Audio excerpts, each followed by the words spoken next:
Hey, all right. Hello. It's Saturday and it's illegal to not exercise your 1A and 2A unless you're someone like Rittenhouse praised by the right. Oh, we're talking about something political on my page. What a what a stark change from my normal day to day. Honestly, I was debating on even like streaming because yeah, that shit is I say like annoying. That's like doesn't even begin to cover the level of depravity we are seeing happening in this country right now. We are in the like fabric of society territory, which is not good. Just so you guys, not very not good actually.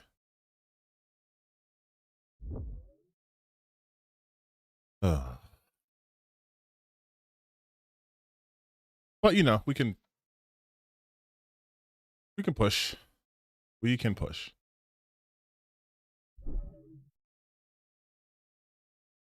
So I'm not gonna lie. Because I said I wasn't sure if I was gonna even stream today. My plans. Hi, handsome. Thank you. My plans are, as always, not coherent nor cohesive nor well thought out, and I'm just saying synonyms for the same things over and over and over and over. But that's also kind of how we roll, right? We just do that. With that all being said, there are some things I want to do today. We're gonna get back to doing some. I want to say fun reacts, but let's be real. It's torturous, right? It's not fun. It's torture, but it's group torture, so I think it's great. And then maybe I'll finally play that Drifter game. Yeah, maybe we'll do that. And then maybe one of these days, I will start a stream. I will have a plan, and it will go all according to plan.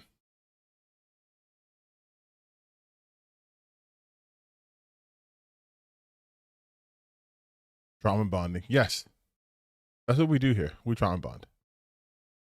I also know that I normally don't stream this fucking early. I know I'm usually like way later,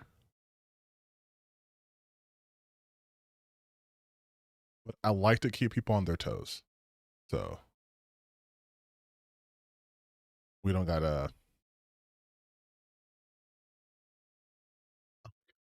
have to keep things consistent over here. That's how we roll, baby. Although the one consistent thing we do over here is me guessing games. We'll start off with that.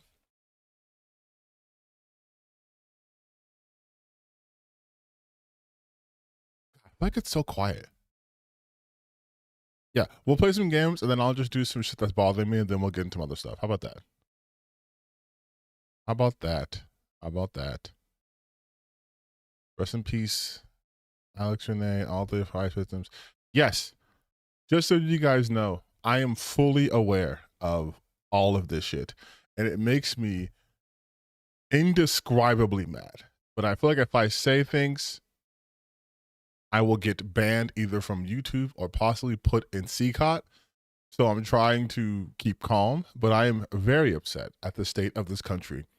A country that historically hated dictators and hated kings, and yet now, because a certain political apparatus is benefiting heavily from the rampant abuse of power, suddenly, hey, we love that shit.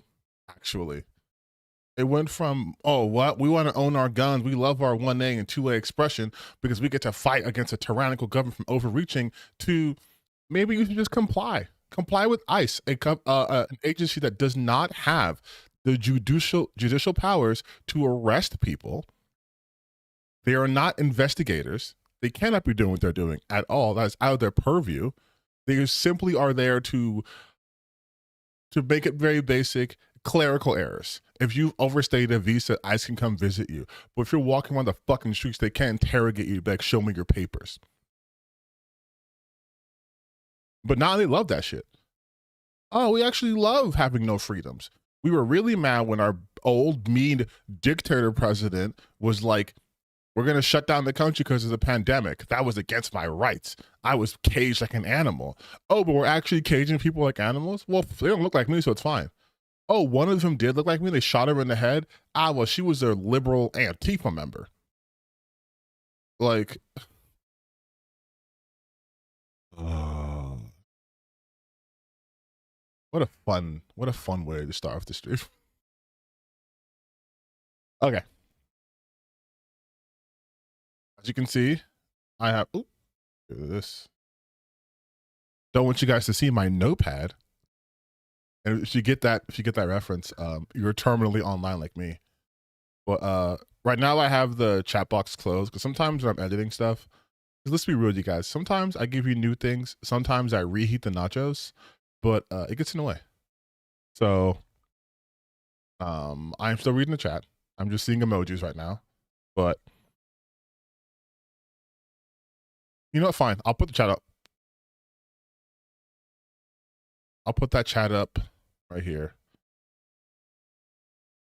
But if I'm doing anything I think I can make into a video, I'm going to get rid of the chat. So to cover. Oh, this is Paradise Killer, right?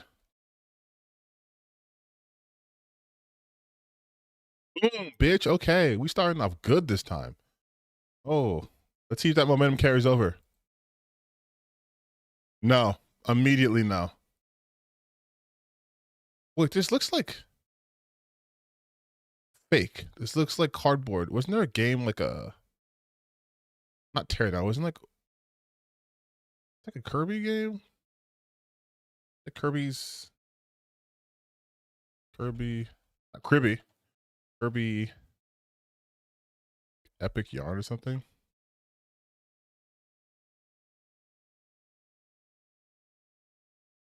Oh, it's a board game. Well, it's like it looks like it's like Legos and shit. But that doesn't look like anything I know. Also, I got a haircut. Let me put my hair down a little bit. Let me get my seat down. Oh my god, that was way too low. That was way too low. That was way too low.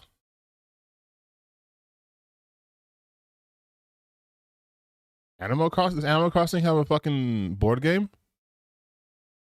Did you miss anything? No, not yet. Just the normal starting off bullshit. This can't be Animal Crossing. This has got to be like a. Wasn't there like a Lego game? That like. Yeah, there we go. Look at that shit. Boom.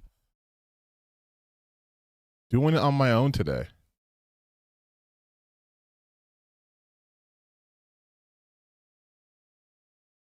Wait, this blue butterfly. It reminds me so much of. I've been playing Liza P on and off, so I'm thinking of that. But I know it's not Liza P because this is not what any character looks like. But that blue butterfly looks so familiar. Well, I'm so bad. I don't fucking know characters' names. Is it?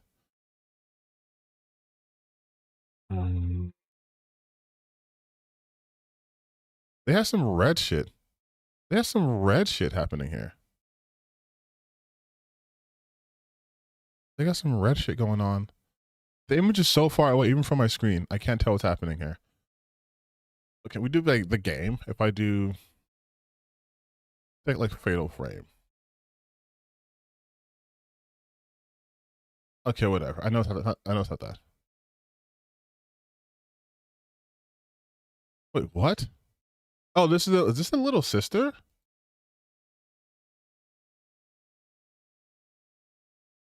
Oh my god. That is bullshit. That is bullshit. And I'll tell you why this is bullshit, okay? Because this isn't even I don't think this is even an official render.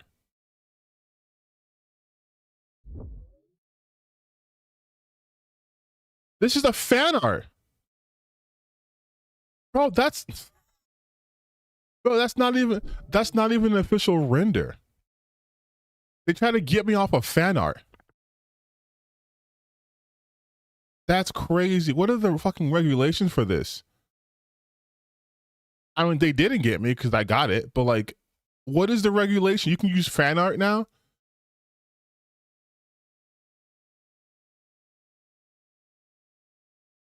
They can use fan art?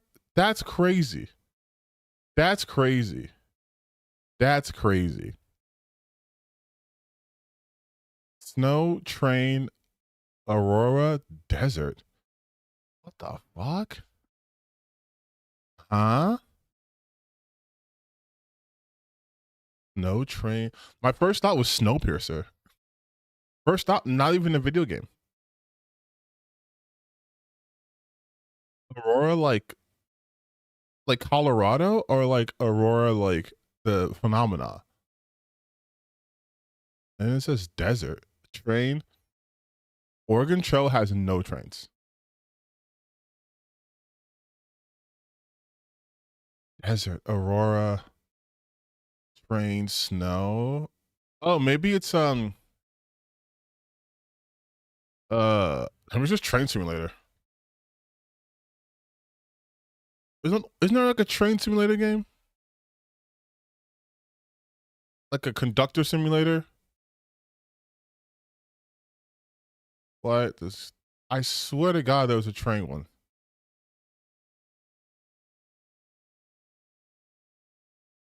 What's a Euro truck? Yeah, no, it's not it. Russia sequel. Oh, is this Stalker?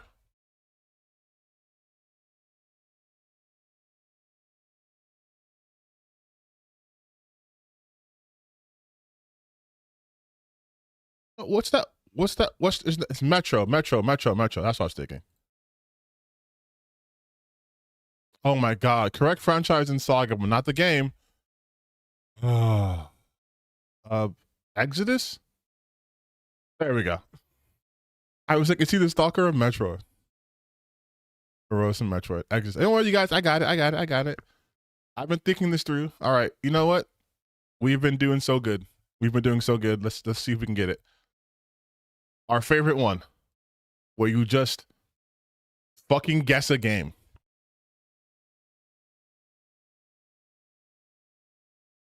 So why don't we do? Why don't we do?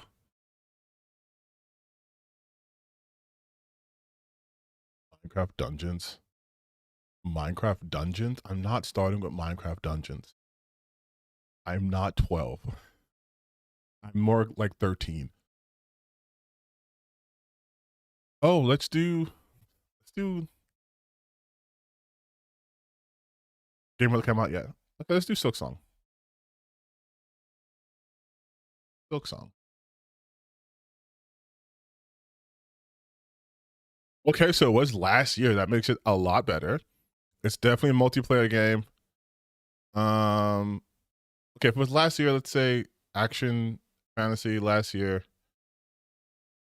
The game came out in 2025. Let's say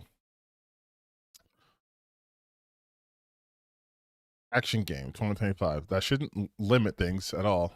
But here my brain is not working.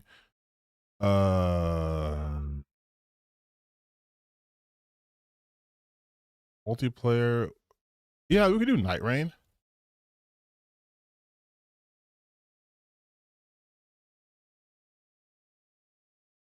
Okay, so it's not an RPG or a roguelike. It is third person though. Okay. Third person, potentially action or fantasy or open world, whatever. Platformer, adventure, indie. Not a role playing game. Third person, action. What about Ninja? No, not Ninja Gaiden because it's not multiplayer. Fuck. I remember that. Probably an online game. Wait a minute.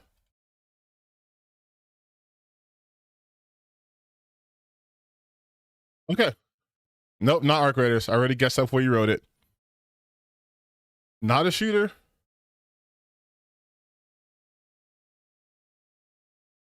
Well, I guess it's a multi-platform game too.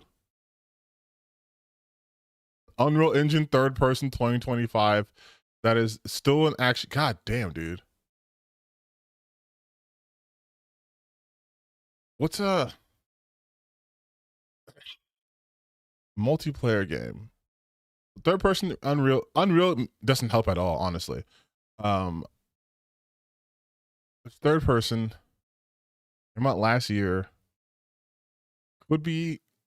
It's definitely an action game. Most third person games are. Multiplayer.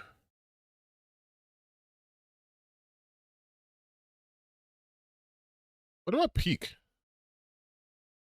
Is Peak considered action? Okay, so I'm getting. So I basically have filled in the fact that it is this year. It's 2025. It is single player, multiplayer, co-op. I think co-op is important actually in this context. It is Unreal. It's third person, and it's on every platform.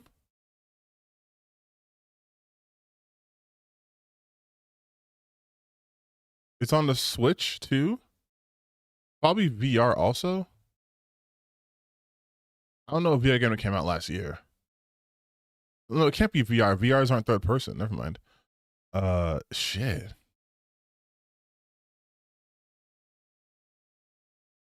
I have so many clues filled out. Unreal Engine does not help.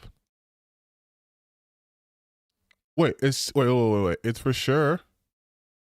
This one says adventure platform, action adventure platform. It's like a platform fighter, a multiplayer platform game, a multiplayer platform game. Came out last year. Third person means I can see.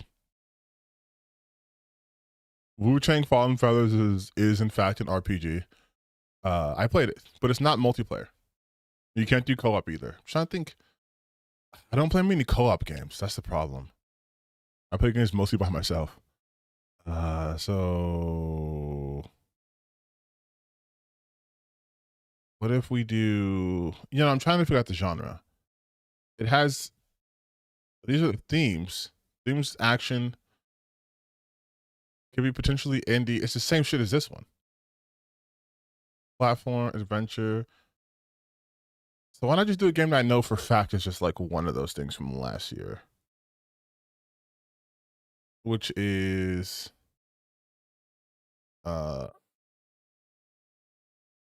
Nine Souls didn't come out last year, did it?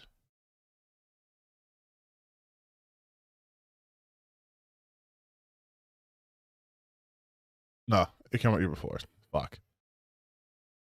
I wasted that one just to find out the fucking genre.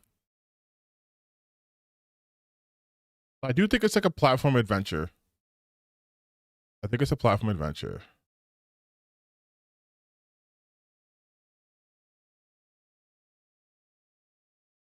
Action, science fiction, party game.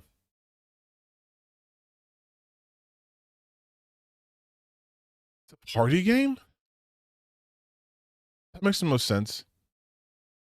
I can't think of any. I can't think of any party games that came out last year. Like, I can't think of anything that came out last year as a party game. There was like I'm still thinking like Peak and like about Repo. No, Repo's first person. God damn. Repo's first person.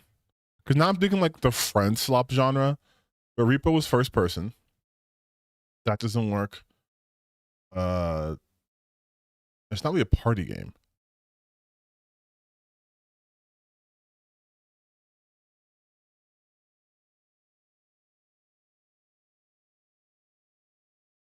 Sci-fi? That's what's throwing me off too. Sci-fi and party?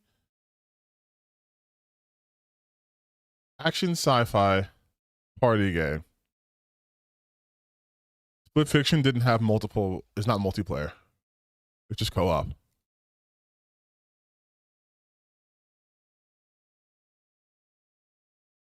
Yeah, what the fuck, dude?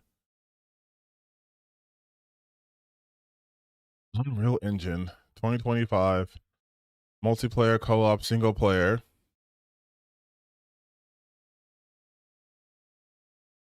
The party game? Oh my god, a Split Fiction. Okay, you guys are wrong. So enough. I know what Split Fiction is. Not multiplayer.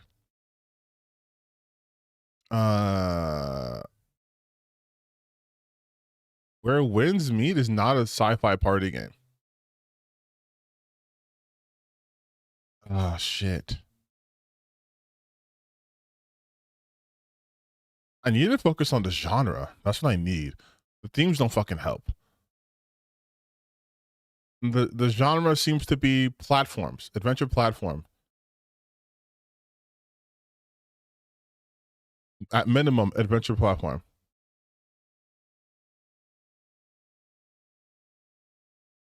What is headliners? No, nothing here is headliners. What the? Can I at least get a genre? The platforms don't really matter. If it came out last year, it's on every fucking platform, most likely, especially if it's a party game, or at least on every platform besides the Switch. Hyper Light Breaker is not a party game, though.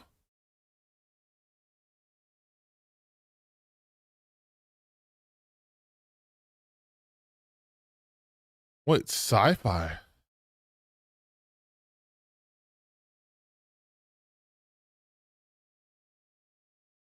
Sonic Racing Crossroads, I don't think it qualifies as platform, but oh shit.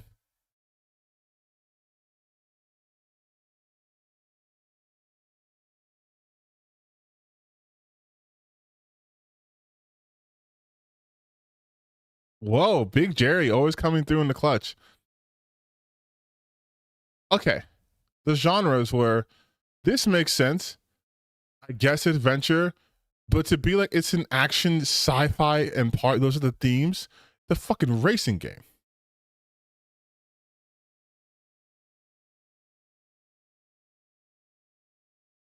I'm gonna give that one to Big Jerry. This is not my win. I only got the engine, the game mode, the year, and that's it. In the perspective. So which nothing helped me with that. Usually the most helpful part is the genre, year, and platform. Which it came out for literally every platform. All right, gang, we did it. We did it. We love this is why I'm a socialist, you know what I mean? We do things together. This is a group. This is congratulations. This was a group win. And now we get to everyone's favorite part. Me ranting about shit that I've just been keeping in. First and foremost, I want to show you my shirt because it's kind of relevant.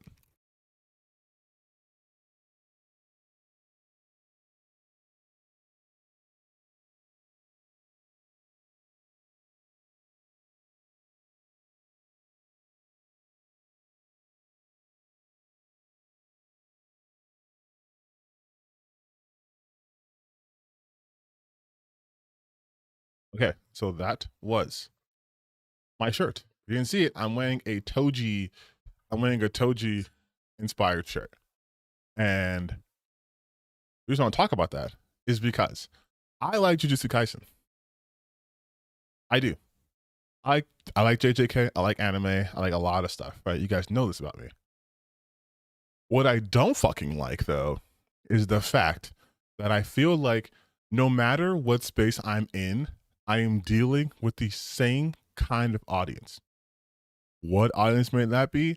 The audience with like extreme entitlement and low literacy. Because why are people complaining about the latest episode of JJK? Now, if you're not caught up, with JJK. I'm on Modulo, so I'm fully caught up on the entire series. But if you're not caught up, the latest episode of JJK, Maki puts belt to ass, and that's all I'm gonna say. She gives them the belt, like on some Kill Bill type shit. She gives them the belt, right? And that shit is beautiful. Okay, that shit is fucking amazing. I'm not gonna even show stills because I literally don't know how far certain people are in the series. So you might have just started like from season 1, but belt to ass. I'm seeing people complaining that, oh, Maki, they didn't do these scenes properly. They didn't do the panels the way I want it. And I was like, you gotta be kidding me. You gotta be kidding me. People are complaining so much about this. And I'm like, if you're not like a big anime fan, okay, you know, fuck it, I have to show you this. I have to show you this because it won't make any sense if I just keep talking about it. So here's one of the things they are complaining about, which legitimately is making me lose my mind. Let me set this up first.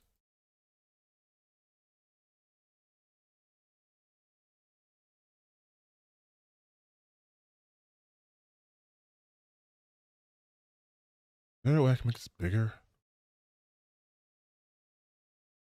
Okay, this is the best we can do. So this is what they're complaining about, okay? Oh my God. So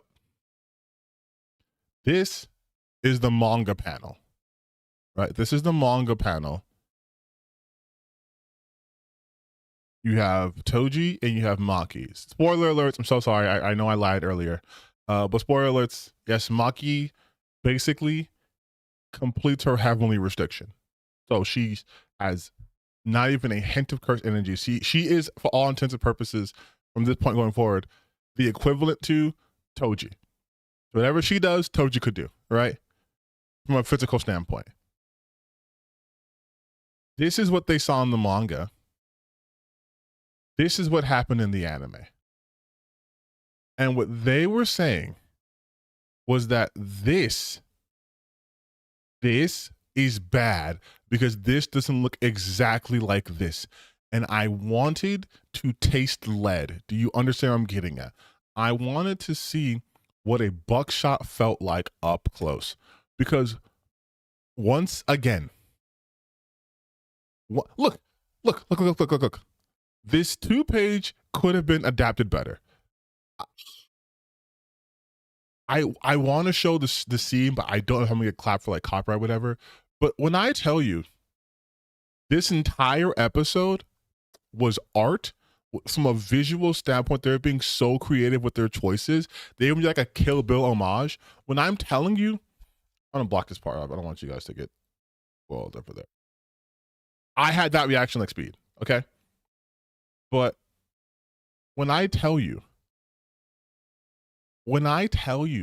that this shit had me elevating like Gojo once he figured out reverse curse technique, bro, I was watching this yesterday. I've already seen this episode 3 times, okay? I remember people were first nervous that they were gonna adapt this so quickly and just in one episode. And I was like, the perfect preparation was like 4 chapters.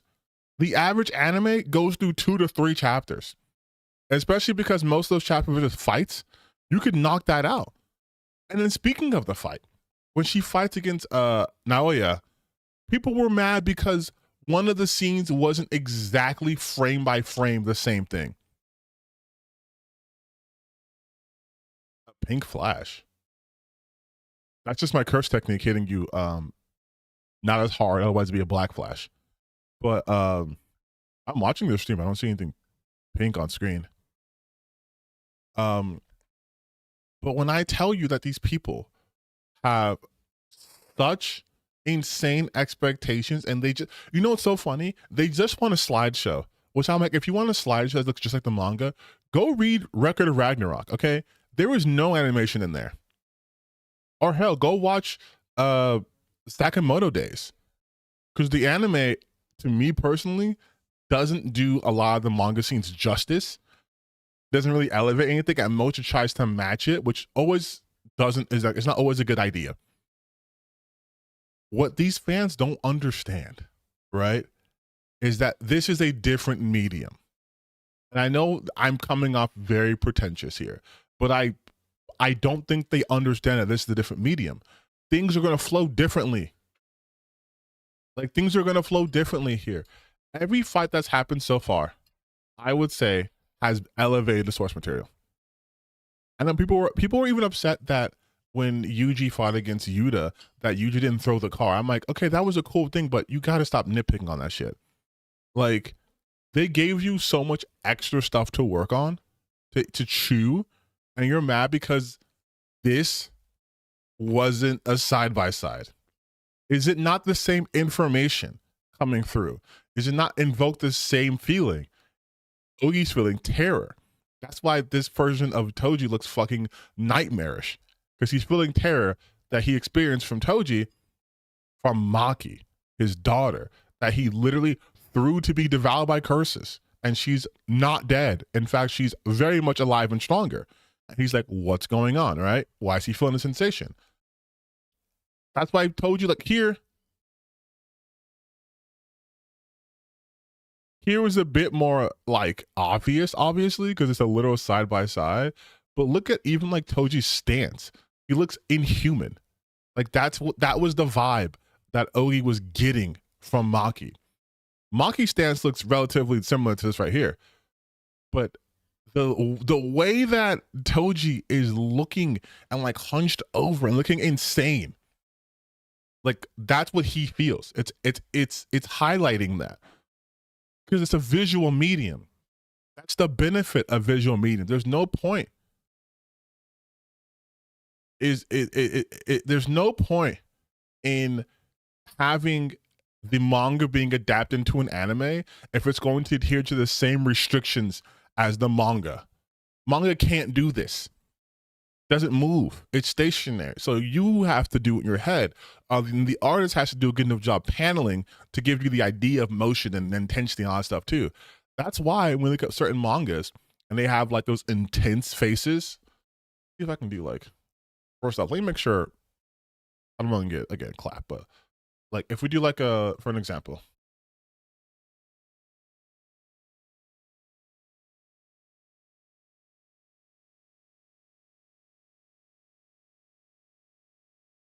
if we do, we'll do the probably do the same series to make it more consistent, right? So we'll do,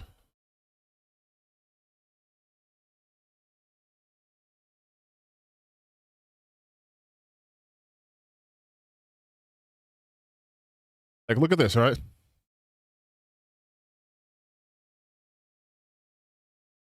This part right here, Gojo right here, right?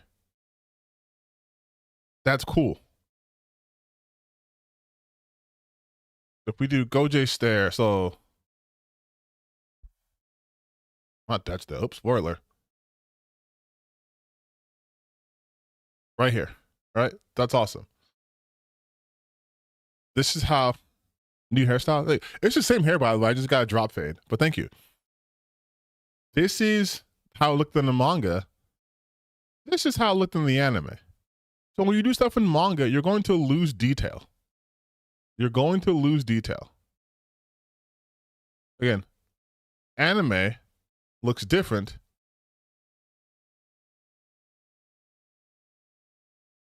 than this one. Because when you have a manga page, you have the ability to have highly detailed scenes, because you don't have to make that scene over and over and over and over and over again. Once Gege draws this face in this page, he's done. He doesn't have to make 10,000 drawings. Otherwise, you'd lose detail in order to make animation. That's why you don't really get to see animes that are super highly detailed all the goddamn time. Usually, they're super detailed. in the drawings, it's usually nothing else is happening. They're walking, they are talking, right? But when the fights start, the animation loosens up. Especially if it's that pure Sakuga shit, because you have to sacrifice certain things. This is a medium where you are turning page by page. So a drop off in artistic quality is more prominent. Whereas if you're doing animation, you can get away with losing details. You can get away with more visual like metaphors and foreshadowing, and you don't have to waste time writing shit. Like that's the benefit. So going back again to this, right? This works perfectly well. Perfectly well. Because they're invoking the same emotion, but they're doing it in a way that feels more natural. Like you don't have to hear the character go, this is the same thing. You could just overlay that and the audience goes, oh, I get it. We're familiar with Toji. We know what he can do. And they're saying the same comment. I get that. And it's like that. So you can get to the ass kicking, because that's what this episode was about. This episode was basically like 6 minutes of like emotional connection with Maki and Mai, and then 16 minutes of belt to ass. Like I'm not even exaggerating. They were just getting their asses beat. And it was glorious because the anime took the source material and elevated it. The fight scenes you see in the manga do not compare to the anime. The anime can flesh things out, make a Maki look so much cooler. In the manga, it was, again, like 4 chapters. It wasn't like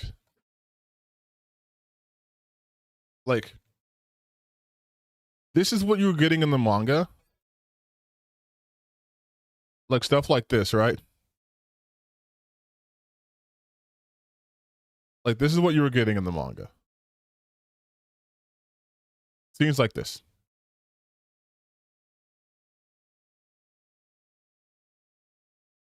29 minutes long, and it was just her beating ass for the majority of the time. It was glorious. Someone did an AMV. Someone did an MVV of, you know what? We can watch this, right?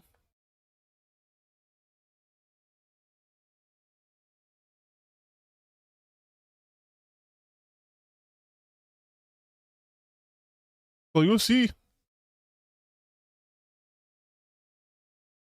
They did adapt this pretty faithfully.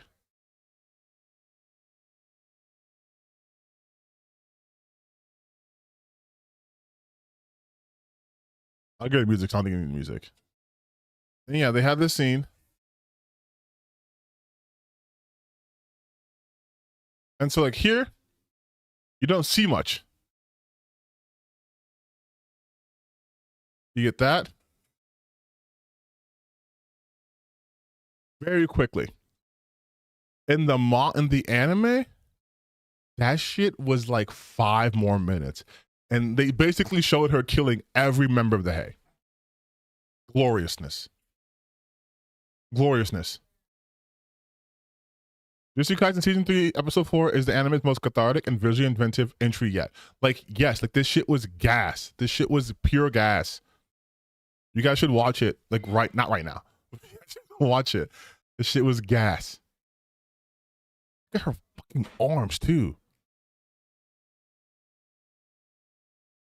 So again, complaining about this is crazy to me. It's crazy to me. Stop doing that. Understand that this is a different medium. It has different restrictions and different freedoms. Could you imagine trying to draw this? Could you imagine trying to draw this? How confusing that would be for the reader? That's why her being side by side is easier in the manga. But animation, this is fine.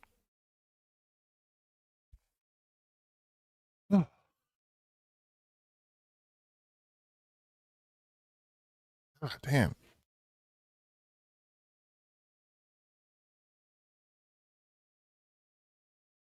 Ooh. Okay, I got that particular thing off my chest. It only took 20 minutes of me talking about this. And yeah, too, like, anime has a tighter time constraint than like manga does, right? Manga is a page restriction for most manga because anime is a time restriction. It's budget. You can't animate everything in the manga, right? You can't be like, we're gonna do this the same way. You can't. You just can't.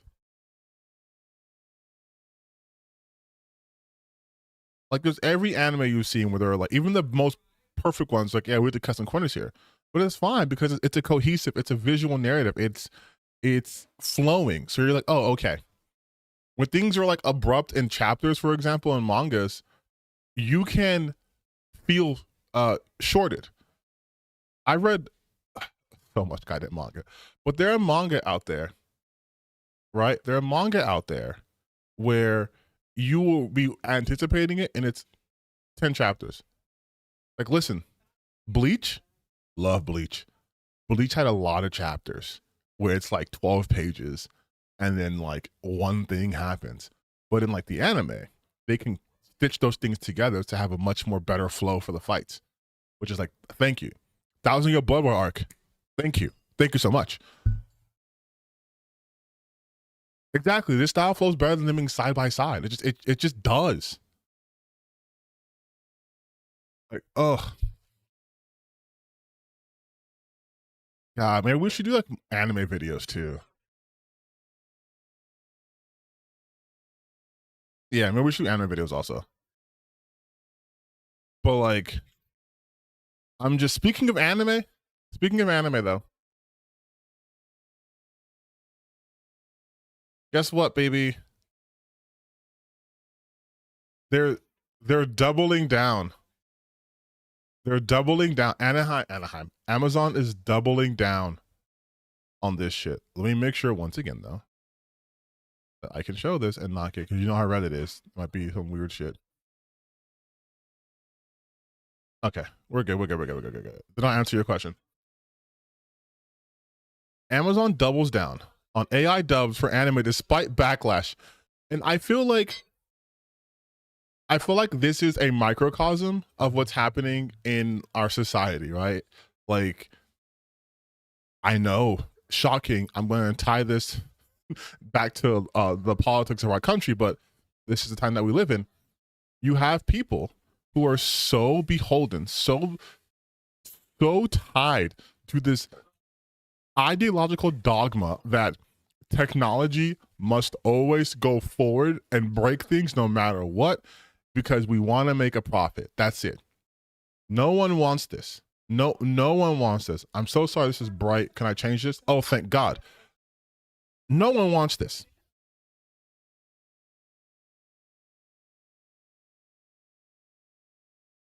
I also don't know why they have a Chozo picture, but like, Amazon posted a job listing the 17th of January for a creative director dubbing for its Prime Video streaming platform.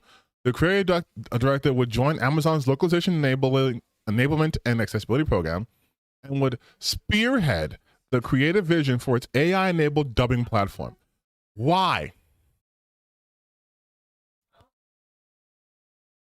Why? Why? Set the bar for creative vision and strategy. There is literally no benefit to the consumer for getting AI dubs. Like, that's something I think they don't understand. Us, like, anime fans are so like real. I know I sound like an elitist, but like, whatever. Real anime fans are very, very particular and annoying and picky, and I'm one of them. But like, in all seriousness, they will talk about voice acting up and down, right? Unless you are a chud, which is, you know, a lot of people, you're not happy about this. When you go to anime conventions, you go to panels, right? You go to panels to meet the voice actors. Some people just the voice actors. Some people the supervisors, like the voice director. But you meet the voice cast. You meet the cast that help bring the anime to life, whether it's in Japanese, English, Spanish, whatever your language is. What's gonna happen now? Oh, I'm gonna go to the new. I'm gonna go to Magfest. I'm gonna go to, you know, this anime convention. I'm gonna go to your Crunchyroll Awards, and best voice actor goes to beep boop boop boop boop. Best voice actor goes to 10001000000. Like what are we doing? Like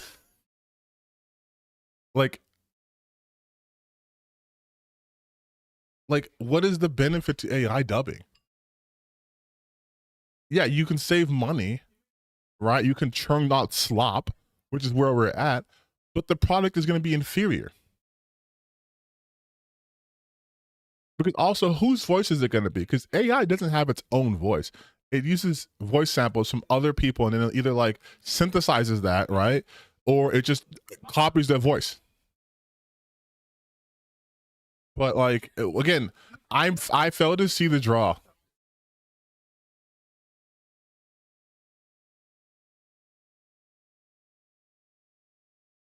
I don't think Crunchyroll will, but I think Crunchyroll absolutely will. Crunchyroll is not perfect. Crunchyroll didn't want to pay union voice actors, so they got rid of a whole cast for certain animes.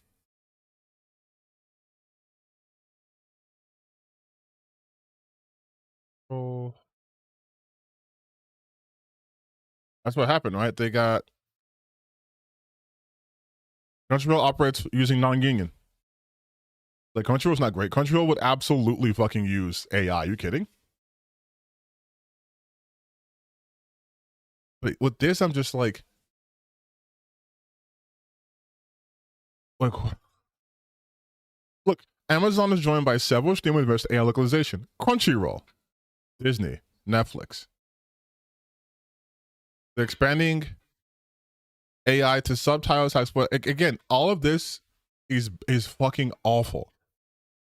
It's awful.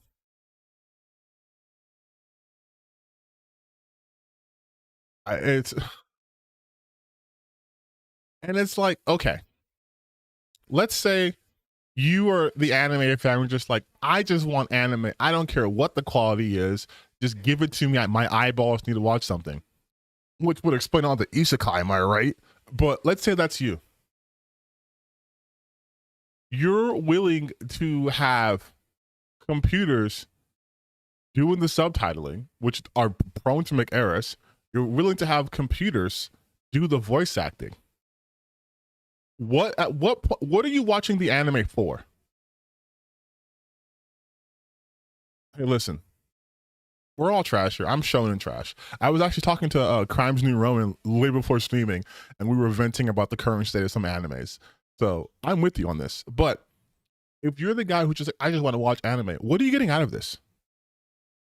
Like, what do you get out of this? How is this preferable to what's happening now? Jujutsu Kaisen is on episode 4. Episode 5 comes out next week, right? The English dub is already like again, episode 5 comes next week. The English dub is already on episode 3. So you're talking about a turnaround time of like a week before the English dub becomes available. The other versions become available. We are at a time where we have streamlined a system so goddamn effectively that you can watch a show in Japan in your native language a week after like the first episode airs. You know what I'm saying? Like, we have created a pipeline where back in the day, like, I'm old, right? I'm 36. Back in the day, Crunchyroll didn't exist. Well, not legally. You weren't getting that. The show would air its whole thing in Japan. And then like 6 months later, you'd hear like some American company acquired the license. And then 4 months after that, you're hearing an announcement of when the dub comes out. Year and a half later, dub comes out. Right? Like, that was Naruto. That was, for a long time, that was One Piece. You know, the dub was terrible. That was One Piece. That was a live introduction to these animes. Now we have a system where you could literally watch an episode in Japanese with subtitles and then come back a couple of days later, watch that same episode in English. Days. And now they're like, well, what if we did AI? And it's like, the main reason anime fans want to hear that shit in their own language, besides, you know, be able to understand it, is you want to hear, at least from me, I'm speaking from my personal experience now, I want to hear the voice actors. I want to hear their take on things.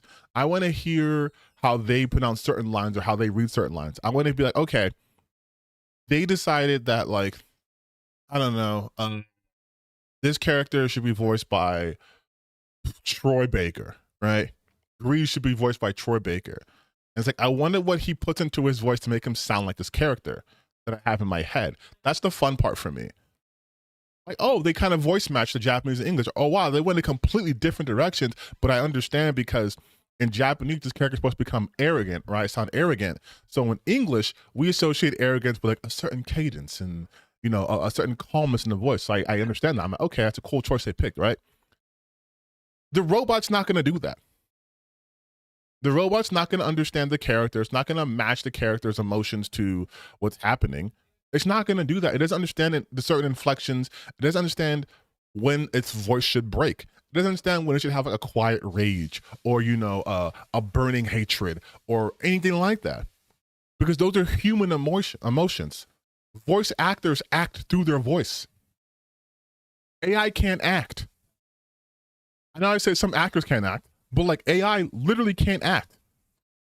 It doesn't even understand the emotion. It can't pretend to, like it doesn't understand the emotion. So like, what are we getting out of this? Like the banana fish dub was so terrible that they literally had to pull it. Like High Dive, which had dubbed No Game No Life, Zero said it was unaware of the alternative AI dub before its Amazon release and was in contact. That's crazy to me. That's the craziest part. Forget the part with Banana Fish, right? Because Banana Fish has technically to this day no English dub, but didn't have a dub before. No Game No Life had a fucking dub. Like it was already in English. So this wasn't even about producing something at like a quicker speed or like that. This was simply a matter of we don't have to pay the rights. We don't have to pay residual or pay anyone if we just let the AI do it. That's how little they think of their audience. They're like, they're fucking stupid. Let's just have a robot do it. What do they care? As long as they hear English words, they don't care. Yes, same thing with Vinland Saga. Like, oh my God. And again, no one likes this. No one who actually consumes the media likes this. People who love this, AI tech bros. AI tech bros think everything with AI is the best thing ever. And they don't give a shit about the end result. What they do is they look at things like, look at the Will Smith, like this is what they do, okay? This is what they do.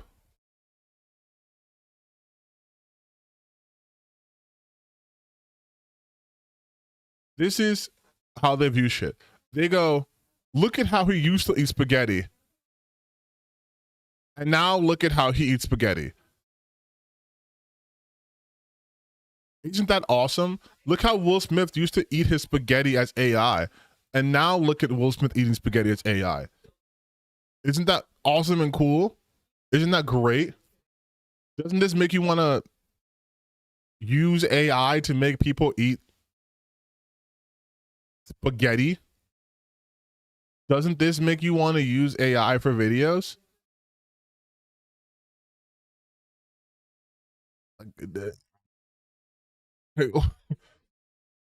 And the thing is too is they are, and to tie it back to the whole premise of my channel, they are so gamer brained that they do the whole 50 shares AI they do the whole look how realistic it is, therefore good.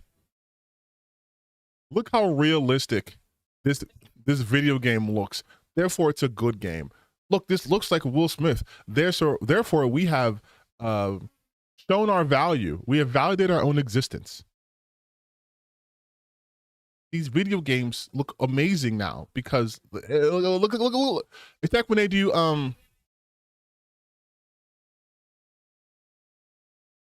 like the ones that are just like, look, we can do Grand Theft Auto reimagined, like this shit. It's like, isn't that why you guys play GTA? So you can watch it, so it can look like this. And it's like, if you've ever played a video game, you don't want this on the bottom right. You don't want this. Because what are you doing?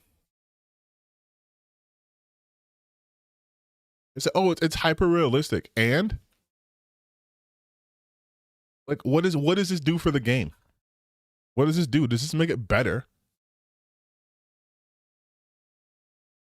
Like, it doesn't make anything better. Yeah, dude, look at this. You can just drive around a smudgy. I know, obviously, this is earlier technology. But like, yeah, now you can do the things you could already do. No one's complaint about GTA was, I wish the graphics were hyper realistic. I wish they were hyper realistic. And they did the same shit with Cyberpunk, right? Like the, I think it's like an AI mod, like AI.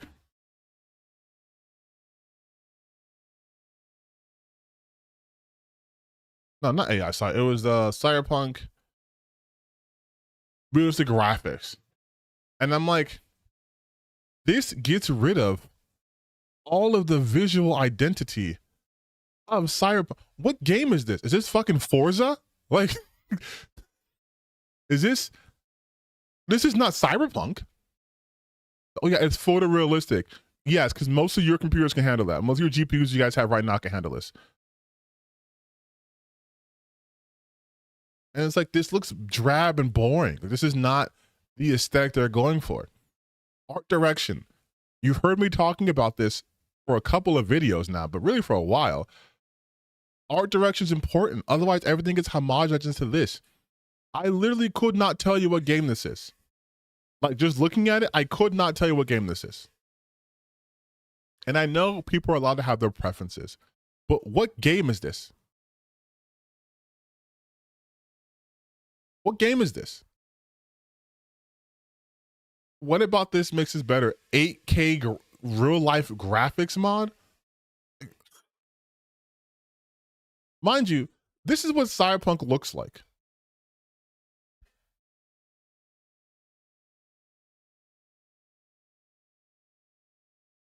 From 5 years ago. Yes, I understand. What the fuck? I'm not a child. Why is it asking me this? Like, this is the aesthetic of Cyberpunk, right? Immediately 1,000 times cooler. 1,000 times cooler than any of this hyper realistic things. Like, look, this bike looks so much better this way. Because this feels like actual Cyberpunk, right? You get the kind of like the bright neons, the distracting colors to, you know, distract you from the fact that you live in a capitalistic hellscape run by corporations. This looks so good. This looks amazing. But then it's like, oh, but you can do GTA. You can do GTA. You'd have realistic. Look how real this looks. Look how visually engaging this looks. I love how everything is just a shade of muted gray. That's so awesome. I love this so much. I love how there's no visual identity at all. And he's in different biomes and they look the same. They look the same. Nothing distinct or unique about any environment. Just whatever city. It's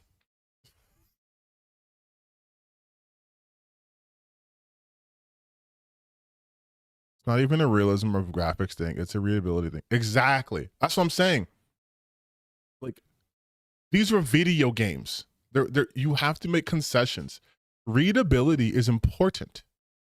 And also, as a like playing a game, right? Because the video games are natural, it's better if the game doesn't look hyper realistic. Because it breaks immersion. Because the closer, I mean, you guys know Uncanny Valley is, the closer it gets to reality, the more our brain goes like, that doesn't seem right. Like, you're like, that looks weird. That looks strange. And like, these things look kind of muddy up here. This AK, they look kind of muddy. This is kind of plasticky. Like, your brain starts pointing out these details to tell you this is not real. This is not real. This is not real. This is not real. Not real at all. No, this is real. Like, it looks like the rain looks like plastic on the ground because they're aiming for realism. So now my brain goes, okay, there's no artistic license. There's no creative liberty. This is supposed to be realistic. This looks fake. I'm in the Matrix. I don't like this. I'm having anxiety. Also, when people say photorealistic, you know what they really mean? Is it look shiny? Is it reflective? Then it's photorealistic. Like it's photorealistic because it has reflections on it. Because you know everything in this planet is reflective and shiny.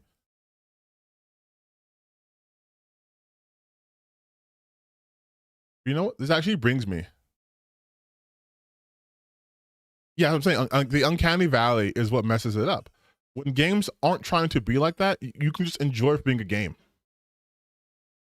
Like you can just enjoy it for being a video game. And that's to me that's what makes it great. But I actually want to talk about something now because it's got me like now I'm all hyped up.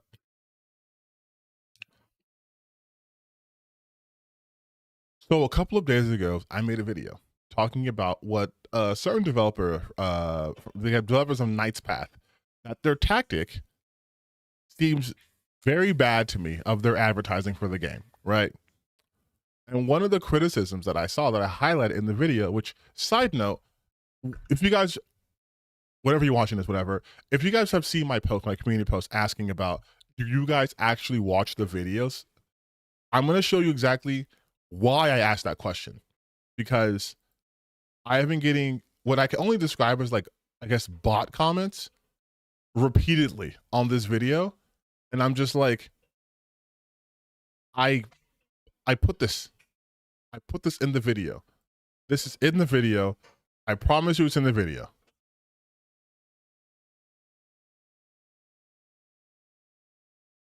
So here's this. Yes, it's about the hate comments, but it's a larger point. I swear it's a larger point. It's not just me being mad about stuff. Let me see if I can find the actual comments too. So we have a little comparison here.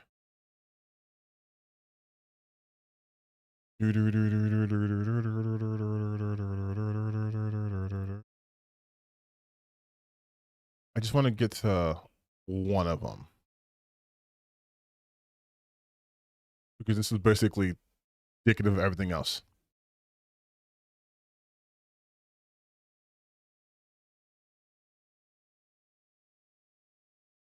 Okay, here we go. So first I want to show you this comment that some of you probably already seen.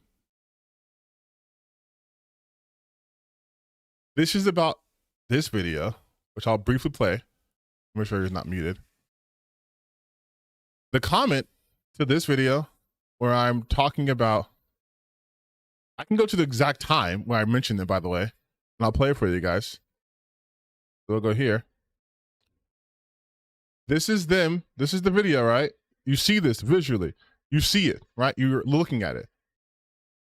This is the post. You're not being honest. The post they made was in response to a statement asking if they would put LGBTQ rep in the game. The developers responded that they are not interested in modern agenda. In fact, you're trying to propagate the LGBTQ agenda by liking the lesbian game and not liking the normal game. We'll break down that second part in a little bit. But I want you to remember, they said that I wasn't being honest. And then they say, this is what the post is actually about. Now we can listen and hear what I said about the post in the video that you're literally looking at right now. This is the video I posted not even one day ago. Okay. This is, remember, they said I didn't talk about it. The question that was asked, that response came to, was so innocuous. It was just, I hope you'll have some LGBTQ rep in this game. That's it. You know what you say as a PC move? You just say, the focus on our game is not about relationships, but rather a story or the action or whatever. That's it. That's all you have to say. You can speak PR. Like, oh yeah, we're not really too much on the relationships, but you know, we're not against the idea, yada, yada, yada. Maybe implement. Like they literally did. Like I mentioned in this video, I write it right here. Like you did for this question, why was this a more level response than the LGBT rep? Will there be jousting part of the game? Sadly, no. It's outside our current scope. We are still just a small indie team working on the game in our free time. We chose to focus on doing a few things exceptionally well rather than many things at a mediocre level. They could have used the same cut and paste response for that other question. They didn't. But again, my response was too much on relationships, but you're not about relationships. That's it. That response came to was so innocuous. It was just, I hope you'll have some LGBTQ rep in this game. That's it. Was it because I said innocuous? Is that what threw people off? Like, is that what threw people off? Was that I said innocuous? It means nothing. It was innocent. It was harmless. It was barely an inconvenience. And yet I'm inundated with shit like this. Me not being honest. How am I not being honest?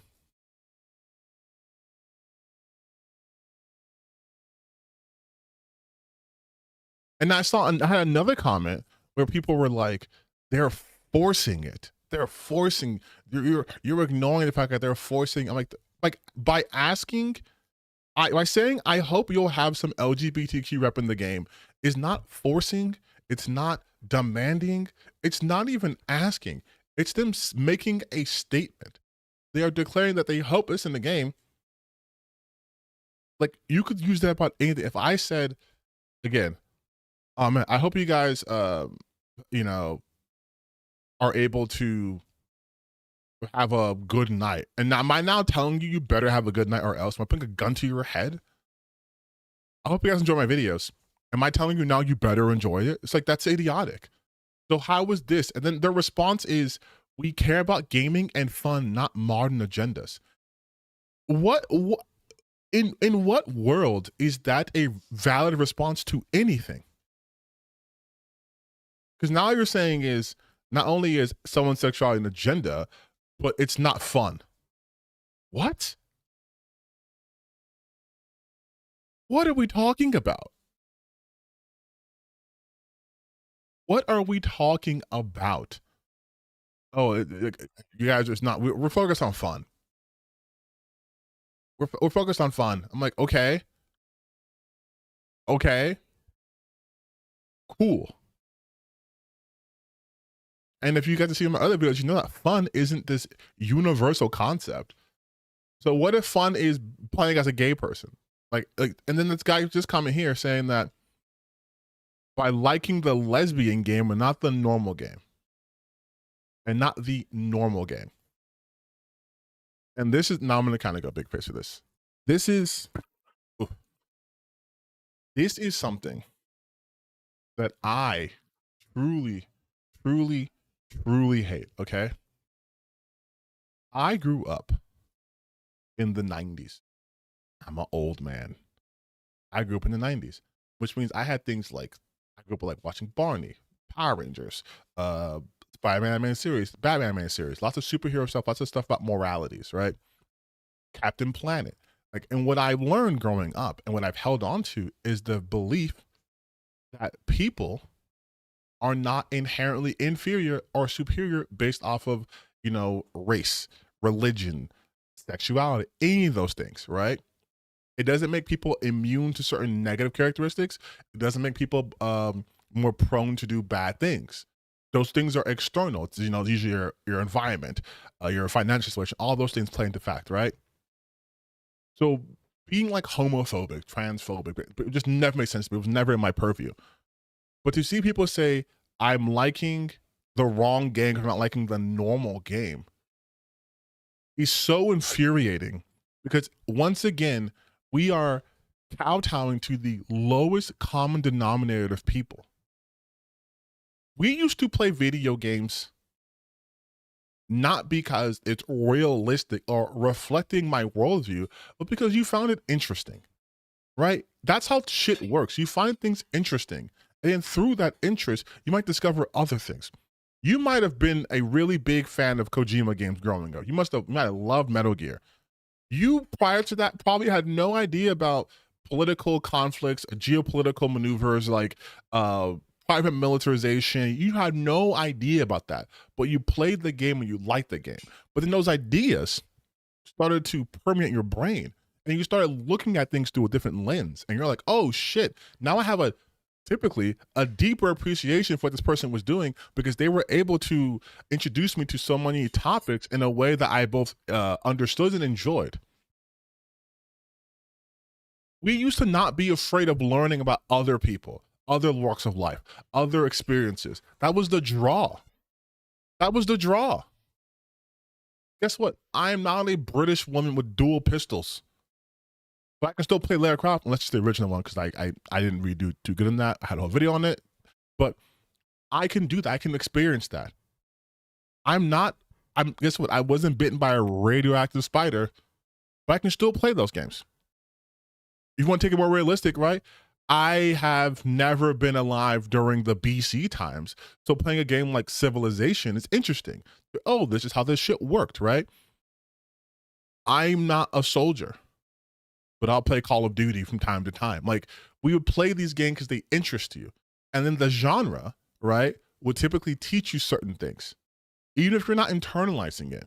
You're like, oh, wow, this is how this works. Like, you'll see reports where they're like, you know, we work in this Call of Duty game, and we work with like the US Army, and they taught us how to, you know, do accurate shootings. Now you know, oh, when the military goes and liberates a region, this is how they typically do it. This is what a black bag mission is. This is what this is. And then you can go, hey, either this is super awesome and I want to be military, or it's like, hey, this seems excessive and they shouldn't be able to just go to other people's countries and kidnap people. But either way, you are learning something incidentally. But we were never afraid to play new games. We were never afraid to be like, oh, the main character is a black woman. The main character is this sexuality. That's interesting and cool. And now everyone's so afraid of everything that anything that's not a cis white dude or doesn't have women that they find to be attractive is pushing an agenda. It is the scariest thing in the world for them to put themselves in someone else's shoes, because empathy has been completely eroded from American society. You're seeing it now. You're seeing ICE agents literally murdering people. Today, someone got murdering people. And then the last week, someone got murdered too in the same place. But they're murdering people, and our government's going, those people that they murdered, that's good. We like that. You have empathy, the suicidal thought of empathy, right? The sin of empathy. And you have our government going, yeah, this is cool and awesome. What? Yes. I believe his name was Alex. Alex Preddy.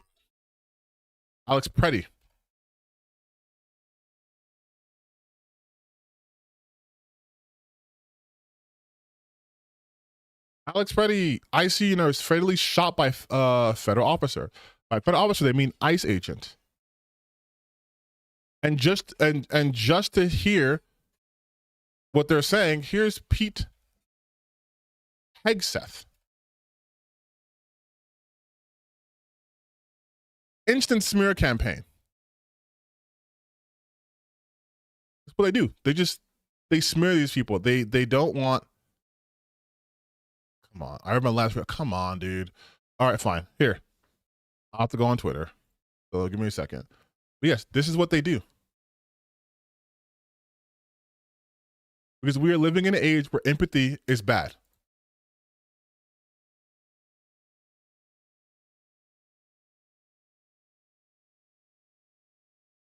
So this is what Pete Hegseth just said. Secretary of War, because I'm fucking. Look at this shit. Mind you, they legitimately just executed someone. They just. Thank God for the patriots of ICE. We have your back 100%. You are saving the country. Shame on the leadership of Minnesota and on the lunatics in the street. ICE is better or greater than Minnesota. Saying that this federal program, this federal agency is better than the entire state and its people. Why? Because they shot someone in the head. I'm not going to show the scene, but Alex Preddy was disarmed, shot in the back, and painted as a terrorist by our government. That's what happens.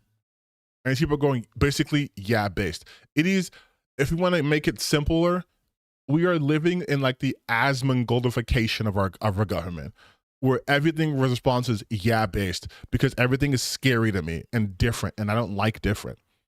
So playing a video game where there's a woman in the lead, even though I grew up playing those games like that, no, it's scary and bad now. I hate it. Don't make those games ever again. Which is why they're going on the internet saying, oh, Knight's Path, based. The game is so based. It's based. It's going to be so based. It's based. They didn't even play the fucking demo that came out from that game, mind you. But they're, oh, it's so cool. It's so based. Why? Not because of the combat, the way the game looks, how it feels, none of that. They're calling it based because they specifically said they will not adhere to the modern agenda. Nothing about the game itself.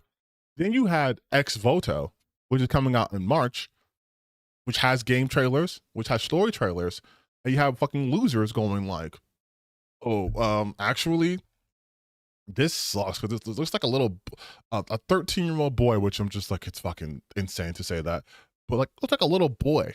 And the first thing they bring up, besides her look, is, oh, this isn't realistic. She has skinny arms. How would she be able to lift up a sword? She has skinny arms.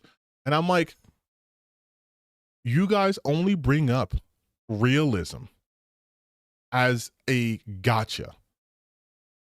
Because what are you talking about? I was like, oh, she's in full, I'll show you the thing too, I can find it.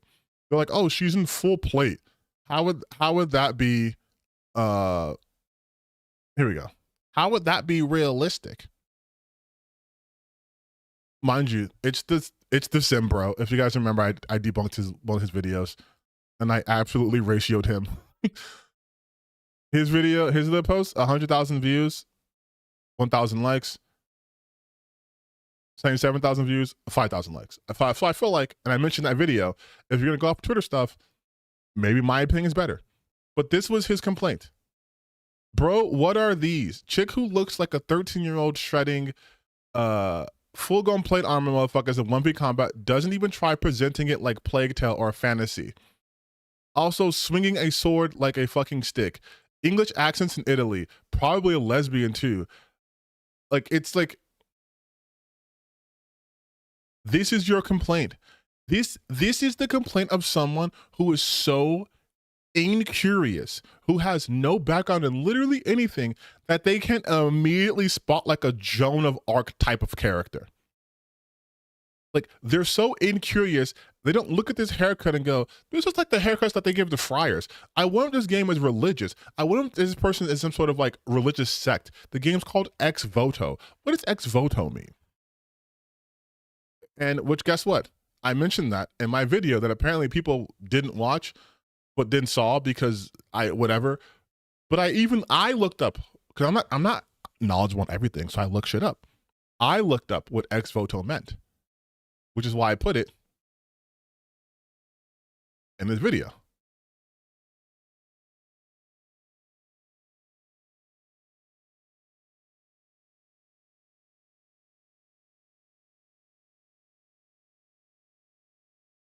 Yes, I talked about it here. And I'm like, yeah. Also, I'm sorry, but like, it's obvious her hair has to do with her devotion. Ex voto means a religious offering given in order to fulfill a vow. She's most likely a devout person, and a character design tells you that, like, goddamn. Like, even like but like, if you have no knowledge in like art history, or you have no knowledge of like historical texts or religious texts, okay, fine. Look it up. Like, you have the infinite information machine on the internet at the tip of your finger, and you're just like, well, she looks like a boy. She looks like a boy. And I was like, huh. Do you think there might be a reason why a woman in like the 13th century might try to appeal to like a masculine man while doing the role of typically belonging to men? You don't think there might be a thing there? You never fucking seen Mulan? You don't understand that? But again, we're dealing with people who are so just stuck in here. They cannot take perspective from anyone else. They can't imagine someone enjoying something like this. That they're like, oh, this must be pushing in a modern agenda. Because women didn't look like this in this time period. No. Women look like this. Oh, we're gonna get the tech tone in a minute. But women looked like this. This is how women looked in the fucking 14th century with falsies on and perfectly plucked brows and like clear porcelain skin with no dirt. Like that's how they looked. That was them. This is someone from that time period. Not the chick who looks like reminiscent of Joan of Arc. No, that's woke modern bullshit. But this is how women looked in that century. Which, guess what? I also talked about it in this video that, again, I guess no one watched, but saw. Very strange. And then to top it off, they're trying to be like, oh, like, look, jiggle physics, yes or no? And they're like, oh, yes, right? And then right after that, it's someone asking a good question. Does she have anything else going on besides her beauty? I've never heard of her games. This is my first impression. Of course she does. A single image cannot convey a character's depth of personality. You get to know who she is through the story and by playing the game smiley face, but also, hell yeah, I do jiggle physics. Real gamer shit, jiggle physics. Like, and again, all the people who were like, oh, historical accuracy. That's the whole thing they talked about with Ghost of Yote, right? That's what they talked about with Assassin's Creed Shadows, historical accuracy. But when they see this shit, who looks like she knows what Instagram is, it's, you guys don't like hot women, which is another goddamn thing I keep getting. And it's so annoying. People are like, oh, you guys just don't like attractive women. People were calling me racist. People were calling me racist because of this, which I don't even understand. I don't know if I can find the comment. It was like, oh, you hate white women? He's a racist who hates white women. And I was like, I'm sorry, what?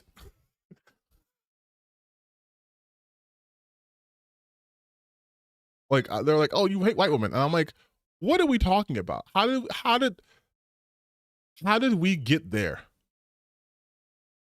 How did we get to that point?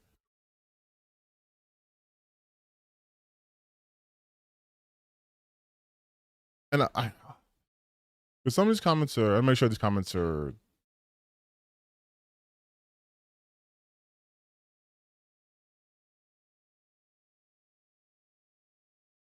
Yeah, here we go. Like, look. Apparently, my posters get people mad now, which is fine. But like, this game looked awful though. Okay, but that has nothing to do with anything because it doesn't.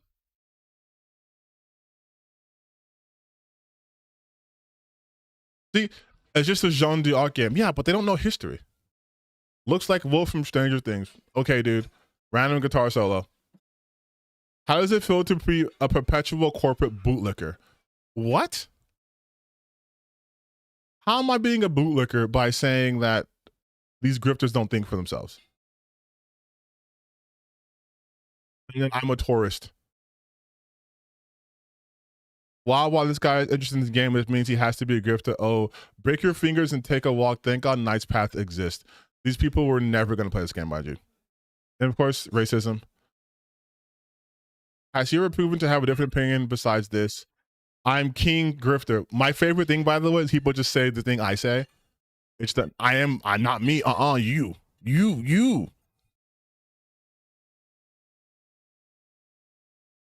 No, the brain rot motherfuckers creating these creatures can't think of shit. And then someone trying to call me ugly. You guys, let's put this to bed right now, okay?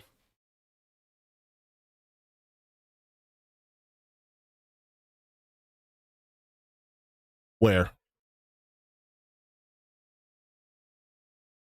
Where is it?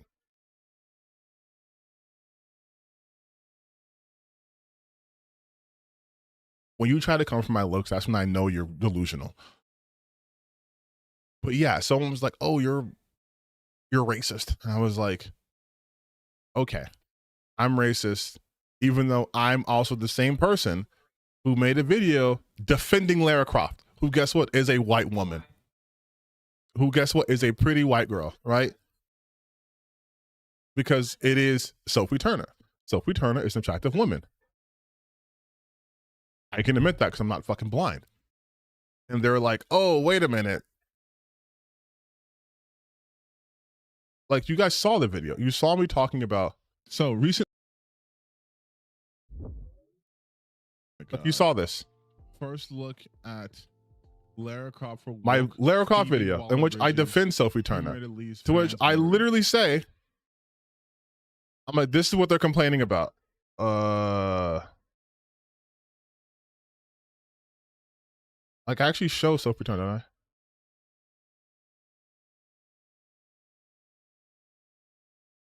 Yeah, I think it's here.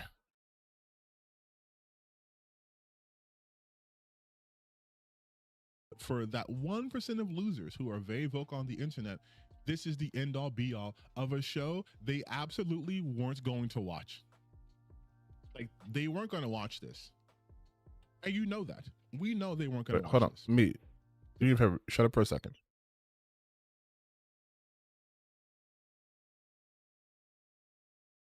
Right. No, I was making fun of GameStop. I was talking about how Sophie Turner looked and how she's attractive and all this shit. And they're like, oh, you're racist. You hate attractive women. Here we go. Transvestigating Sydney Sweeney like a week ago. Because that's Sydney Sweeney. It doesn't matter. Nothing matters to them. Here we go. Tomatoes. This is the woman. This one right here. They're saying no to her. They're saying, tomatoes. They casted this woman with this face. And they're saying no. Oh my God.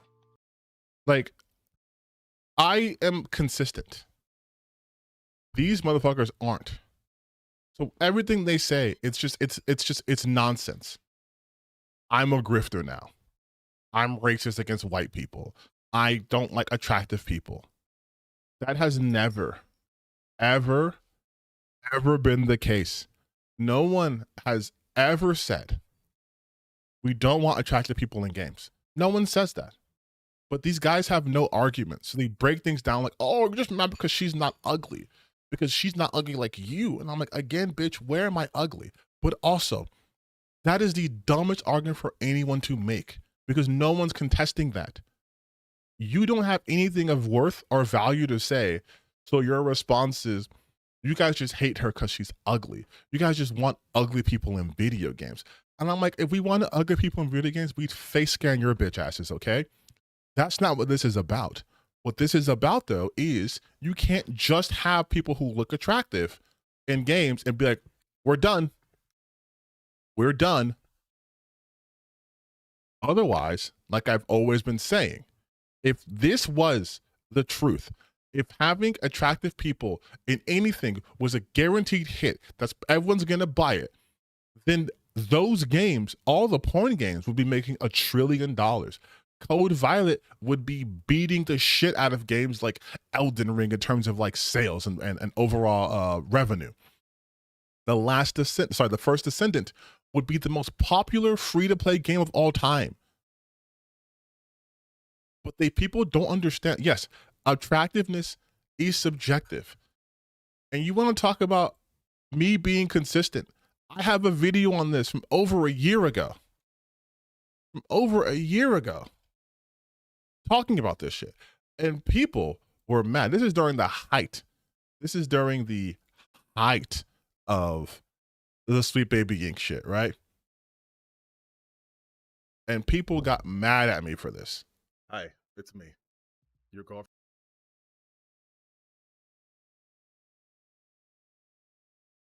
Like, this is from August? April 10th, 2024. What do I say? Different country with different experiences, different backgrounds. We're talking about diversity, right? You have a little bit of appreciation for Japanese culture, but damn, my hair was so much shorter. Holy shit! That is diversity. That is a completely different country with different experiences, different backgrounds, get into it here. different cultural histories, and we're getting bits and pieces of it through their media. Baldur's Gate 3 is nothing like a Star Ocean or Setuna's Tears. Like there's not. I'm sorry. Simulate. Look at that Shut body. up. Look how hot she looks. Which fine. You like that? Great. Who cares? But that is diversity.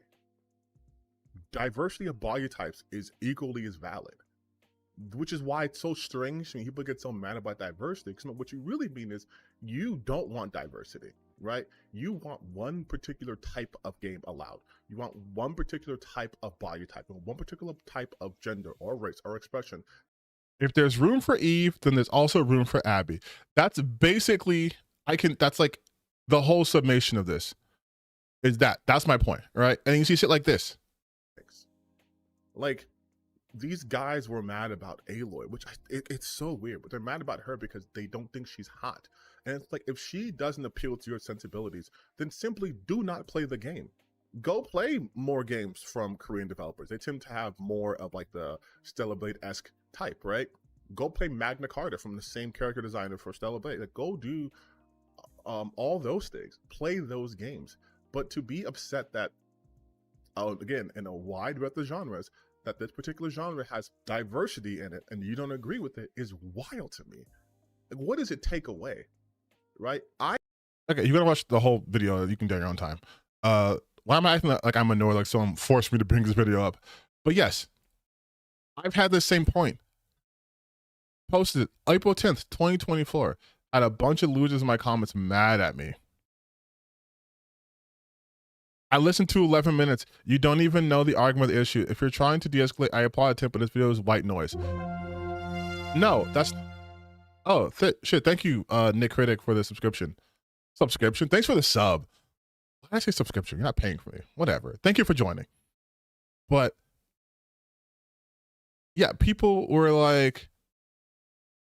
I think a lot of the bad comments got pushed down. But like people were just like, LOL. Like people were like, Stellar was attacked by the woke West long before anyone on the other side had an argument said thing about DEI. I don't know what this says, but like, Yowza, the comments here are toxic. Yes, because of course they are.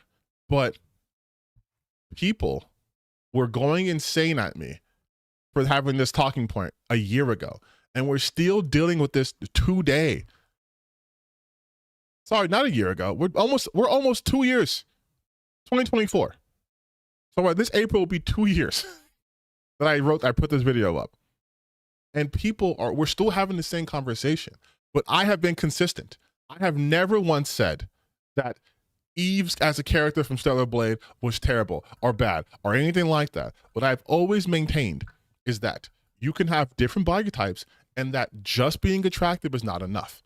I have always maintained that, and I always will maintain that. That's just, I made a Dolphins video. That's the same thing you'll see when I talked about, I talked about Stellar Blade a lot in the past, though. Look at this. Look how many fucking times I had to talk about Stellar Blade because of this shit. I started talking about Stellar Blade in April of 2024. I even did a video when I talked about X-Blades, because that game was terrible, to highlight the fact that you can't just have sexy character in Thong and be okay. You need more than that. I play Stellar Blade. I actually finished Stellar Blade today. I'm playing on and off. The ending's kind of whatever, but all of this. Oh, this video. This video I did got so many dislikes. You want to know why I got dislikes?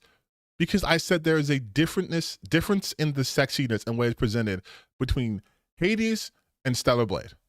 That's all I did. Hi, it's me, your girlfriend / boyfriend / stay friend. Oh, my hair was growing out. I think I even mentioned the fact that there was someone who talked about like they focus on Eve's backside, but a lot of the user-generated promotion was just Eve sliding up and down things or moving up and down ladders, just jiggle physics, looking up her butt and her boobs. Like, that was it. Barely knew there was a fucking fighting game or action in this game until I saw like a PlayStation actual in-depth video. They're talking about, yeah, the combat is kind of similar to Sekiro. which I wouldn't have guessed it just based off of appearances. But Facts. beyond that, right? If you look, let's compare Eve. God, my camera. God, I upgraded so much. Holy shit. To Aphrodite right now. Eve's character design, skin tight suit, right? Shows off the body. Before my ultimate talks about, just look at this from example, right?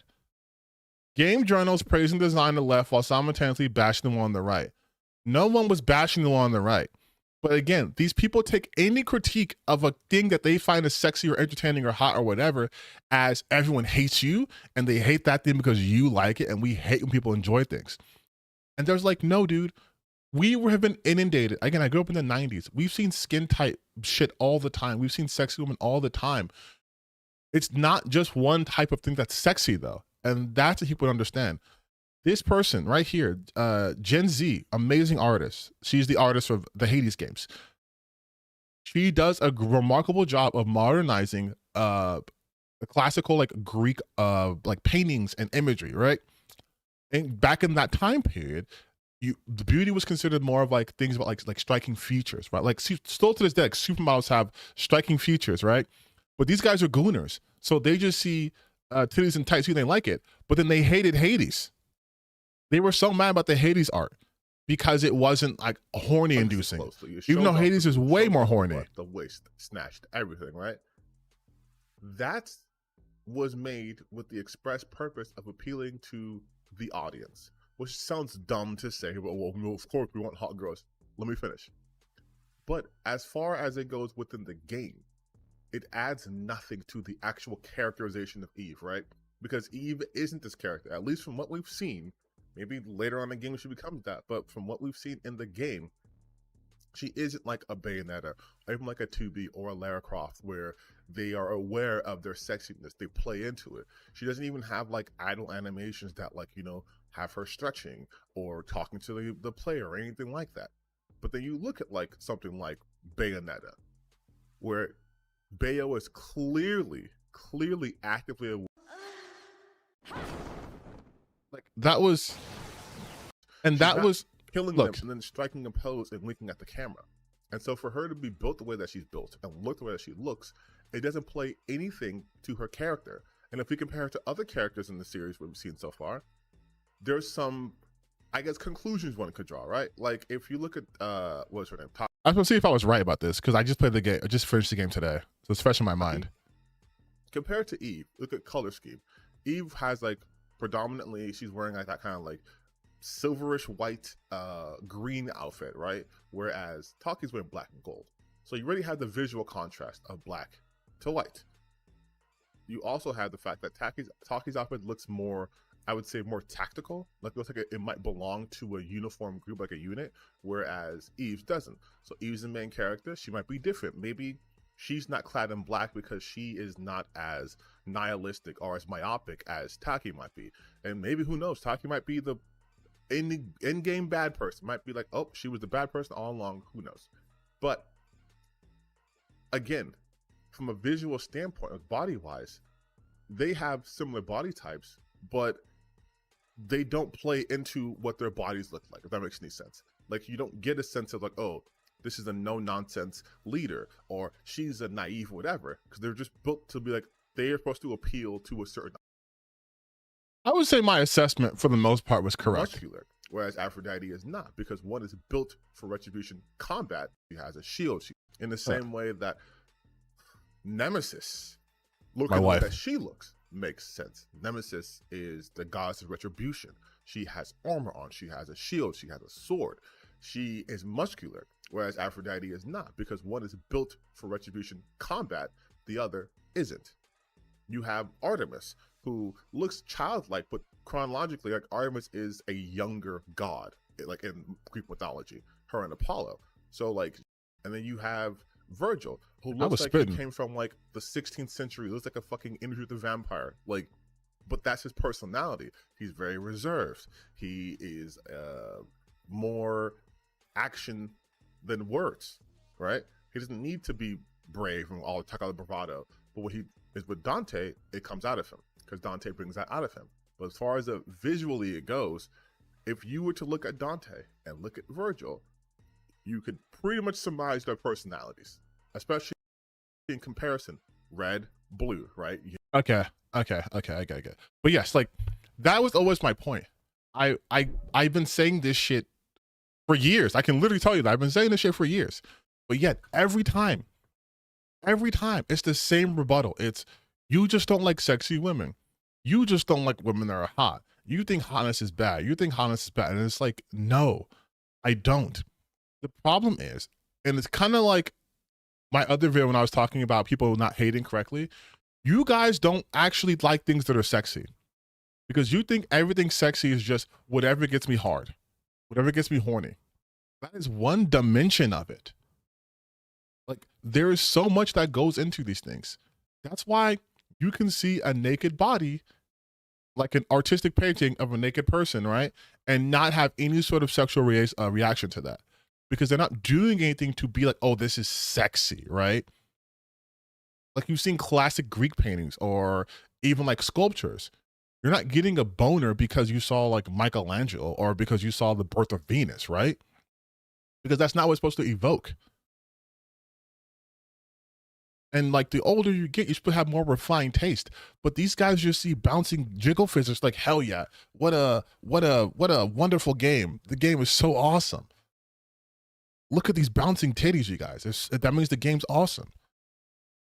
Look at Code Violet. She's a hot lady. She's a super hot lady. And that's why Code Violet is selling like hotcakes. That's why Code Violet is one of the best-selling games of all time. It's highly well regarded. It's super well reviewed, and everyone loves it. Everyone loves Code Violet.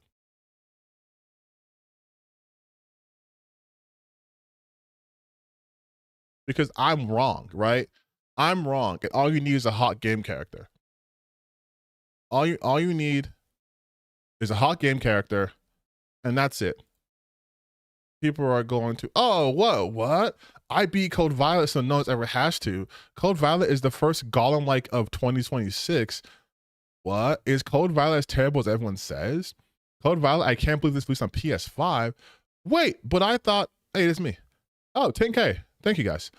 I thought, though, all you needed was Hot Lady. I thought Hot Lady was all you need, and everyone would love it. But surely,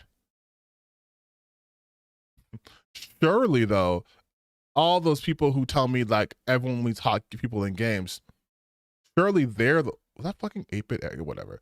Surely they're the ones who like this game was actually good. Let's see what like let's see what Vera Dark says. She always talks about how game journals hate sexy women. Code Violet's a disaster. Code Violet's a scam. What? But I thought sexy lady is all you need. I thought sexy lady character was it. That's all you needed for a good game.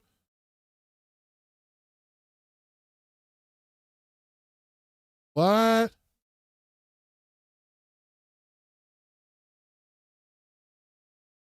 And look at her. This. Oh my God. Okay. Obviously, I was being facetious. I know what Vera Dark thought. I put her in my little video. But look at this. One day ago, Fable isn't abandoning the modern audience, drops masculine lead, but has feminine men and ugly models. The Chuds won, still a ton of red flags. What the fuck? How do you, this is what I mean by the way when I say these people are grifters. Because how do you talk about, and again, I even put this in my video to give them credit, right? Because I am a consistent person. To give them credit, I was like, even Vera Dark mentioned how the gameplay is bad and terrible and all this thing's here, right? And then it goes right back to doing this shit. Like, this is what I tell you guys, these people are grifters. They have no consistency. You just were talking about this game, Code Violet, about how has the character being hot isn't enough. Even Endymion said that. Even Endymion says this. And then your next video is back to hating on Fable because the character's ugly. Like, holy shit. Like, this is the cognitive dissonance I'm dealing with all the time.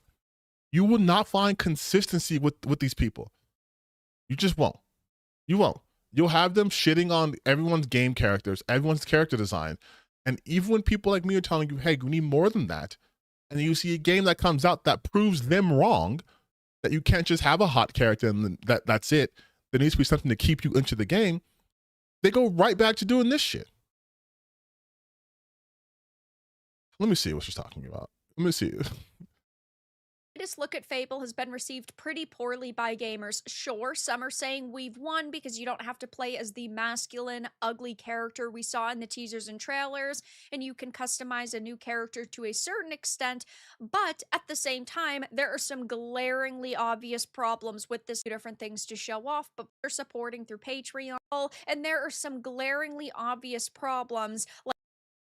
Do you guys realize that she just repeats herself over and over and over? Within the minute, this is what she says. But at the same time, there are some glaringly obvious problems with this title. And then we go right back to here.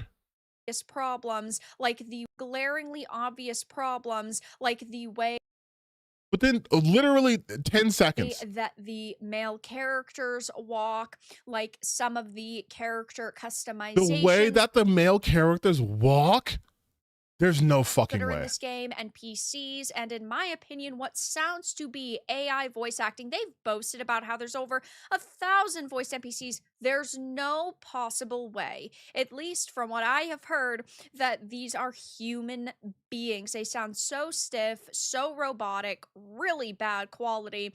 And while this game does visually look... Do you think she's going to showcase any of the voice acting? Pretty good. I don't think that is enough to carry an experience anymore. There are plenty of games that have released over the years that look really solid. And part of what is funny is people are comparing games from like 2013 to 2026 Fable. And yes, again, the new Fable game does visually look pretty good, but it's not some groundbreaking, revolutionary art style or visuals. It looks like so many other games that have released recently. In my opinion, Fable looks like Avowed. I don't know if it is the What is happening? What is happening?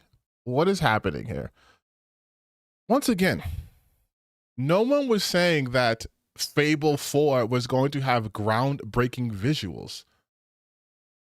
Like what? Yeah, Fable 2026 and then Rise 2013. Yeah, Rise looks good. We have been in the realm of diminishing returns when it comes to visual fidelity for decades. I've literally talked about this.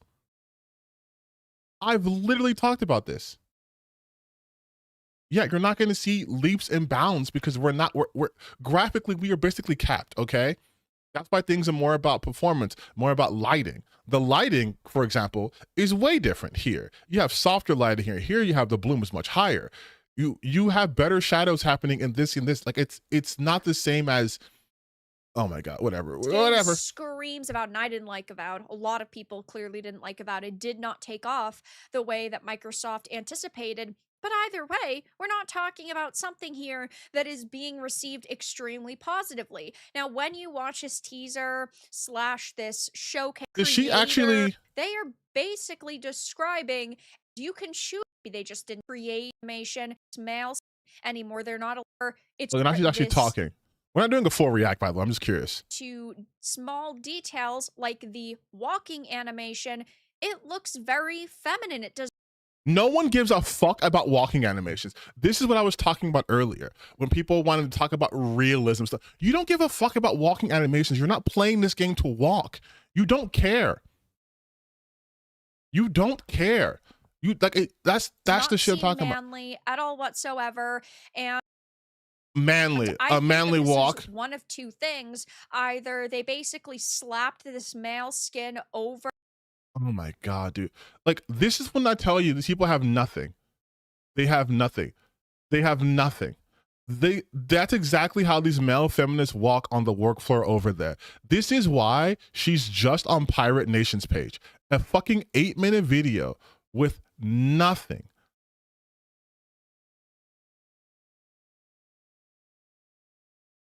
Nothing. Like, what does this part say? It takes her an hour to read this part. Jesus Christ.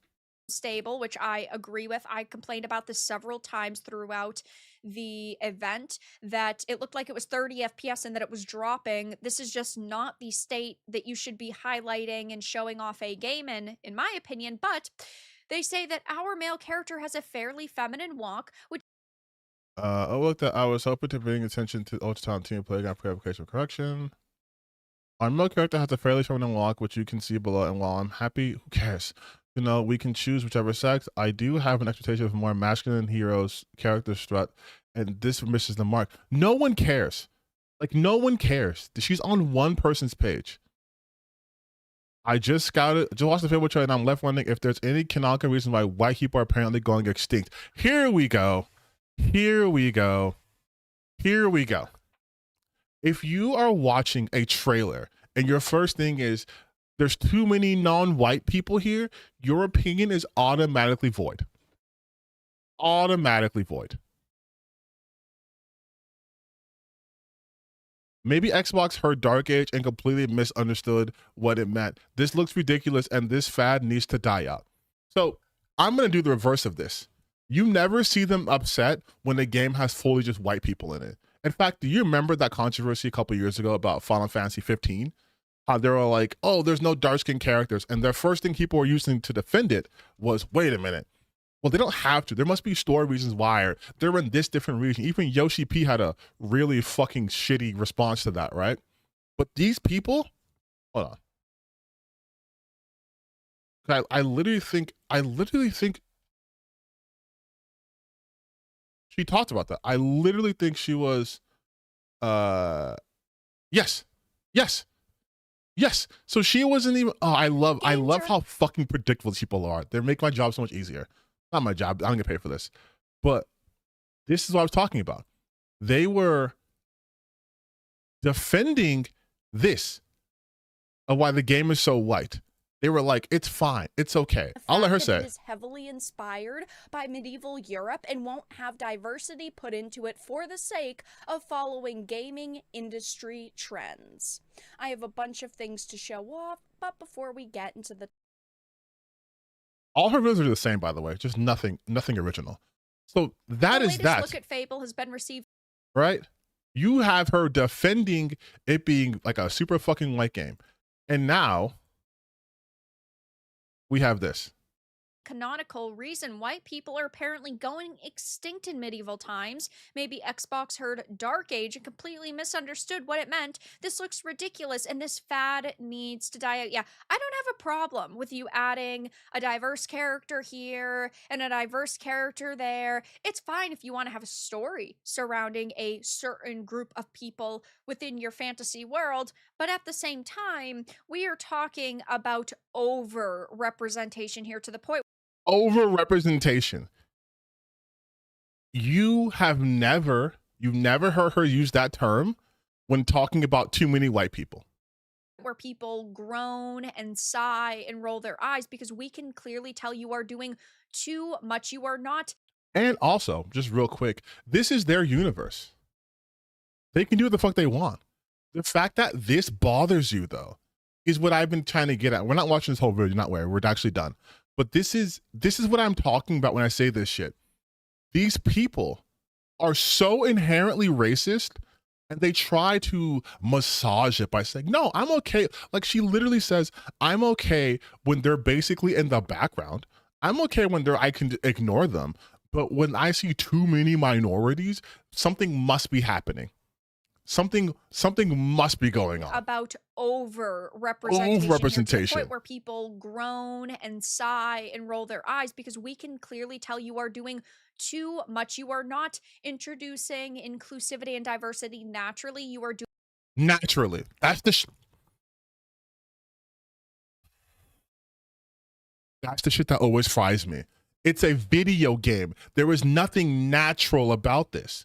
Again, when Yoshi P says why he has white people in his game, you weren't like, but that seems artificial because in that time period, in that region, right, there were still characters, if you're drawing from European history, there are still people from the Moors, they did trade, they wouldn't be uncommon to be seen there. You didn't do any of that shit. But now with this, a fictional game that you haven't even played yet. This is some racist asshole saying, I scouted the Fable trailer. Who does this? Like, look at this guy right here. You know how insanely racist you gotta be to do this? And she's always like, this is the role. Oh my God. This is the role that racist white women did for the KKK, like the Daughters of Confederacy, all that shit. They would use their shield being white women as being not taken as seriously to pass on white supremacist ideologies and thoughts in a way that was innocuous, right?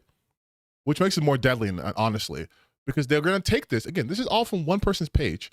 She takes this and tries to make it seem like there's validity to this by saying, oh, we're overrepresenting and people are going to be upset and groan. Upset about what? Doing it because you are going down a checklist and people are going to call you out on that every single time. Why is it a checklist?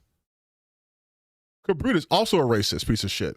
Fable is looking exactly as expected from a modern Western AAA, and yeah, even putting race aside, none of these characters look appealing. None of the costumes look cool.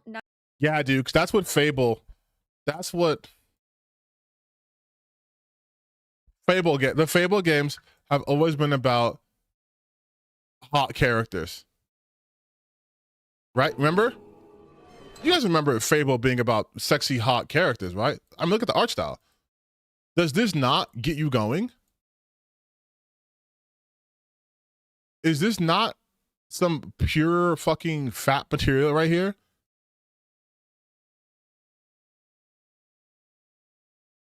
Like, is that not, is this not, this doesn't get you guys horny? Because this is what Fable was always about. It was about hot looking characters. And real quick, if we go through the Fable 4 trailer together, again, I'm going to mute it because I don't want, this is from the direct? Yeah. Think it's the trailer they're looking at? It's muted. Character creation. So you're telling me they were doing shit like this. They were going frame by frame and going, wait, hold on. This person looks like a minority. This person looks like a minority. This is the darker skinned person. This person might be a minority because they have shadows. I don't know. Like, you were doing this. You were going through a fucking trailer and looking at them. Oh, wait, black person here. Oh shit, another black person here. Look, there's a white guy right here. They didn't mention that.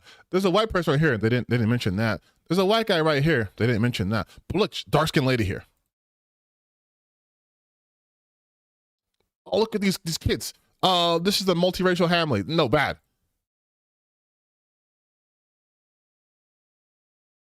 Oh, look. There's a white woman here. Didn't mention that. Oh shit, Asian looking lady person here. Oh shit, Indian woman here. Like, that's literally what the person said that they did. They said they went through the trailer. Like, how is this? They literally said that here. They said that they watched the Fable trailer. That trailer was 40 seconds. 40 seconds. These are like, he had to stop and zoom in. And Richard was a part of this game this whole time. Fable just saved their whole game reputation by getting rid of this woman as the main character and letting you create your own. Of course, it's this dumbass. Fable has always let you create your own characters. That's always my thing about Fable. You can always make your own characters. You were never locked into a particular character. This is the equivalent of saying that if Mass Effect had started off with Fem Shep in the games, like in the ads, and then being like, Mass Effect saved their legacy by getting rid of the female character and letting you play as a man. It's like, you can create a character. They just have one of two voices. That's it. by getting rid of this woman as the main character and letting you create your own. And I do agree that it does help them a lot. I'm not saying that this game looks like the worst title ever, but there are a lot of problems, and still good to play as this Uggo right here. I'll definitely be keeping a close eye on this. I will be. Vera Dark, you cannot talk out people's looks. We've been over this. You don't get that pass. But also to say that they got rid of her as the main character, she is quite literally in the game because it's a fucking character creation. It's a created character. It's a created character. And look, they're trying to once again start shit. Fable Devs forgot to fix walk animations for male characters. They made a bunch of girly boys. Like, who cares? Who fucking cares about the walk cycle? But they have nothing. Isn't here? Yeah, he's a rocket raccoon. But like, they have nothing. So they're caring about the walk cycle. You know what other people are talking about? The fact that you have a morality system. And it's different than the original one. That's something you can talk about, because that's something about the gameplay, not the fucking walk cycle that they can fix in a second. That's it. That's an easy fucking fix, actually. Like a literal easy fix to change the walk cycle animation. It's easy. But they're like, oh no, they got rid of her as a main character. They got rid of the lady as a main character. It's a created character. She's literally right here. That is the lady. That's her right there. So you're even wrong. You're wrong. This was the same part of the trailer that she had on her page. You're wrong. She's right here. That's her. That's a woman. They're literally showing you can create your own character. That's the whole point of this. And some people were like, like, that's her. Like, literally, this is her right there.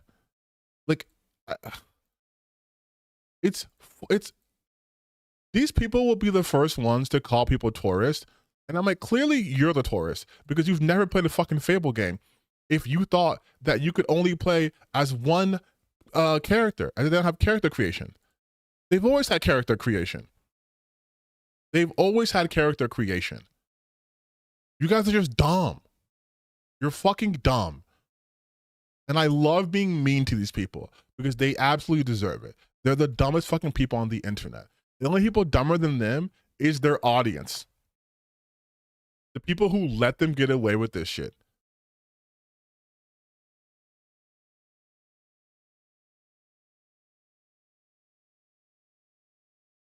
Like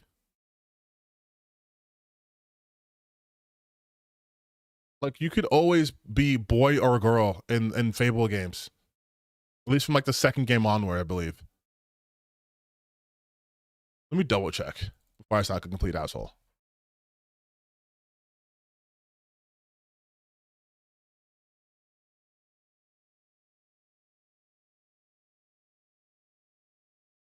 I'm convinced Fable won't have character creation. Ooh, sorry, Screen Matt. I just say character customization.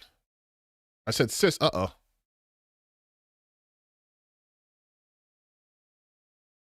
Fable 4. Fable 2. There we go. Oh, of course, all the news is going to be... Fuck.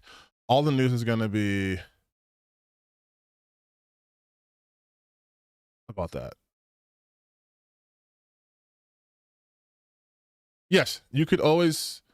Yeah, it's from Fable 2.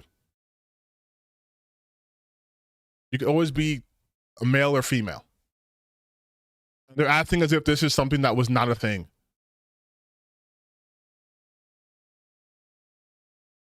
Maybe it's more in depth in this one. I don't know. When I saw the direct, they didn't really go about like, this is like an in-depth character creation. But you were never stuck as just playing as the fucking man. Even though there's a guy on the cover, you get to pick. Because they always refer to you as like the hero of Albion or something like that. Oh, game facts.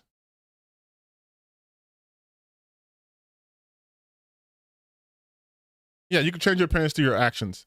That's something Yeah, so you could play as the male or female, and you had customization. So not necessarily character creation. Let me change my words. Not character creation, but customization. But that was always part of the Fable series. And for these people to be like, they saved the game by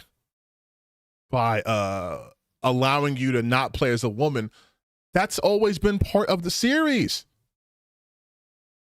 Hi, it's me again. Wagon Note did a video doing what you said about Nintendo and the Fable video. I love when you go against scripters. I'm from PR, by the way. You're from Puerto Rico? ¿Sabes Bad Bunny? Like, personalmente? I'm just kidding. Thank you. Wagon knows better talking about Fable. I don't. You know what? You did don't know. I feel, okay, Joe, just letting you know, you don't have to pay me to do this. Actually, you know what? You do have to pay me to do this, because it's the same shit, right? It's the same shit though, right? It's the same. Gamers bully Ubisoft into canceling Ugly Prince of Persia remake? How did gamers bully them? Gamers don't get to decide what gets made and what gets canceled. What is happening? Can gamers save entertainment with Amelia? How Amelia became a generational hero? The propaganda is not. Oh, no. Listen. Okay, straight up here. This guy is exactly what I said he was. He's exactly what I thought he was. Why are you talking about fucking Amelia? This is about right-wingers taking a character and talking about re-immigration. Like, he is literally espousing Nazi rhetoric. Like, this is literally, like, listen. Oh my God. A lot of people are saying in response to a British propaganda game named Pathways that's supposed to find extremists within the underclass society. I'm talking about students, people in grade schools trying to search out for extremism is doing it through gaming. And that's what's causing a lot of controversy, because people are playing the game and they're just loving the villains that are in the game more than any protagonists that we do see in the game. And one particular character that sparked overall praise and cheer had to be the British-loving and patriotic Amelia, who's against all immigration and all policies that seems to be against her preference of a purely British society. And that's the enemy in this game. Anyone that wants a pure British society and culture that doesn't allow massive illegal immigration. Like, you see how fucking dumb he is? I'm sorry, I can't do another react to him so soon because my brain needs recovery time. But also, this is voting against your best interest. What is a pure British society? British people aren't just white people, but that is what they're talking about. When you hear shit about immigration, when you hear them talking about the purity of a culture, this is xenophobic. This is bigotry. I'm not going to listen to this balding dumbass talk about shit he has no actual knowledge about.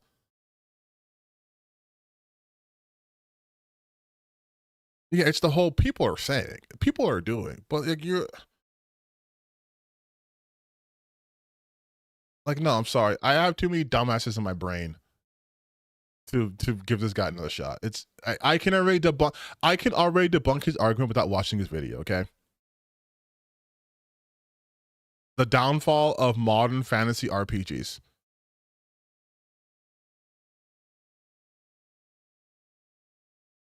Fable's HR departments feel diversity and monoculture, and he's making assumptions about a game that not only she's not played, but this is the first like in-depth. It's odd hearing you talk about Britain seeing Heather Scott in your audience. Listen, the British are not different from Americans. That is a myth. When it comes down to it, we have a lot of overlap, which is why you have, Trump being very popular over there. Just react to Fable. Oh my God. Fine. And fantasies in the modern day era of gaming is like walking into your HR department at any corporate franchise, where you have to play the social game and virtue signaling morality that is at the standard of society today, where everything related to political progressive activism is at the forefront, rather than just the joy and fantasy of gaming itself being the purpose of your experience. Where Okay, just right off the bat, this is projection. He is projecting. I have a job. I'm assuming most of you guys have jobs. You shouldn't be visiting HR frequently enough for the situation to happen in the first place. But on top of that, that's not how it works, right? Like, HR departments exist to protect the company. So let's get that straight, by the way. Virtue signaling, it's called professionalism, okay? It doesn't matter what job you have. You could be sweeping the floors at McDonald's. You could be a C-suite executive. You can't walk into the company and be like, damn, there's too many black people here. That's going to send you to HR because that's not professional, because that's going to hurt their bottom line. You being racist, okay? You making people uncomfortable. To back your virtue signaling, gender, race, skin color, disability, pronouns, and all other sense. and also he does this thing. Now I'm going to bring a little bit of race into this because we're both black, presumably, but he does this thing where he is talking as if this nigga is not black. Like, he's talking as if his skin color is translucent, like not even white, like it's non-existent, like he's just an amorphous, disembodied being. Like, what do you gender, race, skin color, disability, pronouns, and all other sense of social justice norms are at the forefront rather than the gaming experience itself. And I think that's what people got. And he uses the clips from Dragon Age, which again Dragon Age gets so maligned. That's why he has to put a Tosh in there. Dragon Age gets so maligned for the wrong reasons. You always had diversity in these fantasy multiplayer or these fantasy games. Like, that's the whole point of fantasy. People from different races. Fantasy as a genre explores racism and classism and so many societal issues. That's the whole thing of fantasy. That's one of its biggest things. Some of those prominent, most crucial pieces of fantasy in history talk about these topics. What the fuck do you think Lord of the Rings is about?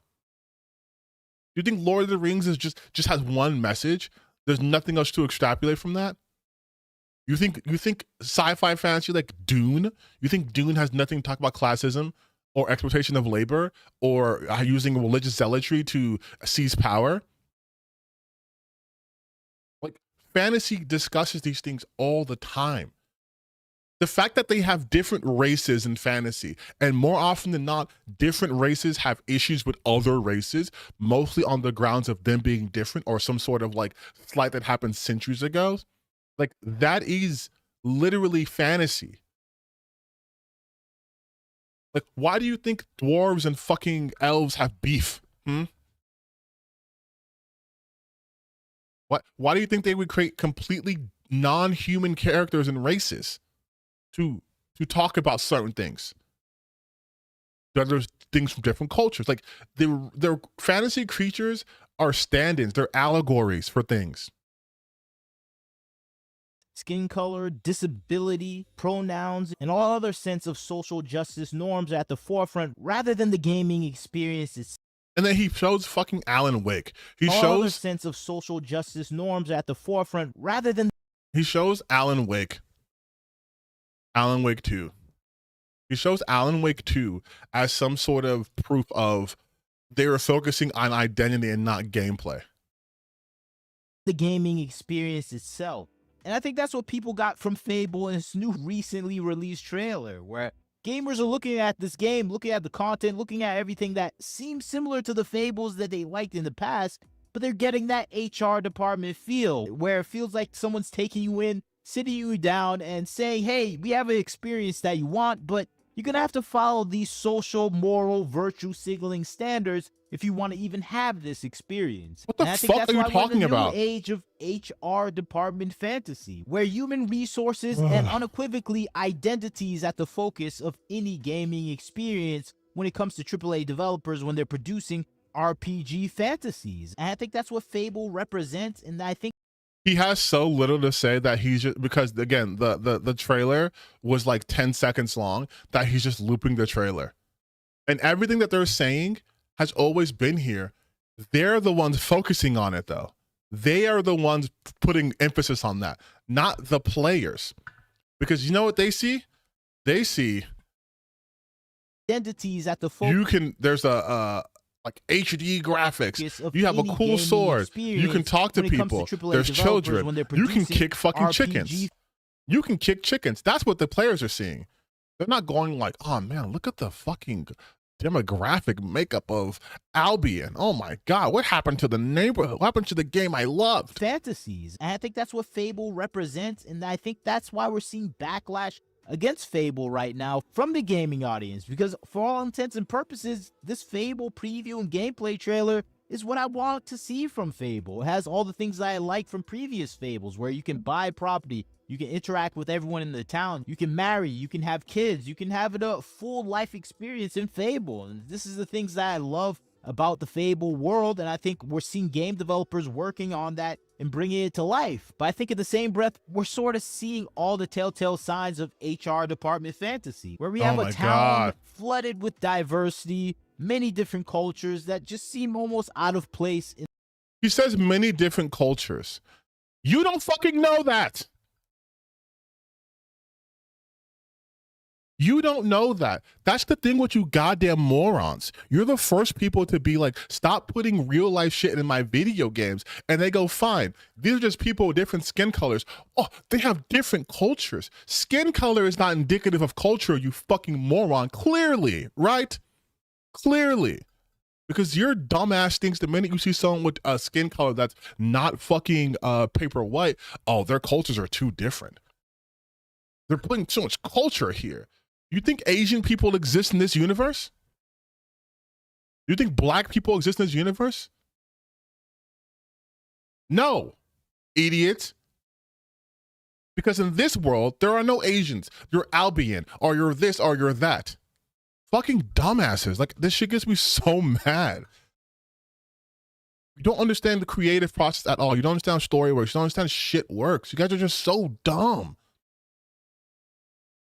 Like, of course, they're going to have people who, in our real world, representing these games. What the fuck else are they going to have? Everyone's purple?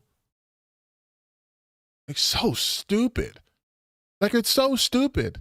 And the thing is, too, is if you, just in the real world, let's say you went to, like, a country in Africa. Let's say you were, like, fucking Benin or Togo or whatever. You're going to see a bunch of black people there. A bunch of different black people there. But guess what? If you go to a different country, you're going to have black people there from a different culture. I am Congolese American. There are people who are Nigerian. We can trace our history to Africa. But guess what? Congolese culture is not the same as Nigerian culture. But we're both black. How does that work? How do you process that? There are people who are from Puerto Rico. There are people who are from Venezuela. People who are from like Latin American countries. They all speak Spanish, but guess what? Different fucking cultures. God damn, like this is the level of stupid I have to contest every time I make a video or talk about a topic, because we're flooded by dumbasses like this who go, there's too many different cultures here. They are all doing the same shit. No one out here is like, I am praying to Allah and I'm reading the Torah. They are wearing the same fucking clothes. These are markers of culture. They're wearing the same clothes, engaging in the same activities, eating the same goddamn food. Signs of HR department fantasy, where we have a town flooded with diversity, many different cultures that just seem almost out of place in the fantasy world. Cultures that seem out of place. This is a motherfucker drinking ale. And I think that's the thing that I hate about modern day fantasy, where it feels like you're in New York and LA, where there's just no diversity. I know it sounds crazy saying there's no diversity. I mean, every culture is in one place and they have the same culture. There is no diversity. Everyone is the same, and it's just you have different skin colors and anything else, but everything is the same. There's no land you can travel to that has a different culture, because everyone is exactly the same. And I think that's the thing I get from this, where what the fuck is he talking about? No. Did I just have an aneurysm?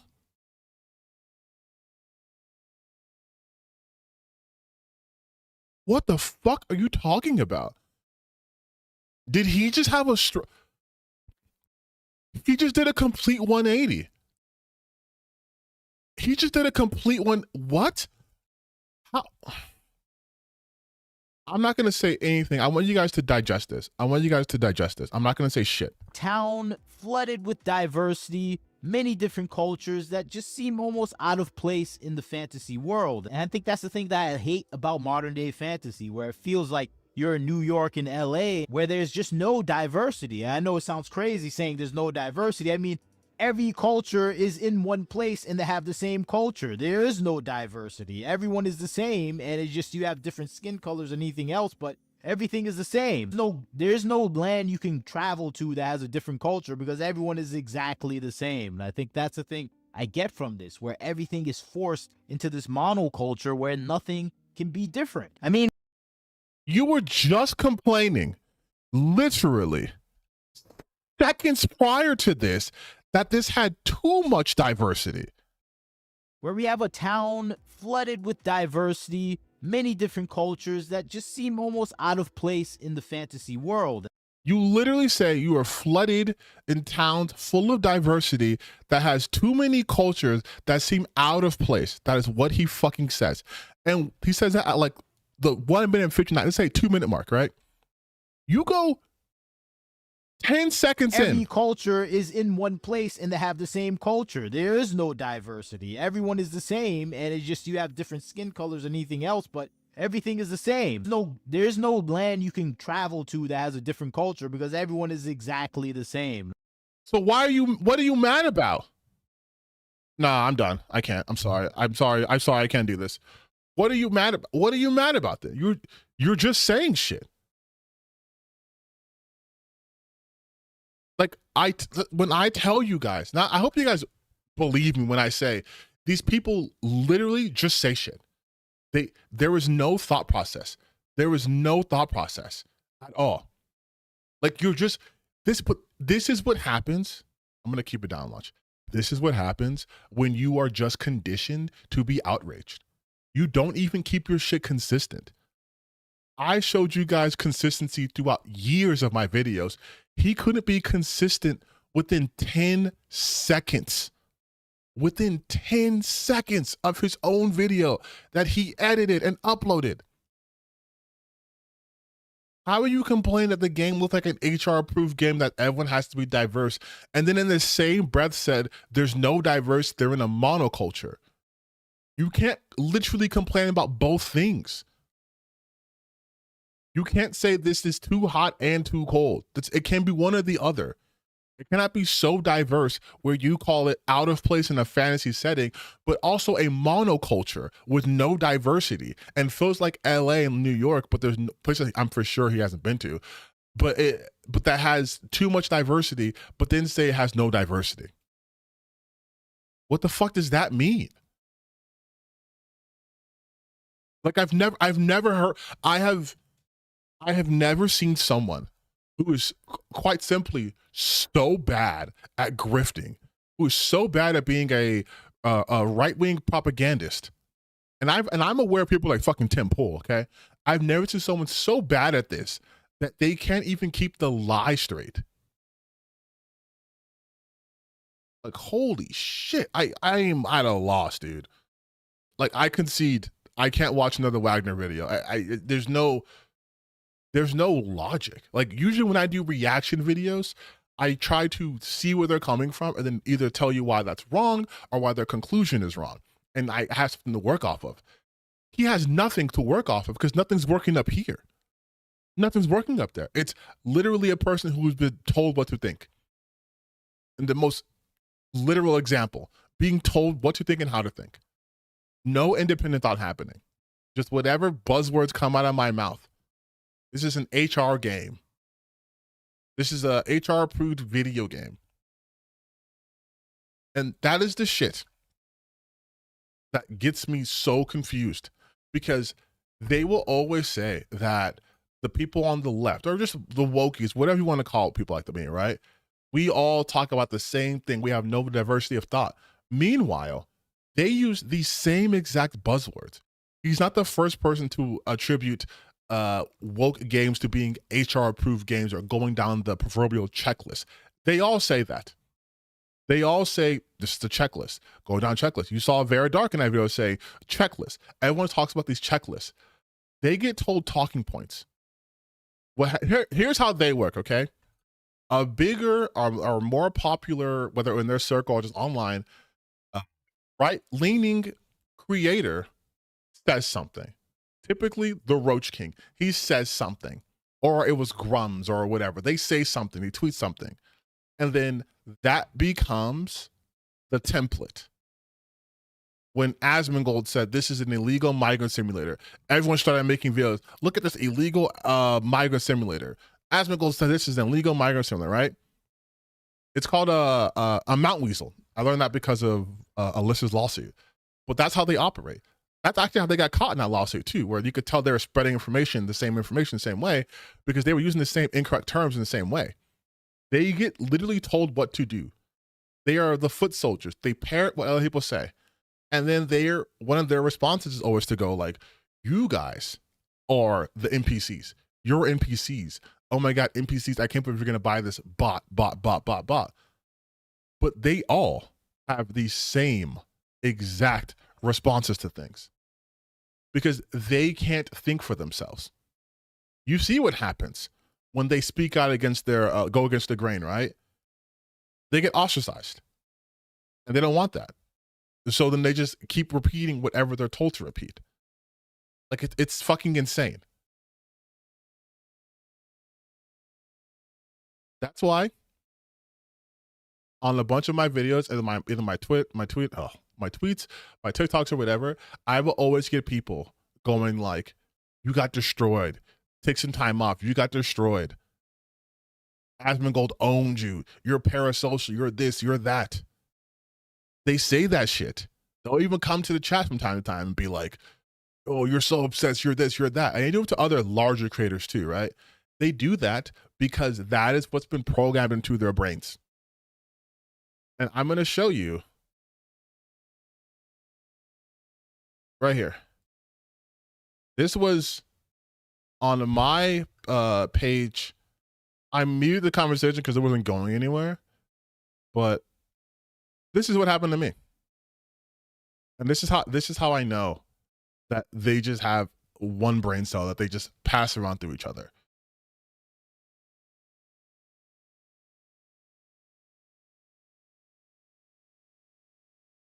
Here we go.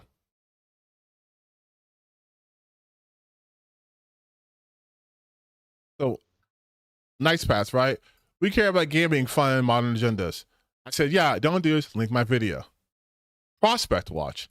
But you got owned for being a parasocial loser. Time to hop off X for the month, maybe the year. Looking at that Asmongold post. Sad, sad life. Me. You are monitoring my post, so I got to assume you have no job. And no one's monitoring your lame ass. No one's monitoring. Saw your lame ass on TikTok. Look how many posts you got. Ironic. You're not monitoring, but you saw my TikTok and had to go to my Twitter to call me lame. And do you think that makes you look cool and normal? Felt as normal as your obsession over another man butt, and don't hype yourself up. Wasn't your TikTok. You're a nobody. And I wrote response, you're. And if I'm a bum, why are you here? You are telling everyone that you suck the Roach King's dick and you need someone to form your opinions. Anything you say about me makes you look worse because you're going out of your way for a nobody. Dumbass. And I muted the conversation after that. But that's how these people operate. Once they get told what to do, once they get approval of a target, they will just forever come after that person, no matter what they say, because they want you to be silent.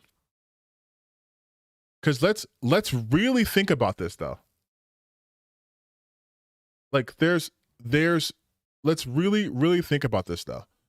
If I am, and I won't go through the list, but I've got comments too where people are like, I want your channel to fail. You're a small loser, whatever. If I'm all these things, I'll say I'm a small channel. I don't have that much pull. Although sometimes I have an inordinate amount of attraction to my stuff, but no, I have like almost 7,000 subscribers on YouTube, which honestly, thank you guys so much.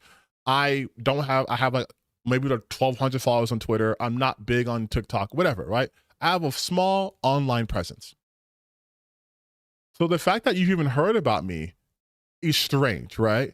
And to even go even further, to be like, You're a loser, you're a small channel, you're obsessed. And yet you came to this small loser bum channel to tell me what? Like, you had to get that out your system. You had to be, no, I saw this, according to this guy, I saw this TikTok that wasn't your TikTok. So that means what? Someone else is talking about me? But I saw your TikTok and you're such a loser that I went onto your fucking Twitter page to find a random post that you made that only had 438 views, and I had to comment on it to let you know that you're a loser. I'm cool and normal. And I'm like, this is the shit though doesn't get to me. Like, I like to talk about it because it's funny to expose people's tactics. But this is what they want. They want people to be like, I don't want to be seen as a loser on the internet. Motherfucker, I see it makes you cheer. I don't care. You guys support people like Asmongold and Tectone and all those losers. I don't care if you think I'm parasocial when they have videos obsessing over Hassan, trans people, when they have videos gleefully watching people getting beaten up by forces of the state. I don't care if you think they are cool and I'm not. Your opinion matters little to me. What I do care about is the fact that you do this and you think that you're normal and cool. You see someone talking about a game that you don't have interest in. So instead of just ignoring it, like I do for a lot of fucking games, you retweet it and go, oh my God, 13-year-old boy. What's with the hair? She looks ugly. You go on YouTube and you make 100 videos, Jeff Tarzia, about Ghost of Yote. Because you don't like the fact that a gamer that has a character you don't think is hot is successful. And you're the same, you're like, oh, dude, Asmongold roasted you. Asmongold doesn't fucking roast anyone. He doesn't have the intellectual capacity to make a joke outside of deport, yeah, based. He's not roasting a motherfucker. Like, listen, I grew up black in America. I know how to fucking roast somebody. These aren't roasts. And it's the same shit, right? It's like, no one cares about this. No one cares about this woke stuff. Okay, then why are you here? That's always in my core question. Why are you here then? You guys won, right? Wokeness is dead. Trump is president. People are getting killed in the streets. People are getting deported. Woke is dead. So why do you care if I make a video talking about woke videos? Why do you care if I don't like Code Violet? Why do you care if I think what Knight's Path is doing is a bad way to market? Why do you care? You won. You have control of the government. You have world governments trying to become more like the Trump administration. You've won. I'll tell you why they do that shit, you guys. It's because even though they've won, the material conditions they have found themselves in have not improved. Their love lives have not improved. Their interpersonal relationships as a whole have not improved. They didn't get that job promotion. That girl turned them down. They thought if they could have someone to target to get their anger out, that their life would be better. And it's not. That's why they are consistently doing this shit. Because at the end of the day, they are miserable people. At the end of the day, they are, like I said 2 years ago, perpetually angry. They are perpetually unhappy, no matter what. I said this shit in July of 2024. And yes, I want to give this video some love because a lot of people didn't. But yes, I said this shit in July 2024. That's me, your girlfriend slash boyfriend slash date. For example, if someone were to say, oh man, perfect example. The menswear guy on Twitter, you probably know him, right? Like Derek, I'll put his little thing up here. He critiques people's outfits and says why it doesn't work and then says what they should do.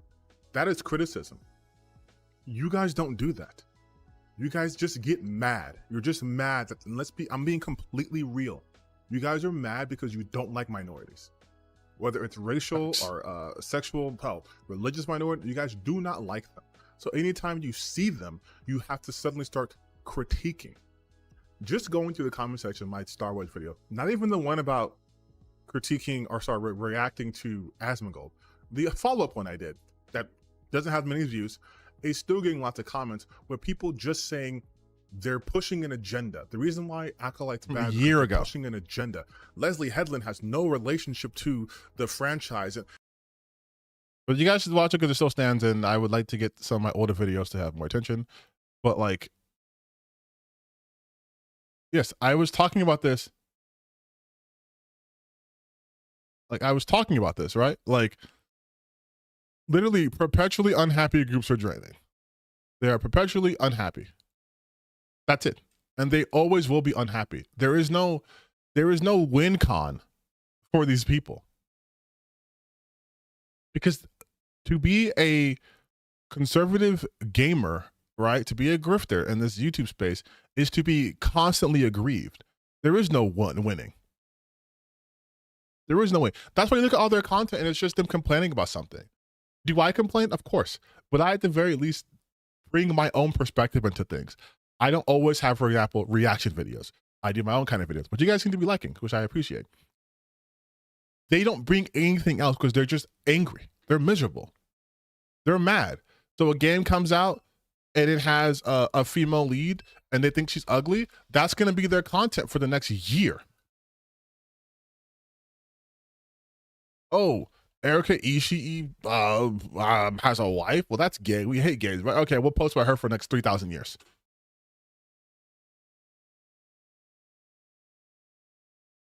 Like, look at this. Look at this, right? Now, I don't care about the views as much, but just look at how, like, look at how these channels, though, which is, like, let's take a look. Lancelot TV, for example, right? Never watch their stuff. Lancelot TV, 3,000 subscribers, 85 videos. I'll punch this them real quick. Started in 2025. So I can guarantee you every single one of their videos is an angry hate slap video. I can guarantee that. I can tell by the anime profile picture. But I guarantee you. Still hate videos, but look at this. Focused on Final Fantasy content. Final Fantasy content. Happy that Square Enix is collapsing. The evil has been defeated. And then look at this. And then you'll see the shift.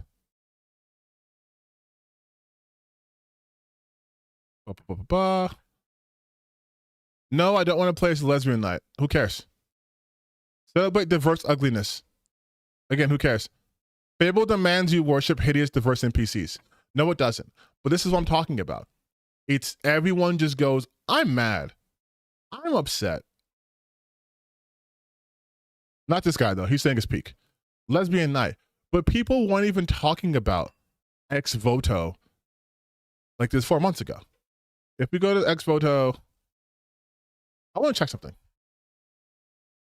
Here's the reveal trailer from 5 months ago, which you guys saw that I was hyped about when it happened before. So five months ago, she fired Erica before she fired anyone else. That's funny. Look at this.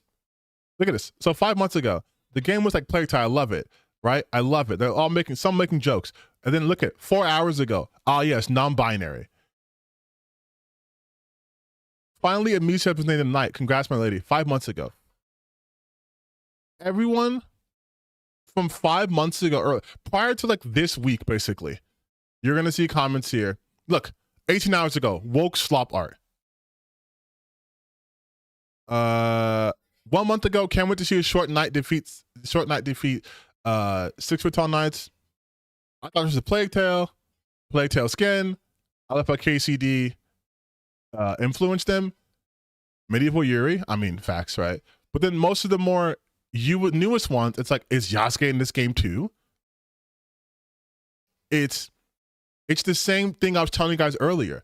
They don't have original thoughts in their head. So when they get an approved target, they want to go to its place and be like, oh, this is woke slop or whatever.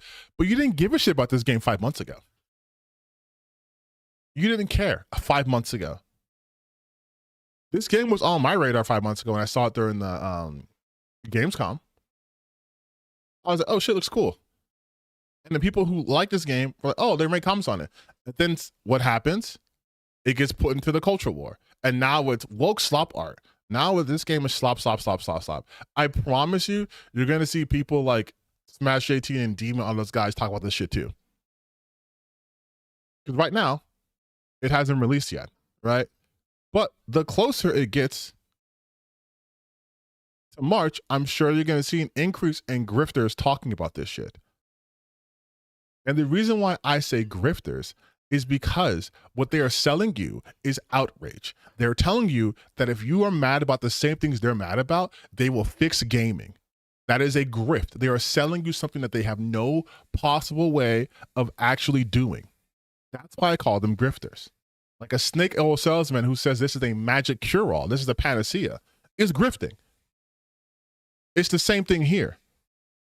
So just bookmark this in your brains, that there's almost no talk about this game online, which is fair. It's a small indie game, but most of the people who are talking about it, for the most part at this point, it's positive. So okay, let's do a comparison. You saw the trailers 5 months ago, right? This is the story chat from 2 days ago. What do you think the comments are going to look like? Do you think they're going to be exactly the same, or is it going to be way more people talking about woke and DEI?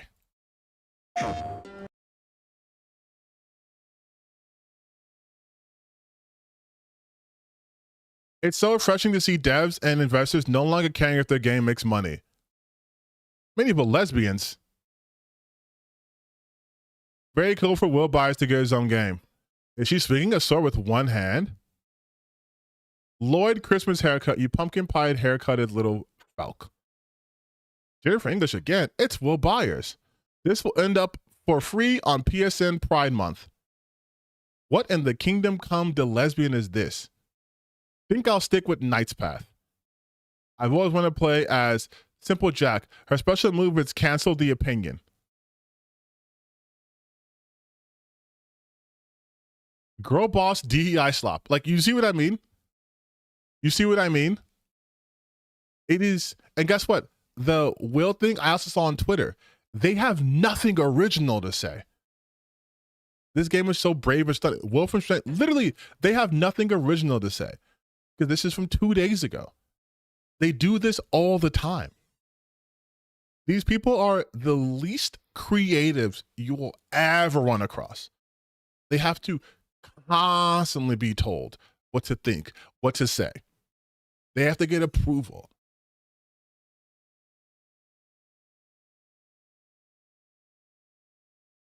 And now I'm curious. I don't think this even has a trailer.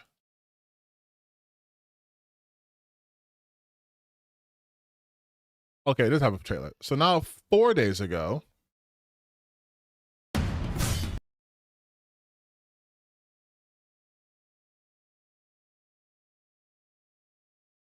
I hope you guys succeed. Real game devs need to be supported.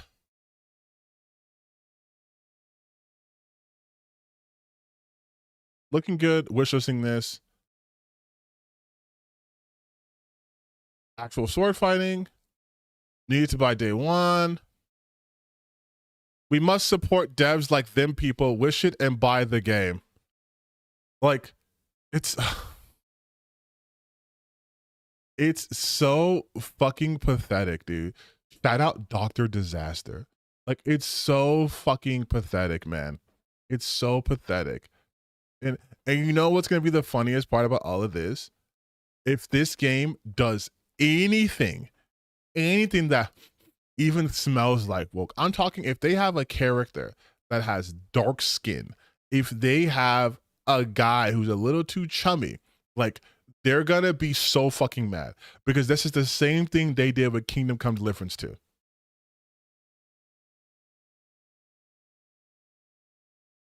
Like, it's so fucking funny to me. It's so fucking funny to me. Real game devs need to be supported.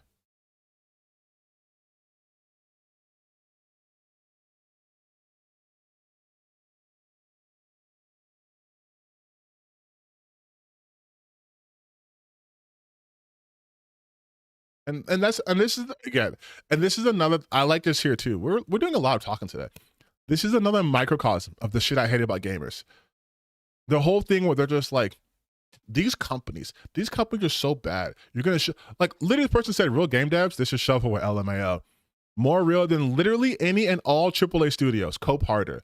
Santa Monica and Insomniac are not bad. They are pretty peak. Imagine shilling for those people. I guess she's doxing him. Rockstar Games is pretty real. Insomniac, the ones who absolutely demolished the Spider-Man games, oh yeah, they're so great. Like, this is another issue I have with the game. I have so many issues with the current fucking gaming landscape. Holy shit. Gamers are dumb. Gamers are dumb. They are dumb, and they're easily manipulated. Imagine shilling for a company. You are already doing that, my good sir. You are right now, when you say that we need to support real game devs, you are shilling for this game that has not come out. Like, that is, you are literally shilling for this game. You are doing that. You are doing that right now. But for them, and again, it's this is why I talk about politics so goddamn much. It's the same framework, right? It is how Trump got into power. You had people who were like, we're tired of the swamp. We're tired of elitists. We're tired of all this. It's like, okay, yes, we do need some reform in our institutions, absolutely. And they're like, let's have this outsider who knows nothing, this young, plucky underdog, and have him take their position. And now that he's in power and doing the same shit, they're like, no, but it's different. It's different. No, this company sucks because they're bad and I don't like their games. So I'm going to support this company. And then when they get big and successful, I'm going to shit on them too. Because that's the thing people don't seem to understand here. And I am not someone who's like, I love corporations. But if you keep buying from a certain company and they keep making profit for profit, they're going to get big. Like, EA wasn't gigantic overnight, right? Like, let's say like Team Cherry. Let's say Team Cherry starts making like $1 billion a game, right? And they expand and they're bigger and they can make more Hollow Knights, right? And they can do like 3D Hollow Knight sequels and yada, yada, yada, yada. People will turn on them. People hate seeing like success in a way because they feel like they're like getting beyond them. That's like people have this weird idea about indie game studios. You think indie game studios don't make a shit ton of money? Indie game studios just want to make the games that they make without like oversight from executives. But they absolutely want to make a shit ton of money. At least in comparison to the cost they put in. Like, they want to make money. It's just that AAA games and AAA companies are way more transparent about it by putting like microtransactions and all this shit too. But there's no indie company that's like, please don't give us money. We don't want to make any money. Even Peak, right? They said this, we sell this game for like $7, $8 over, right? They still make a lot of money in comparison to what they put into it. That's how it works. Like, when people think, oh, go to the indie scene, indie also needs investors. They also need cash. You're not smart by making these statements, by saying, oh, Insomniac who demolished the Spider-Man games. There's not a single reasonable person with a brain who says they demolished those games. They make these hyperbolic comments and think that's gospel. Like, these are the same people who think the reason why Ubisoft is struggling is because of one game. Sorry, 2 games. Star Wars Outlaws and Assassin's Creed Shadows. I blinked on that name. They think those are the games that are the reason why Ubisoft is like selling off to Tencent and canceling games, all this shit. And it's like, anyone with a fucking brain can tell you, no, that's not why. The real reason is much more boring, but it's poor leadership. That's why Ubisoft is struggling. Poor leadership, bad management, and poor business decisions. Assassin's Creed Shadows showed fine. It showed higher than I thought it was going to sell. Outlaw didn't sell that well. But to put yourself in a situation where you're relying on two upcoming games to right the ship is insane. But they won't look at it that way. They'll be like, no, it's because you had a woman as the lead and a black guy in your game. That's why your entire company that existed for the last 30 years is now bad. Not because people are tired of the same old structure when it comes to your games, right? It's especially like the Far Cry games, it's not because you team to kill franchises that have real potential and release these overly budgeted or over bloated fucking games that no one really truly wants. Hello, Skull and Bones. You're still trying to make Beyond Good and Evil 2 after like 2 fucking decades. Like, that's a production management issue. It's not because Yasuke's in fucking Assassin's Creed Shadows, but they don't care about that because in their worldview, the gamer brain rot is the same as a conservative brain rot. In their worldview, the answer is the group that makes me upset is the reason why everything's bad. They never talk about Ubisoft in terms of their leadership. They never talk about that. They never talk about it. They always talk about Ubisoft in terms of literally Assassin's Creed Shadows. That's it. And then they'll start being like, oh, look at Ubisoft. That's why they're fucking losing people. And same thing, I saw people talking to me about, what game was it? Where I was like, Ghost of Yote. Where they're like, this person left. Sucker Punch is failing now because this person left the company after the game was released. I'm like, this is how jobs work. You're a creative director for 10 years at a company. After the game's put out and okay, everything's settled. Okay, cool. Now I'm working at like Hasbro. Like, no one's saying that like Doug Bowser left the fucking Nintendo because Nintendo was failing. He's on the board of Hasbro now. But again, these people, they don't know anything. They don't know anything, and they confidently tell you how much they don't know shit all the time. And I'm just like, that's why I changed basically the trajectory of my channel, because I'm so tired of just these fucking morons being able to just say shit day in and day out with no counter messaging. Like, it's literally like if you take like 2 seconds to think about something, it's like, oh yeah, actually that makes more sense.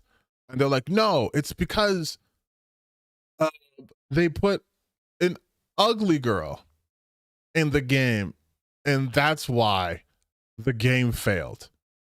And not because they like released the game on the same day as like fucking GTA 6. You know what I mean? It's never anything like that. It's always, I couldn't jerk off to this person, so it failed. Oh, I couldn't play this game because there was a black person in it. Yeah, Concord failed because it was woke, not because, you know, it was a fucking $40 game trying to enter into the, at this point, oversaturated shooter MOBA market. And it cost $40 as a new IP when people were still playing Fortnite for free. That couldn't possibly have factored into why I didn't do well.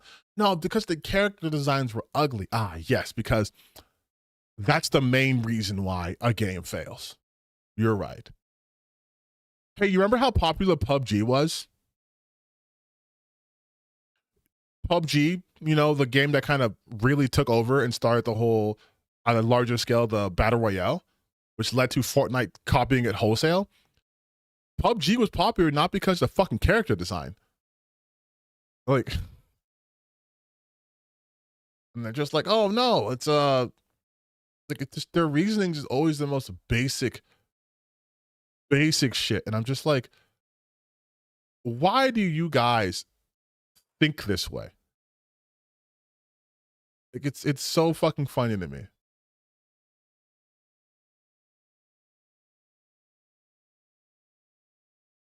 Just like, look at this shit.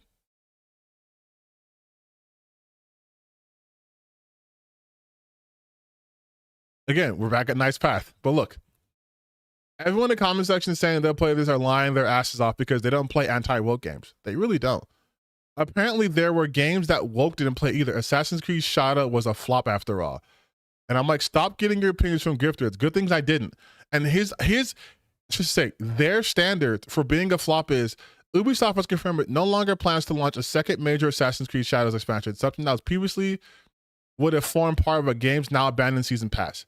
Yeah, because the game's a flop. They didn't announce their second one.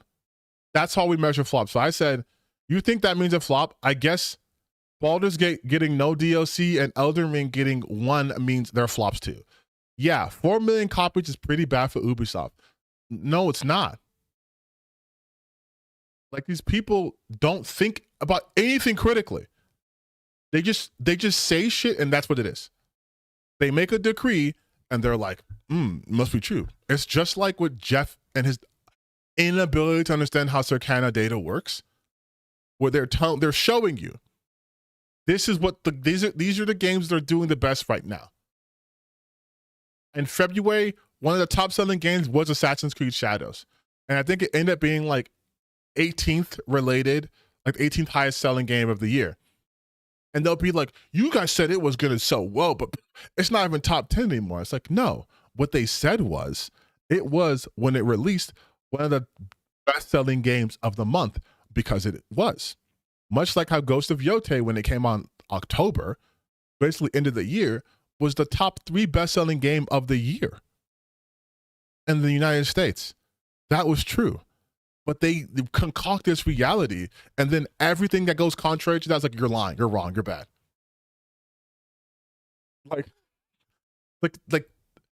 And this is the mentality that we are combating every single day. They create these realities and then they shift these goalposts so hard, so frequently. And then their fans just go like, yep, based. I don't have to do research. I can just say what I feel. The facts don't care about your feelings, people. Sure do love talking about their feelings. And that's it though. It's just let me make some shit up. Let me have an insider. Let me talk about this shit, right? And then have no proof. And once I'm proven wrong, either via a live stream where I'm engaging with somebody, I'll just quadruple down. Like I'll just quadruple down, dude.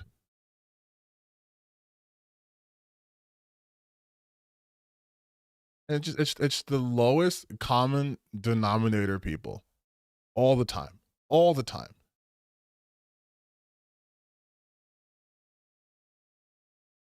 And this is how you can tell these people are literally just in it for views, man. That's it. They realize that's the whole, that is in a nutshell the entirety of the right? They don't ultimately care about anything. What they care about is, how can I extract the most financial value from this particular situation? No long-term thought process, right? Eventually, the pendulum is going to swing back the other way. We're already seeing it swinging. I've told you guys how much people fucking hate this goddamn administration, how much they hate these anti-woke losers. As a society, we hate these people.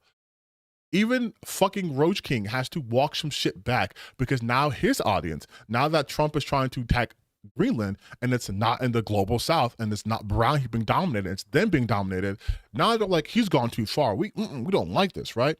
ISIS shooting people in the head. Oh, fine. Renee was a white woman. You know how white women are adjacent to liberalism, but a white guy got killed? Okay, wait a minute. This is kind of bad, right? The shift is coming. And what's going to happen is all these guys are going to be unable to pivot away from this, because their output was way too much, way too hard into this shit. If you think I'm wrong, look at what happened to Melanie Mack.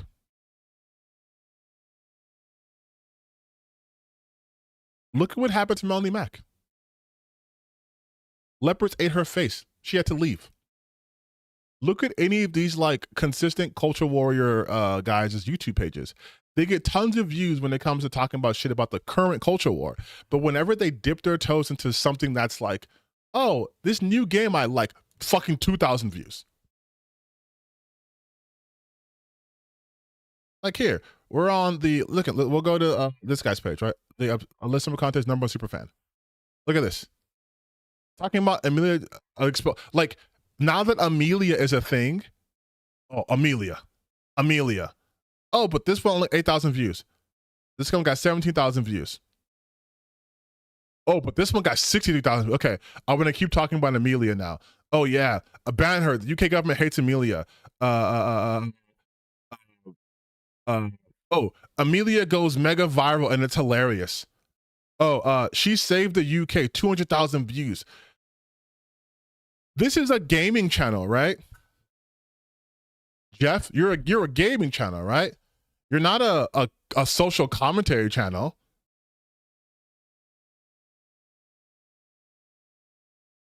You're not a political channel. And see, you're dipping your toes into this shit. Look when he talks about Grok and the UK government. 6,000 views. No one cares, right? No one cares. And so what they're seeing is Geronimo Patton, 4,000 views. She's supposed to be filming them 7,000 views. For a channel over 100,000 subscribers. What they're seeing is their future.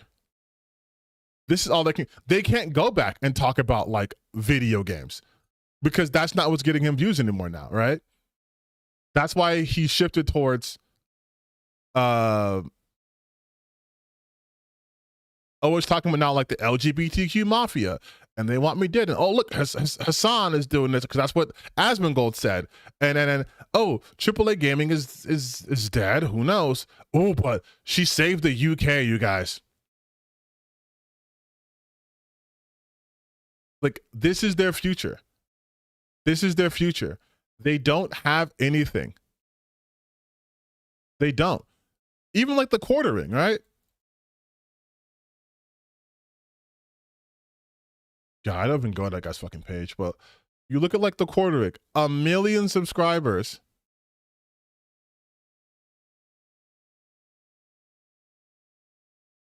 Almost 2 million subscribers. That's insane. And it's like he has to constantly talk about random shit, right? And of course, the things that are popular now, like what's happening in Minnesota, is going to get more viewership, right? But then everything else is like, oh, not really. A channel with almost 2 million subscribers.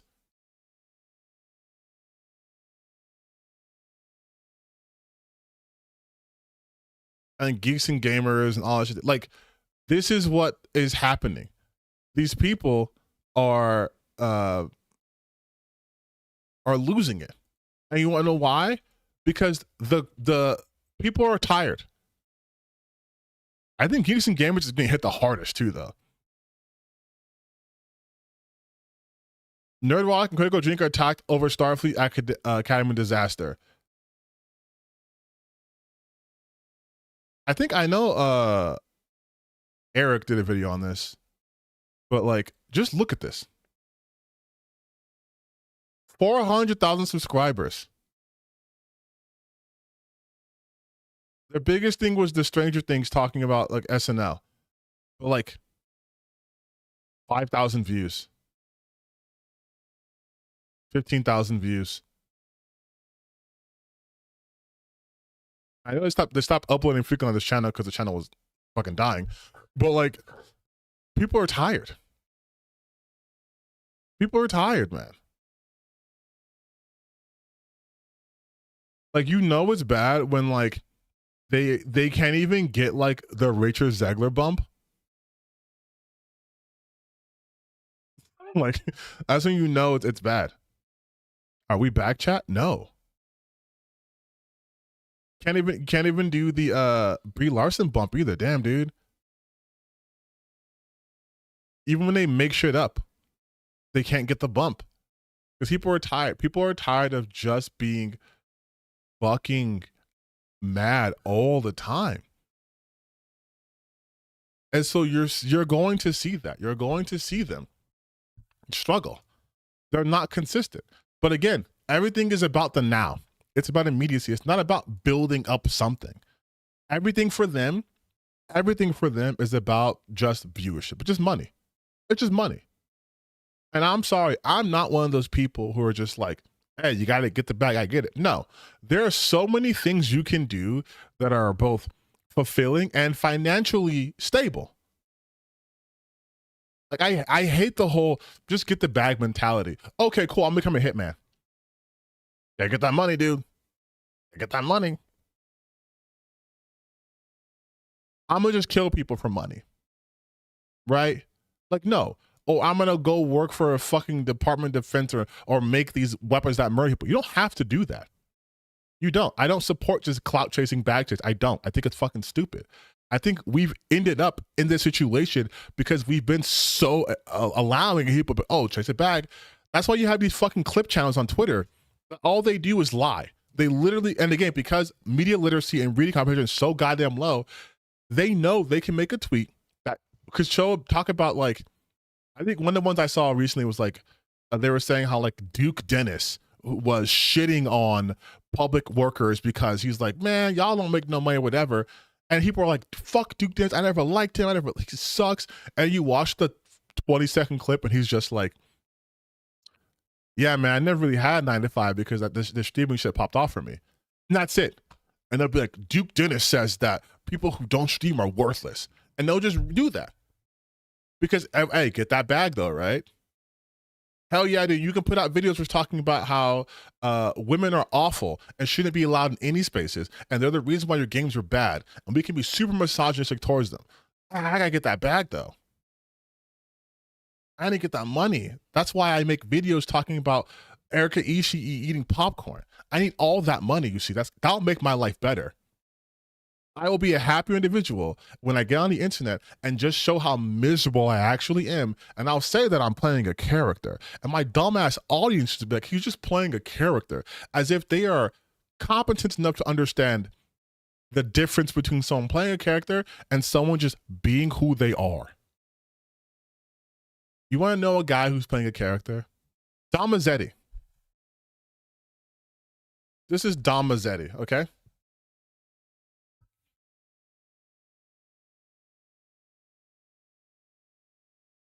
This is Dom Mazzetti from Bro Science Life. I used to watch this guy a lot a couple years ago. This is Dom Mazzetti. Is the day you become forever small, because you'll never be as big as you want to be. No one thinks about being small more than a big dude. Small people don't think about being small. They're just small. Just like a dog doesn't think about being a dog. He just stays happy and stupid with no goals. The moment you try to better yourself is the moment you admit you were never good from the start.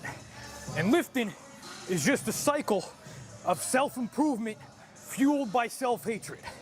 The day you start lifting. Well, that's Dom Mazzetti, the character. And this is the guy who plays Dom. To the gym. My freshman year roommate was super jacked. Trend jacked? No, I mean, he was natural, but he was just like, was he? Yeah, no, he was. Like back at a time when it was really, really rare and special to be very jacked. This was 2006. Like he, at any given time, was the biggest, most shredded dude in the gym. And I was like, damn, all right, that was my original professor. Name's Eric. I was 128 when I got there, and I gained, I think it was 155 at the end of freshman year. Damn, bro. Yeah, I was skinny. So I was sitting on the phone. I was in like the comments. Well, that is a person who plays a persona on the internet, right? And then this is how he really speaks. For a long time, people didn't even know my real name. Like, I didn't have a personal Instagram. Like, nobody knew for probably 7 years. Yeah, people thought you were that guy. Yeah, they didn't even know my real name. Thought you were Dom Mazzetti. Yeah, I think 2015 was when like I actually started doing my own stuff outside of it. I had my Dom Mazzetti Verse channel for 2 years, which was my first success in YouTube. And then I had been doing Bro Science at that point for about 3 years. And then I met you at Gold's. Yeah. And so I'd like, people didn't really know who I was. And I was just like, just this character. And over time, it started to become the character. That's what it's like to play a character. That's what it's like to be like, oh, he's clearly putting on an act.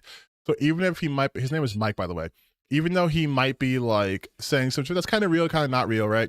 It's a character. He's putting on a caricature of a gym bro, right? That's his whole persona, not real. The fucking people they follow, the Asmongols of the world, the Smash JTs, those guys aren't putting on the character. Their character is awful as a human being. They're awful. They're terrible people. But people don't want to believe how terrible people can actually be. So we create this mental distance, like, oh well, he's just, or we not just distance. We create this rationale. It's like, oh well, no one would really mean that and say those things, so he must be putting on a character. That's why when you see people online will always respond with, "You fell for bait." They're just trolling. They're just rage baiting you. It's not because people are, yeah, they're trolling you.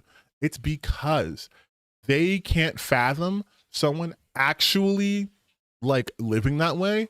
And so they're like, well, I'm in on the joke, but you're not in on the joke. So it's funny. You fell for bait. I know this is bait, but it can't always be bait, you guys. It's not infinite bait. There are people who are just repulsive. There are people who are just bad people. People who are mean, who suck, who take pleasure in people's pain. There are people who are like that. And the problem is you like these people and you don't like what it says about you. So you have to say, he's just clip farming, you guys. He's just trolling. He's just.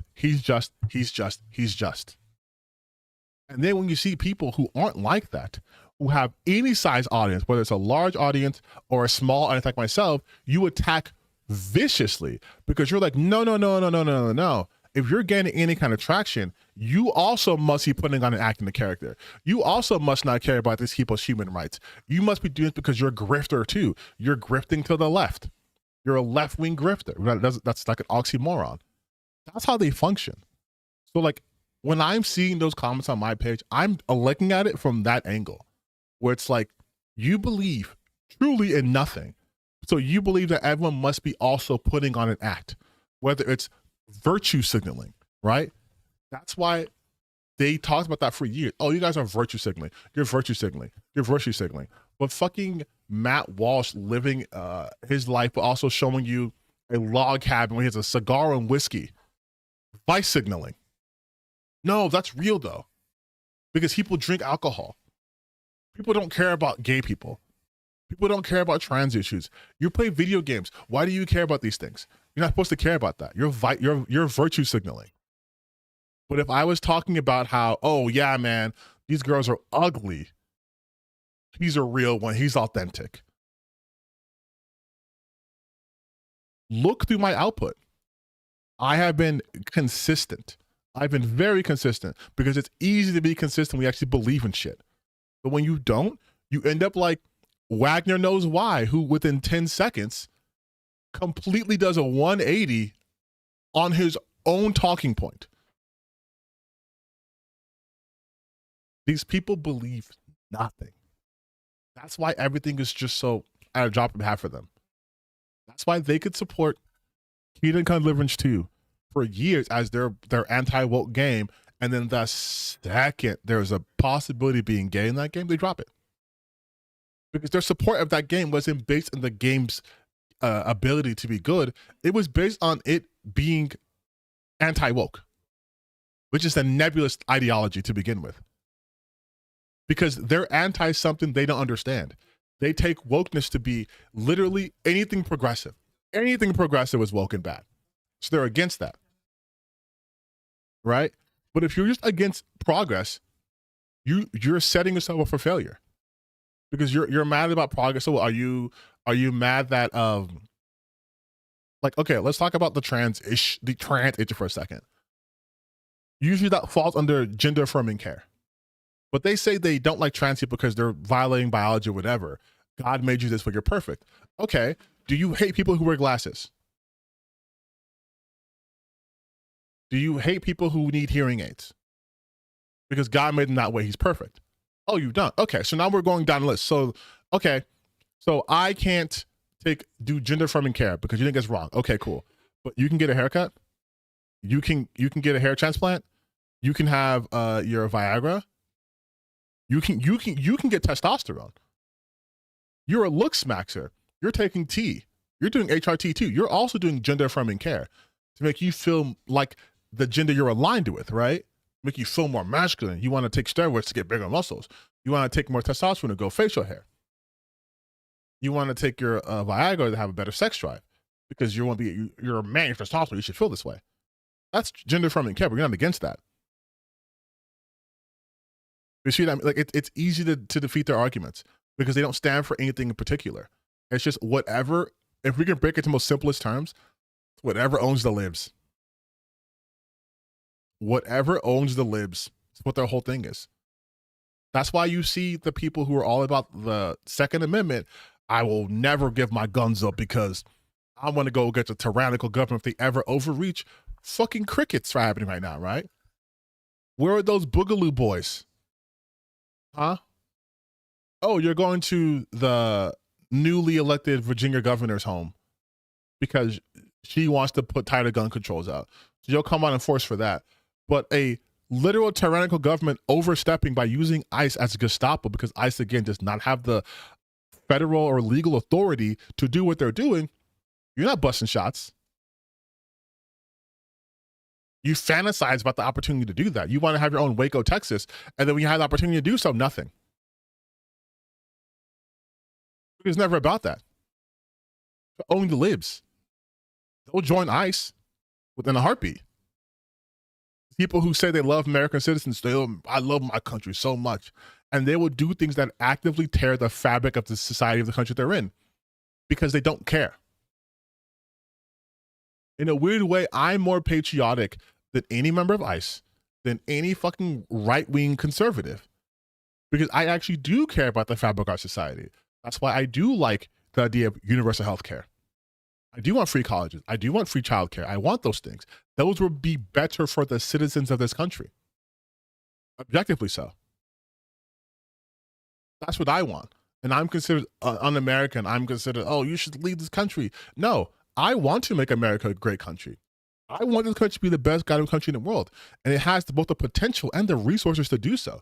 But they actively will show you what they would rather do. They would rather gun you down than give you free healthcare. They would rather you go into crippling medical debt than to make sure that you can live. They rather make college so prohibitive than gives you an education. And then the people who are telling you college is bad and shitty, is wrong for you, have either lucked their way into a envious financial position, or they themselves went to college. But they'll tell you it's bad.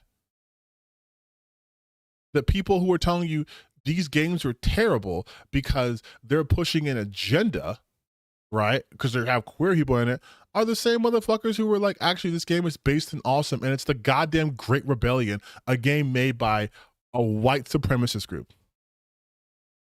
Yeah, you're patriotic until it's inconvenient. You were mad about the COVID restrictions that were in place to save lives because you felt your freedoms were being entrenched. But now that ICE agents literally can walk into your house without a warrant and pull you from your family, nothing. These people have no moral, they have no backbone, no convictions. And again, I know I just got super like straight up political there, but it's the same framework that you're seeing in the anime community, in the gaming community. Anime community, oh, these localizers, they're so bad. Chibi reviews, right? He's a perfect example. These localizers are ruining everything. Get them out of my hobbies. They're ruining my perfect image of Japan. Meanwhile, the content they consume is just pure lowly shit. They get mad that they call shit censorship because you can't see up the skirt of a 2-year-old looking character. Like, that's what animates them. They don't actually care. They don't fucking care. Because I guarantee you, if there was a character that was originally queer and then they were turned to like straight, no one on that side would give a shit. They wouldn't call that censorship. They'd be like, oh, they're not infested by the woke mind virus. Do you guys remember what happened with the 1,000-Year Door for the Mario game? With that one character who was, I think, like trans. And people were like, oh, these localizers ruined it. They ruined it. It was Vivian, right? Yeah, Vivian.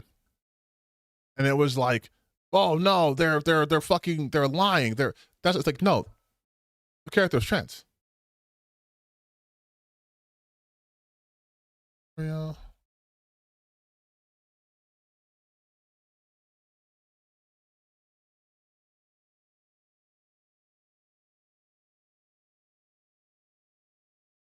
And I'm like, you guys are upset about this. They were upset about Bridget, or is it Bridget? No, it's Bridget, right? They're upset about that too. Same thing with Poison. It's like, you guys are so mad about this shit all the time. But when it's a race, there's no, yes, Sailor Moon, I know, obviously that too, right? Not mad about that. But I get it to you now, they'd be like, what's this woke bullshit? They always say that, they think like, and the thing is too, what's so funny is, like I said in my white supremacy is ruining game discourse video, they think what they're doing is a positive. And I'm like, you're flattening so many people. They think Japan is this idealized place where there is no issues. And in their eyes, they mean there are no queer people in public. There's no women talking out of place. It's a perfect society. And then when Japan puts out a game or a piece of media that analyzes that very notion and shows you how wrong it is, they go, they were infected by the woke mind virus over there. Capcom has fallen. And I'm so mad my brain remembers all these fucking things. But it's like, yeah, they're like, oh, it's woke. They've gone full woke. They've ruined everything.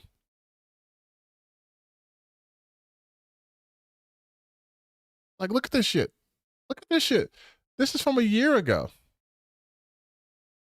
1 year ago. Capcom's localization on team goes full woke, never go full woke. Capcom's woke, I'm done. And it's like, gaming is dead? 2025 Gaming Award. The future of gaming looks gay and woke. Capcom woke adds satanic and woke divinity? Wait, no way.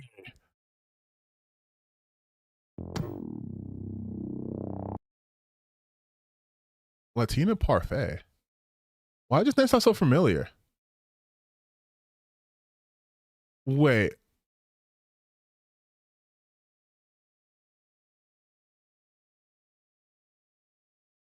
This is videos all satire and for ha-has. I love the LGBT community. I love Indians. I love game developers, and I always buy all the new games that come out because I love being a consumer. This is obviously fucking satire. This is fake. With the opening, apparently, it was only to end. My bad. No, this is no, something definitely tells me she's lying right here. My senses are going off right now. Is Dustborn still the worst game ever a year later? Yeah, this is she, her identifies woman of color, so if you dislike my videos, now you're sexist, racist. Yeah, okay. Andrew on kick. Yeah, okay. My senses were right.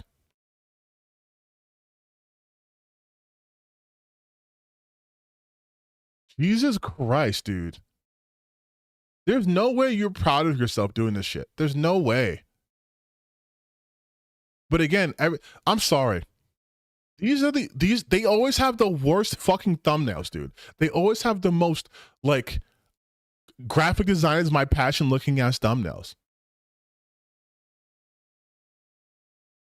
Oh, always. Always. It's always this shit. Oh, listen. Yeah, South. That's what it was. That's why it sounded familiar. That's why it sounded familiar. Yeah, I remember now. I remember this person now. When did gaming become so woke and gay? Old games, straight and cool. Modern games, very gay. Oh, I'm so tempted.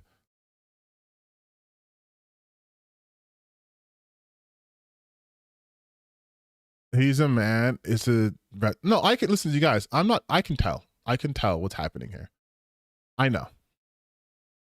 That's why I understand. I get it. Do not worry. We're not going to watch this though. I already gave you guys enough brain rot. We're not going to watch this. But I again, it's always the same thing though. It's the same thing with these people. It's the same thing all the time. All the fucking time. Like I'm sorry, to say that 2025 gaming sucked is so crazy. It's so fucking crazy, dude.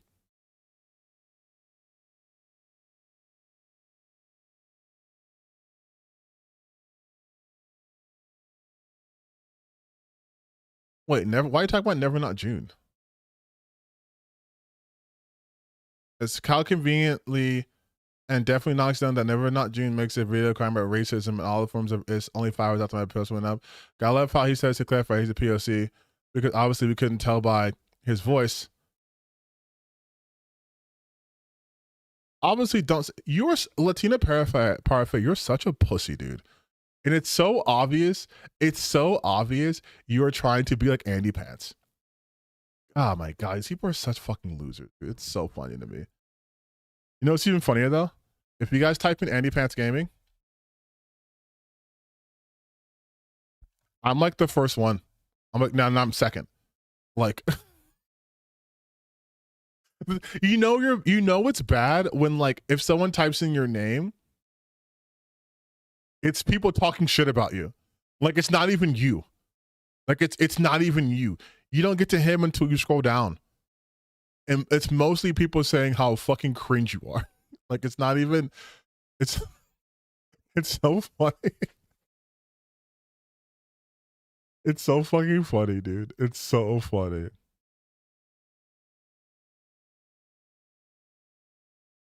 That's so funny. Hold on. They don't want the West to influence Japan oblivious to the fact that Japanese anime and pop culture have been shaped by us. Of course. Again, they don't know anything. They don't understand how cultures work. They don't understand how influence works. Japanese animation and Western animation have had a cyclical influence on each other. Western animation influenced early Japanese animation. Then Japanese animation kind of evolved and took a different route. And then that started to influence Western animation. And you want a perfect example of that, watch any old Japanese cartoon or even watch fucking One Piece and see how Luffy's based off of.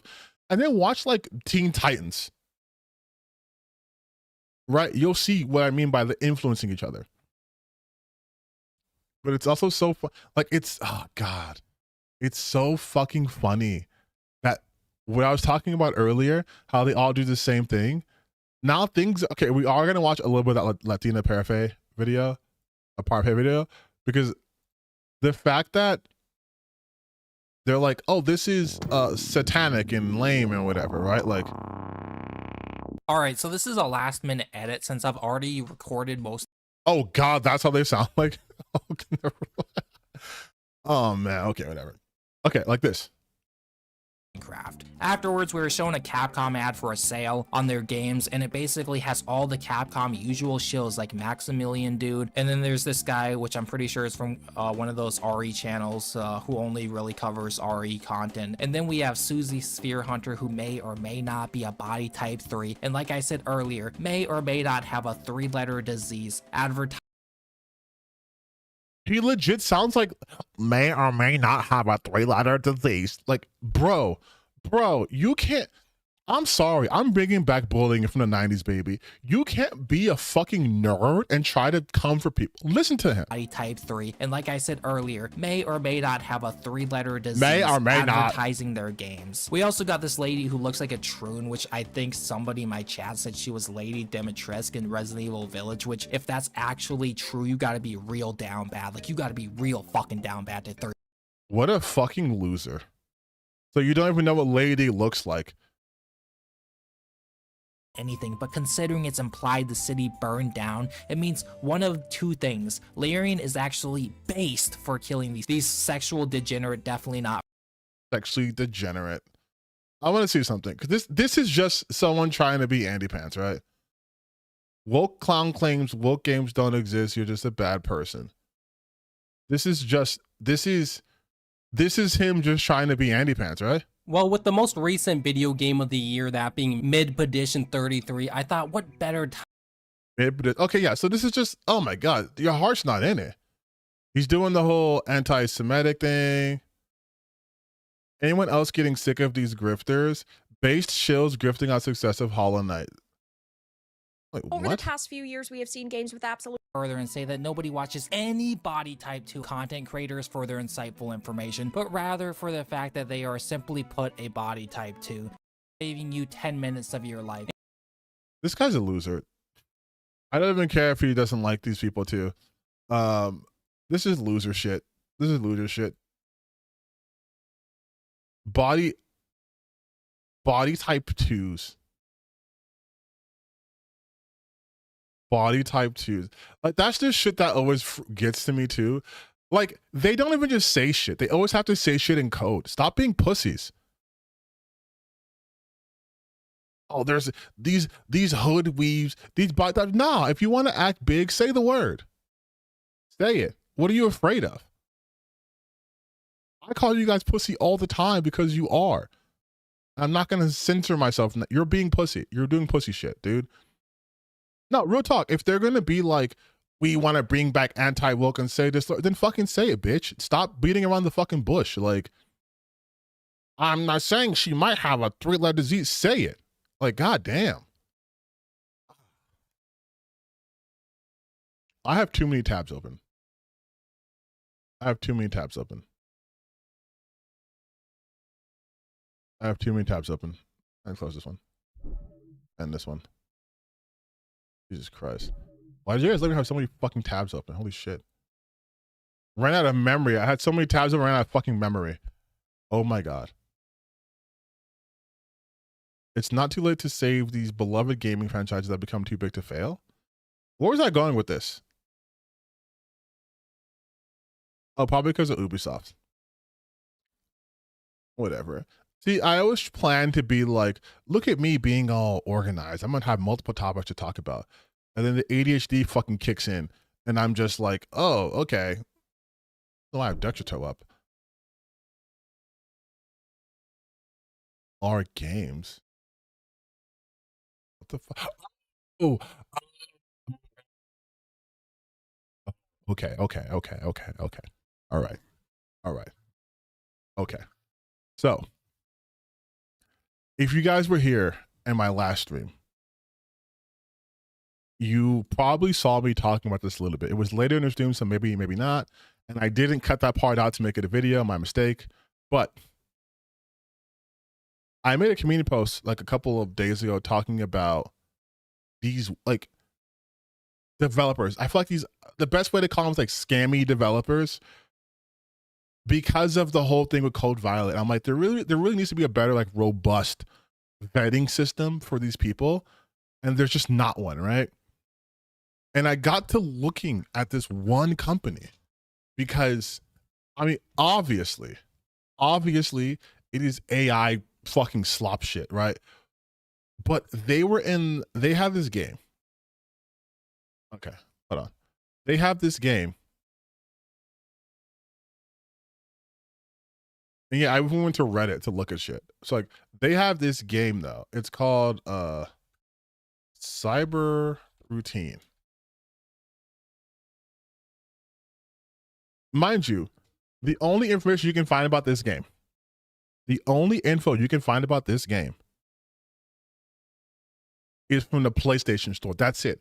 Everything else is just about the game routine. So you click here, which I already did. Cyber Routine. It takes you to their page. And all you know about this game. Step into the eerie. Step into the eerie of an abandoned cosmic base. Don't know what that means. Where every corridor and room tells a story of sudden disappearance. The hum of failing machinery echoes through empty halls, and shadows seem to move with a mind of their own. In this horror experience, tension builds with every action. Will you uncover the truth behind the deserted facility, or become just another lost echo in its abandoned premises? So this is a very AI-ass written thing here, right? But the company, CGI Lab SRL, will copy that. Release date, it's going to be, this is obviously a placeholder. It's not releasing next year in December. It's just announced. That's it. So I, being the intrepid little little investigator that I am, I went to that website. And the first thing that comes up is obviously their actual website, and then be aware of these scam games. So I went to their website, which takes us back to this shit, where it's Weed X Express Delivery, which is just Schedule 1, just, you know, a copy, a ripoff of Backrooms, which is on a Nintendo, Veins of Darkness, Platform Zero, SCP-87, The Stairwell Horror. But if you click on these games, if I go to Steam, Steam, for example. I don't think I'm logged in here. Yeah.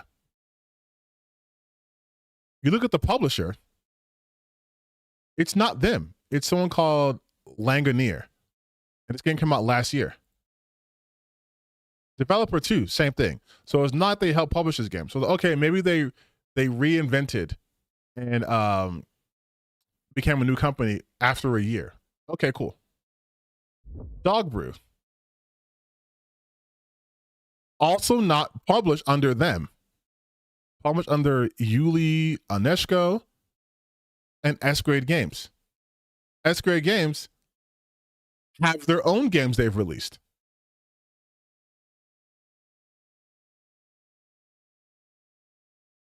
And that's the trend. Nintendo.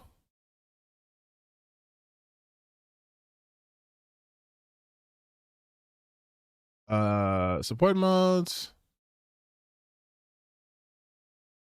This is released on February. This is the first game that I found that was actually theirs, like under their publishing. And then you have the platform. One game was released in like what, September?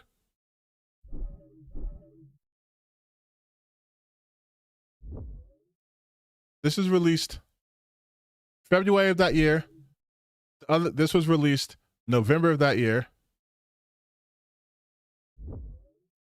Cowboys versus Zombies.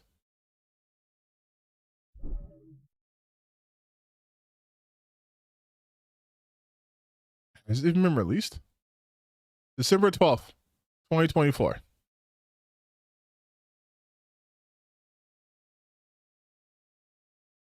Does it even say who published them? Does it not even have a publisher? Oh yeah, CG Lab Games. So they have created, look how much slop they have on the Nintendo store. Just some CGI Lab Games. Look at that shit. All this is generative AI. Anime Warriors Clash. Peak the Adventure Begins. Quarantine Area. These are all instant ripoff games. Quarantine Area, for the game it's ripping off, is Quarantine Zone.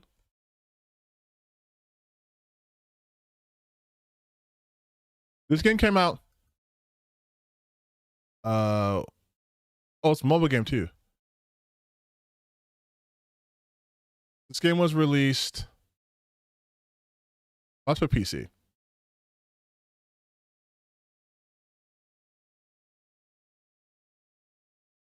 That's the PC version. I want to talk about the mobile version.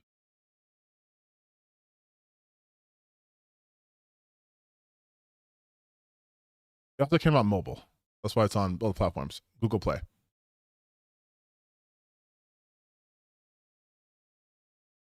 There we go.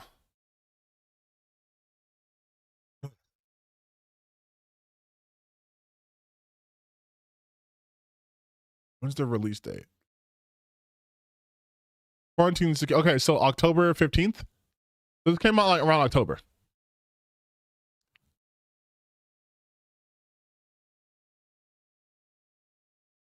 October. This one came out in November. Peak, obviously, it's Peak. Formula Racing. Oh, you can do that. Brain Rot, Tongue Shot. Like, this is the Trollo D, Trollo Da type of thing. Like, this is all. It's just the fact that Nintendo.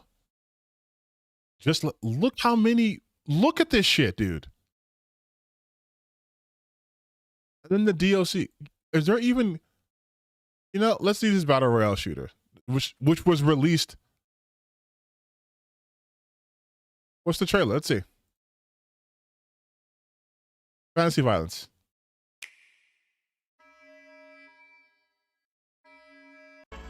Hey. Okay. Got my brother. Okay, I don't see the cats yet.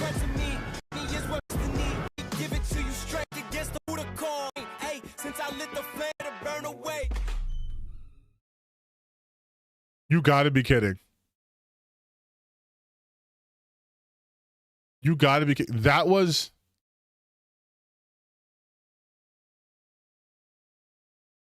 So not only is it an asset flip, it is a bait and switch. What about Run from blah blah blah blahs? Horror game was released on the 15th. Let's see this.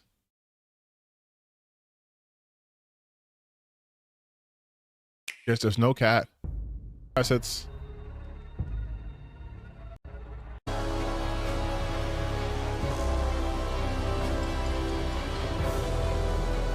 But I was gonna say this is not gameplay, and it says footage does not represent actual gameplay. If you look right here, it says it on the bottom.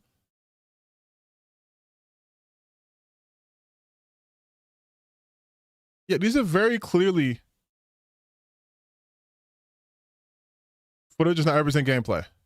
I get it. Because there's no way it does. Oh my God. I'm so tempted. I'm so tempted to just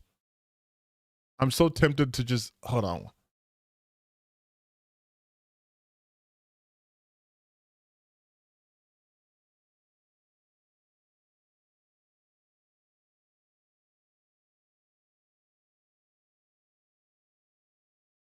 Wait, what?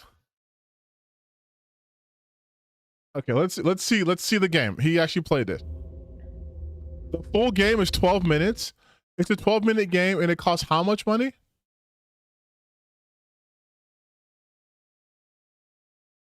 Okay. Oh, it's on sale. It costs $8. It's a 12-minute. $8 for 12 minutes is insane. So you saw that trailer. Welcome. All right, I'm sorry. I'm going to meet you, James. Yeah, look at those graphics.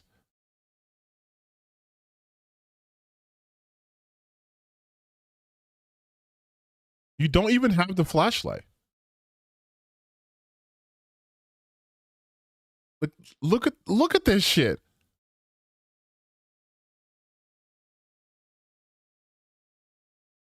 Oh my God. Oh my fucking God, dude. And this is just one of many. Right? Like it's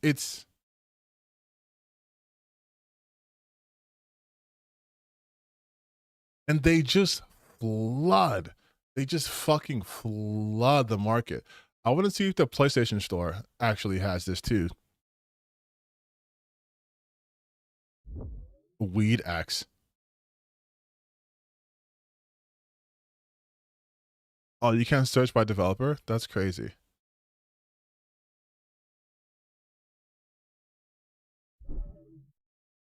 This is, and again, and the best part, you guys know the best part about this shit? Look at their actual page. Oh, you want to publish with them? Okay, pitch us.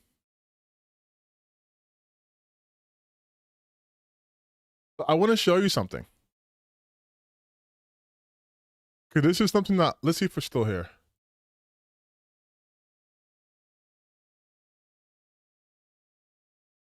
Because this is something.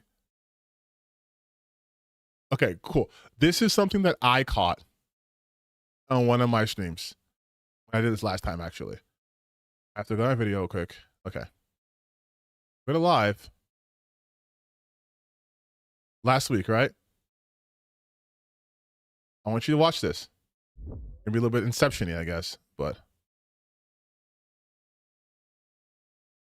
was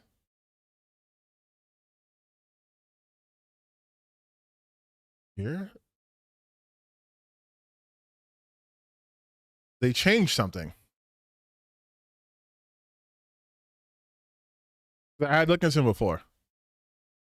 So like, we develop games, meet the team. We develop games, meet the team. Okay, looking for a publisher. It says Pithus, right? Is that still here? Still here. So they got it correct in the other places, but then they still have it Pithus. Like, this whole thing is such a disgusting scam to me. And on top of all of this shit, they're charging so much money. And to me, this is like the inevitable like end to shovelware. If you guys remember that term. If you don't, shovelware was the practice of just loading up consoles with just dog shit games, just cheaply made games to pad out a catalog. Like, this is what's happening in the digital space. This is all shovelware. It's quick to make. You make a couple of bucks. It's just shovelware. They have 28 pieces of DLC. Like, that is crazy to me. Anime Warriors Clash. That's got to be crap. That's got to be... I have to look at this trailer. It's got to be fucking terrible.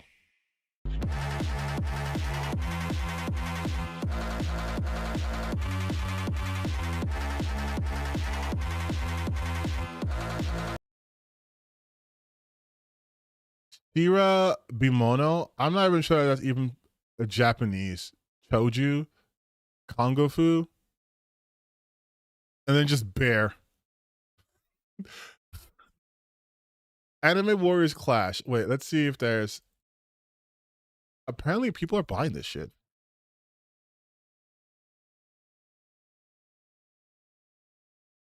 PS5? This is on a PS5 too?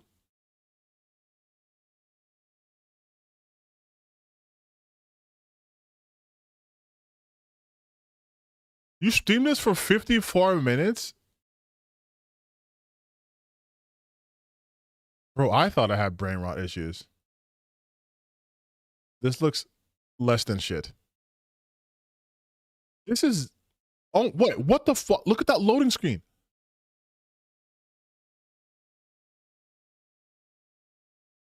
Oh, dude, they don't even have like transitionary states. It's just, oh my God. Like, look at that. The hitboxes are way off. Obviously, they're not connecting.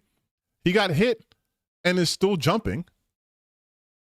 Like, there's no hit stun. There's nothing.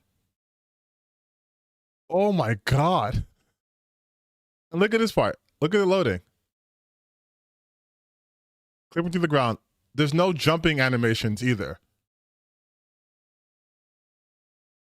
Like, what is this? Oh my God, dude. Imagine going to a tournament and you're like, it's $40,000 and you're playing this. You won 70 coins. You have to unlock. Like, what is this? What is the bro? Bro, this is... Not only are these clearly AI generated, but these are poorly cropped out JPEGs, not even PNGs. They couldn't even get a flashing background. They just changed the transparency between the image that they used and oh my God. That's why you're having a fucking strobing effect here. He played this game for 50 minutes. Are there only 2 characters? I guess there's 3. That's it? Okay, there's some more characters. I like how attacks can just straight up miss. Like, clearly one character has a reach advantage because she's kicking and hitting him where he's not even being able to touch her. This is a great game, actually. I take back what I said. These are great and cool games. I think everyone should let these people produce games and on their stuff. But then I ask you, is this what's ruining gaming, you guys? No. It's the fact that my anime girls don't have big enough chesticles. That's what's ruining video games, actually.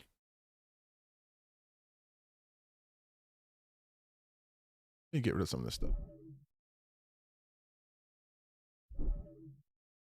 Because I actually want to watch a video with you guys. And I don't think this is going to be me shitting on a video for once. I think I'm going to be in agreement. Sometimes I got to change it up and watch things that are like good for my mental health while on stream. So you guys stop asking me, how do I do this all the time? You want to know how I do all the time? I also watch content creators that aren't completely broken by culture war bullshit and seem to be rather objective. So this is from Tunari. I've never watched this video, but I think I've seen one of stuff before. I feel like I recommended to me. But here we go. Remember Me, an action-adventure game set in Paris 2084, where a mega corporation has access to the entire population's memories through a brain implant called Sensen. You play as Nilin, who had her memory erased by this corporation in fear of her ability to alter and change other people's memory. She sets out to recover her identity while she is hunted by the authorities responsible for this dystopian surveillance state. Tomb Raider. First off, can I say something? I think Remember Me was a pretty fucking solid game. I played it, Remember Me on my Twitch a long time ago. And I had a fun time. It wasn't perfect, but it was good. I think I know where this is going because obviously he's probably going to talk about how no one had a problem with that, and then now suddenly it's woke, right? It's another action-adventure game where you play as Lara Croft, who is an archaeologist that was hired to navigate a series of ruins and tombs. Also, because I'm not going to be shitting on this game, I can just talk about other things. This video.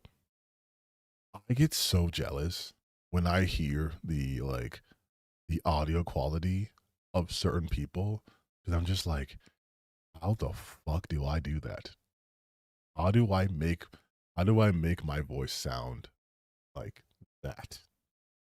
Because I always feel like when I get too excited, I get like, but like even like the timbre, like everything sounds like, just the audio quality is so much better than mine. In search of an ancient mysterious artifact, the Skion, only to find out that there are 3 parts of this artifact scattered around various tombs, and that she isn't the only one hunting them down.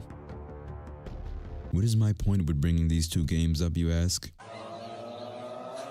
What the f is wrong with you niggas? These are just 2 of countless games with a female lead that if they were to drop nowadays, you malevolent beasts would start crying woke. For some reason, it's... Wait, have I seen Tyrone Magnus? Of course I know who Tyrone Magnus is, you guys. Come on. Listen, the Black online creator space isn't super gigantic. We know of most of these people, especially the ones who like to, let's say, roll around in the trash. We know of them. Seems that every single time a woman is reviewed to be a protagonist in a game, y'all just start crying about shit, man. Ghost of Tsushima 2, The Witcher 4, Intergalactic, Assassin's Creed Shadows. That game is hilarious because y'all couldn't figure out who y'all hated more, the black man or the woman. This series has been around for well over a decade, and the only time I've ever seen uproar about it being historically inaccurate is when one of the main characters is black. Nobody said nothing about you guys are gonna see me do a Asmongold react, but the opposite way. Where I'm just gonna be like, yep, based, yep, it's true. This is my happy time video right now. Hundreds of feet over tower into some hay. The trailer for Shadows got over like 300,000 dislikes, mind you. Not only that, whenever there's like some type of showcase of gameplay or like a trailer, some announcement that has to do with Assassin's Creed Shadow, the shit just gets bombarded with dislikes, bro. Yes. Y'all can dislike games and everything, but I've never seen this much dislike over a game that hasn't released yet because one of the main characters is black. Y'all can't even say that, like, obviously this is an older video because obviously, but yeah, same points. Like this shit was so, that's when I really started paying attention to Assassin's Creed, to be completely honest. And you might want to call me a tourist, whatever. I mean, I played Assassin's Creed Odyssey and shit, but that is when DD doesn't, the domain does do better than me. Because I can't get that. Yeah. It's true. I can do like the eyebrows though. Yeah, I'm telling you. But I don't, contrary to what certain people think, I don't watch enough of his stuff to get like the cadence down. Because usually my brain shuts off. I'm just like, whatever the fuck. Y'all can't say that shit is ruining games when the gameplay wasn't even reviewed and y'all were still disliking it. And it's all just like buzzwords that are being tossed around. Woke, girl boss, DEI, agenda, diversity. Somebody in my comments said overrepresentation. Did Vera Dark not just, this is a video from, wait, when was this video made?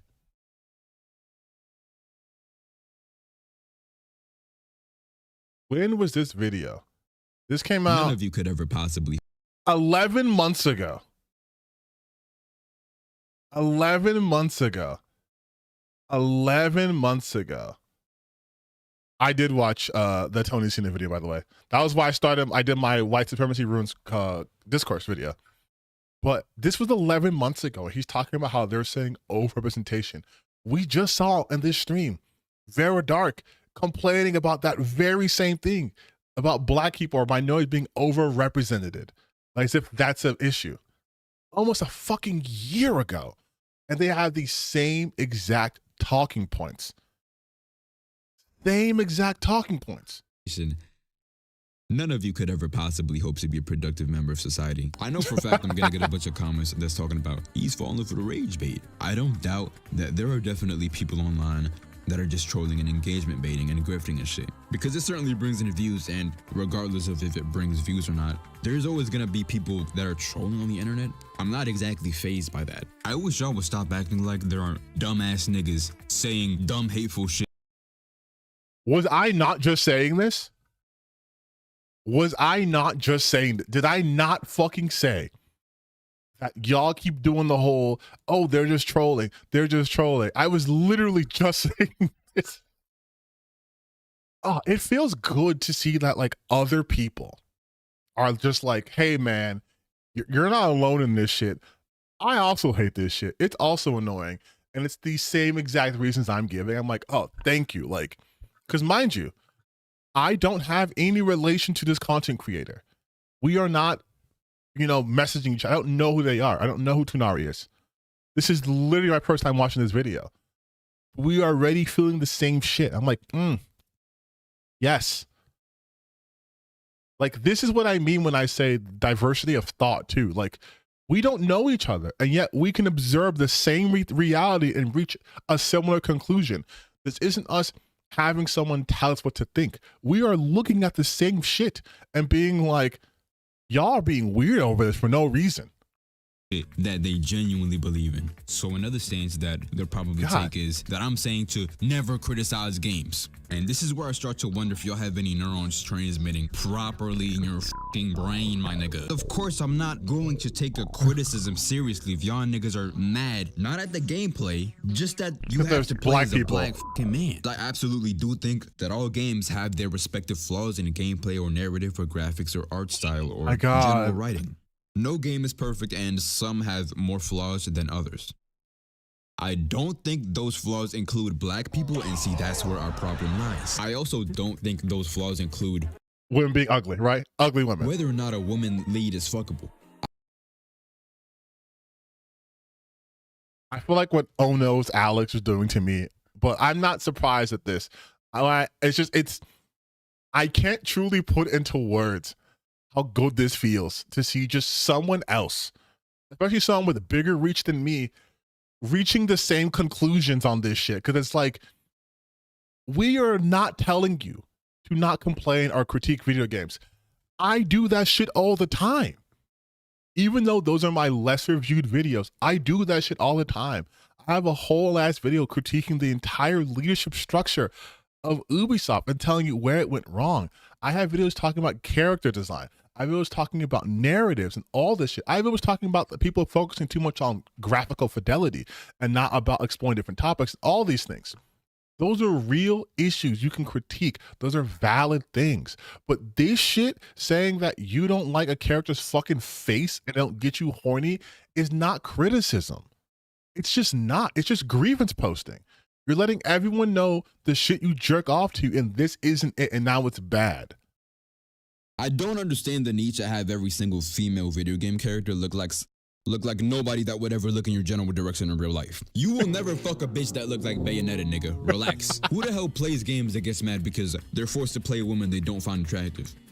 Even if they were attractive, they're not real. And if they were real, you would be way the fuck out of your league. Where are these people when the protagonist looks like Crash Bandicoot? Do you have to be attracted to Crash Bandicoot to play?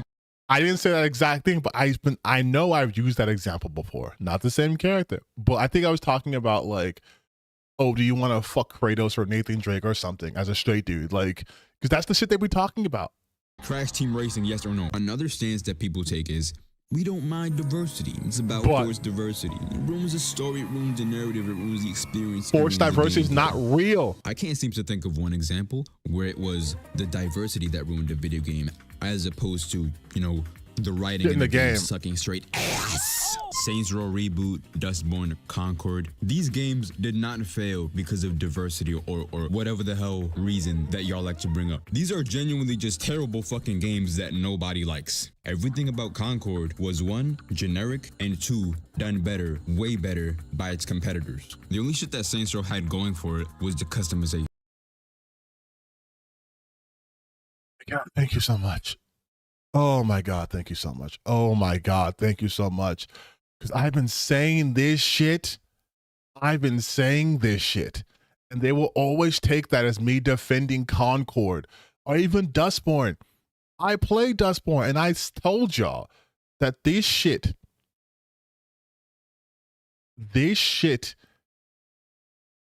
is just, it's I said for Dustborn, I said it's like, it's overly earnest and its dialogue's kind of cringy, right? And like I said, it's off-putting people. I didn't defend it. I just didn't think it was the worst game ever because I've played actual terrible games in my life. I don't understand why people kept saying I was defending Concord. Not only did I not play Concord, I was just observing, and I'm like, hey, this shit just looks kind of generic. I said the character direction, the character design wasn't bad, but the art direction was.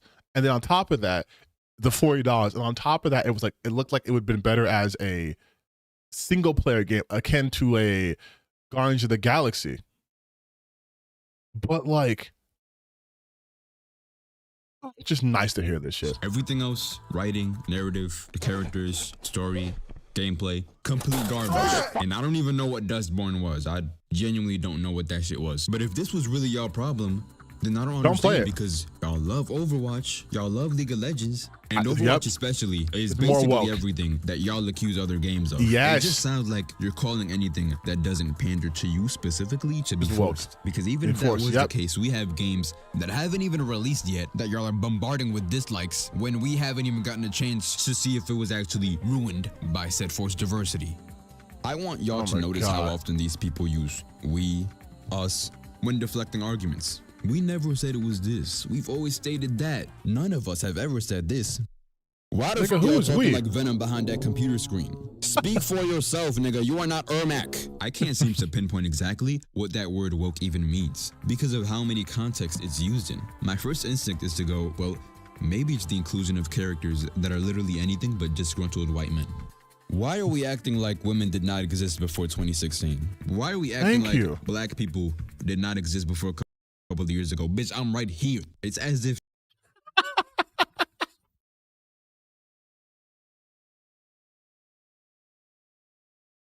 oh my God, bitch, I'm right here. But that shit is true. People act like black people weren't downloaded until 1966. Like we have no history in the gaming space or anything like that. Like it's weird, especially that he's showing Cyberpunk. That's Mike Pondsmith. That's Mike Pondsmith. That is a black man who made the Cyberpunk. Like, who is this guy? This is Tonari.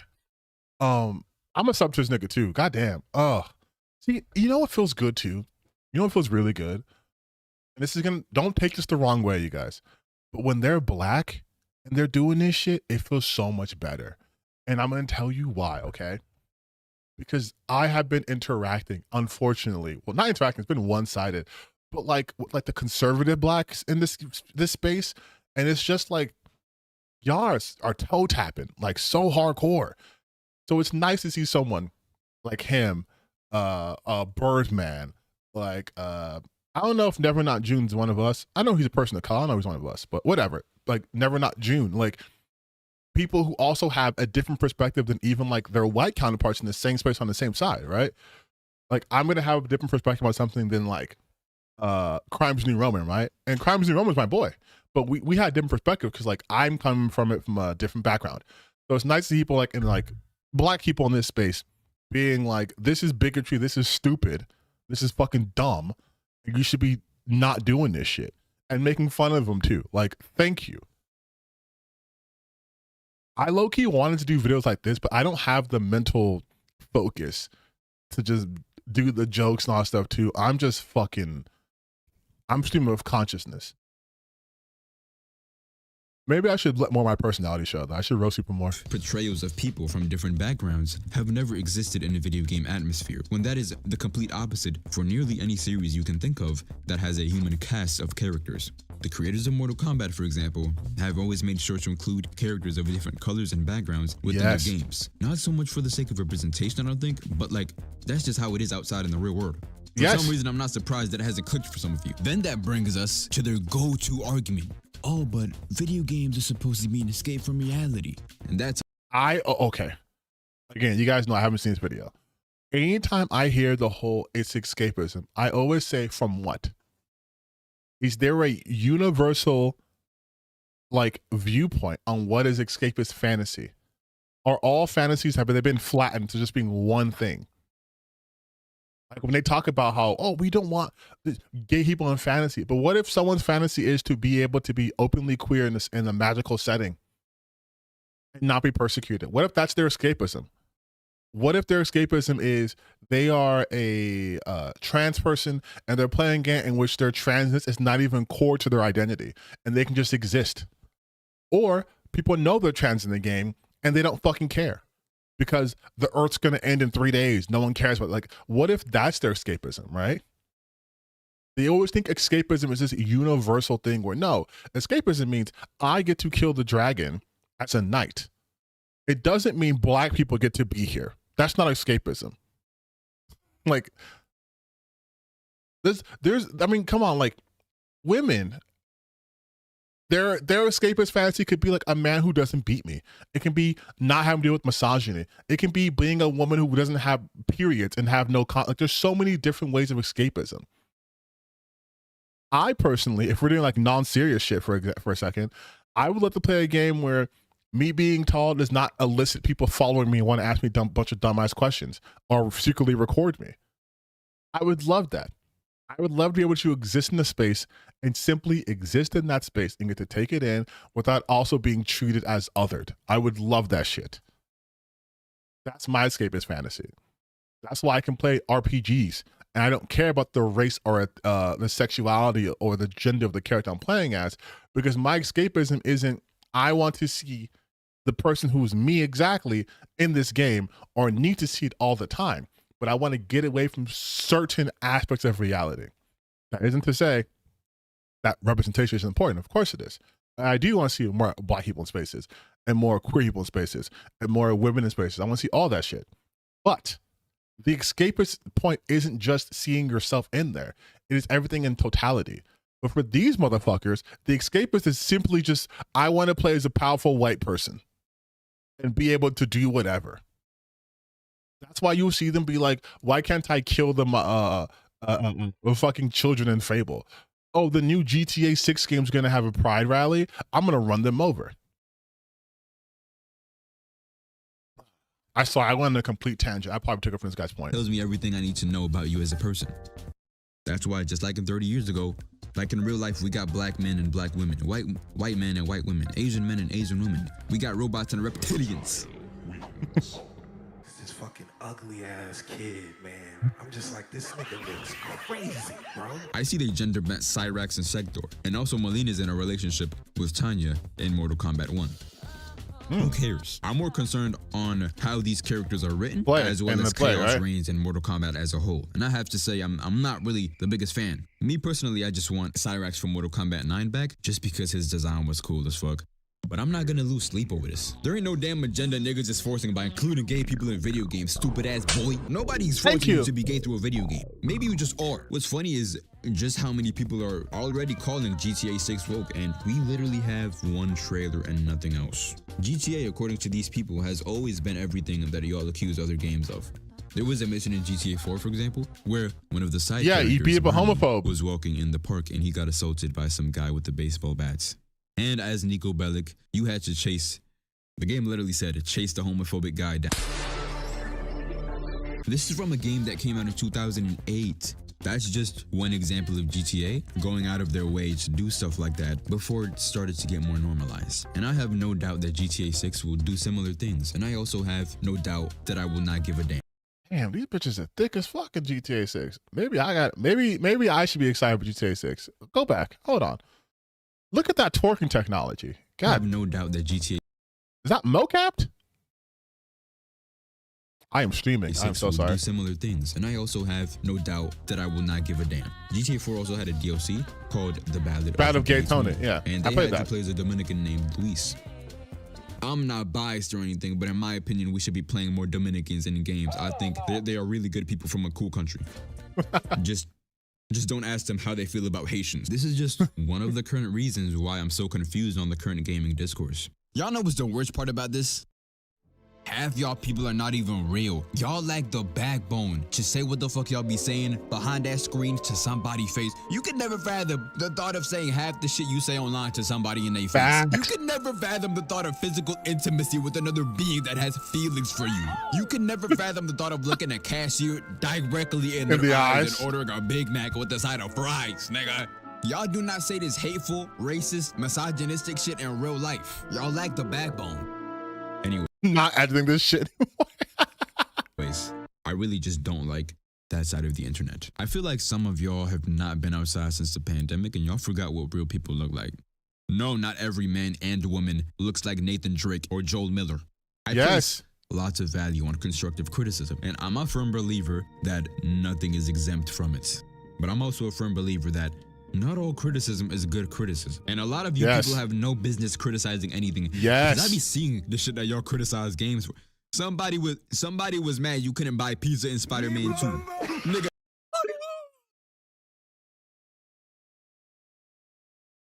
I remember someone was mad that you couldn't ride the subway in Spider-Man 2.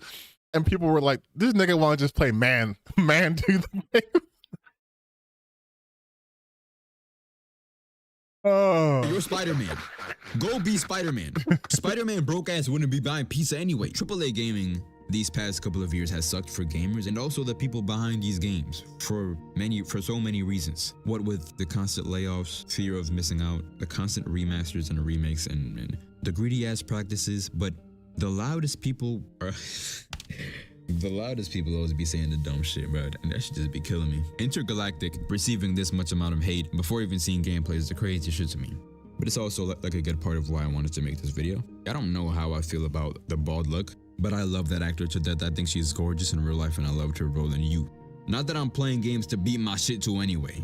I love the aesthetic this game is set up for itself, and I hope it turns out to be a fantastic experience above all else. I know The Last of Us 2 definitely had its flaws, and I understand people not being a fan of the way that game was written. But me personally, despite some of the narrative choices I had issues with, I had a blast playing it and watching people play it. The only thing about that Intergalactic trailer I didn't like, I'm sorry, I just don't like the brand placements. The last time I seen Adidas in a video game, it was on the worst Spider-Man suit that I've ever seen in my 31 years of living. And then they had the nerve to lock you into that suit at the finale, and then so close that resembled that fucking car. He's so mad about that suit.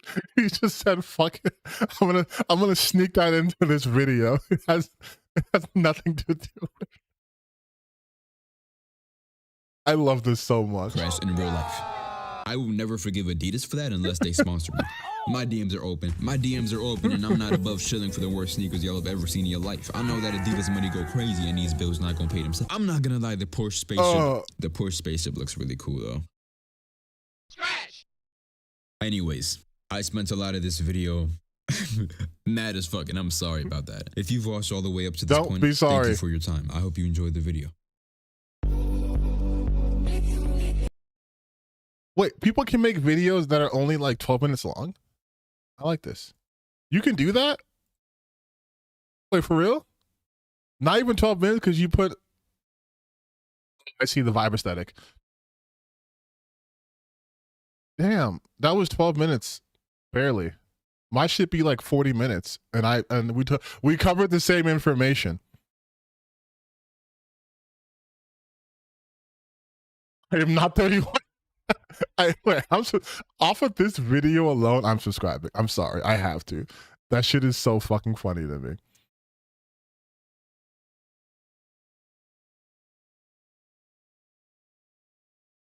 Like, this is...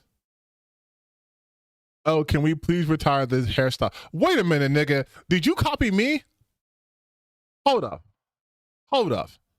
Hold on. Hold on. Hold on. Hold on. No. Wait.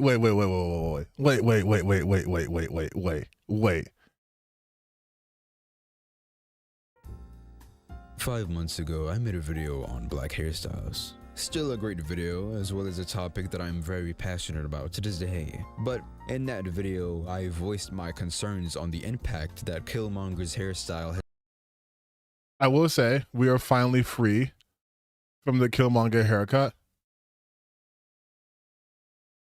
Obviously, he didn't copy me. I'm making a joke. Because I also did a video on this topic too. I don't remember how long ago I did that video.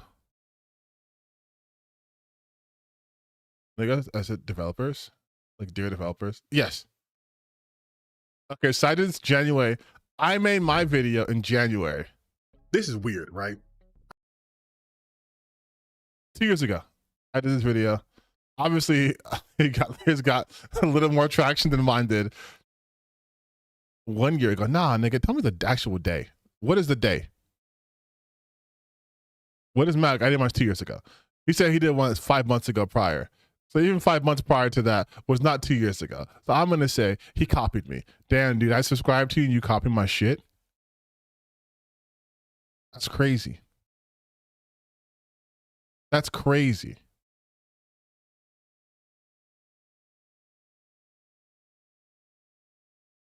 JoJo's Bizarre Adventure don't make a lick of sense.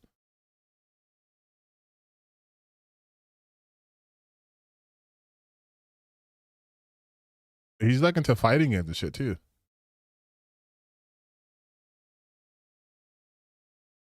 Playing tier list. Beat It Twerp.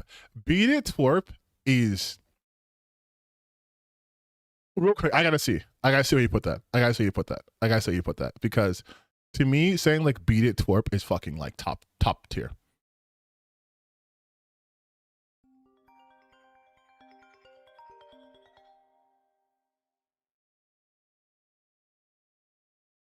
I don't know what's going on my fucking YouTube today. This is usually I get to scan. It's at the best price in the market. That way, now listen, you have ads. I don't, so I'm not gonna watch you support you. I'm so sorry. It's like a critical hit, especially when niggas start laughing. Cause now you gotta box everybody in that room. Talk to the hand. This is B tier. It's not really anything crazy, but whenever you want to say some dumb shit and confuse your friends, then this is perfect. On that, Talk to the hand because he's my worst enemy for a reason. I mean, what are we talking about here? This is a good saying, don't get me wrong. Sometimes I catch myself saying that shit and then I'll think about it. Then I'll be like, no, I probably most likely definitely 100% would wish that on my worst enemy if I did have a worst enemy. So it's a good saying, but I don't like what it stands for. So D, in conclusion, I need white people to start talking like this again. They was in a bag with some of these. I knew this video was about white people slang. I knew phrases, but now everybody just want to talk like niggas, except people call it Gen Z slang. The only Gen Z slang I can think of that is actually some Gen Z shit. Yo, Chad, am I cooked? Wait, okay, so Beat It Twerp S tier. Didn't I say that? Beat It Twerp is S tier. If we're talking about white people slang, get a load of this guy, Beat It Twerp, and I'd be like, whatever, loser, or get a grip.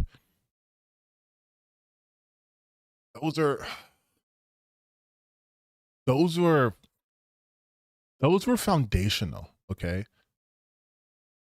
You don't know the critical damage you took if someone was like, beat it, twerp, or like fucking all right, loser, whatever, loser.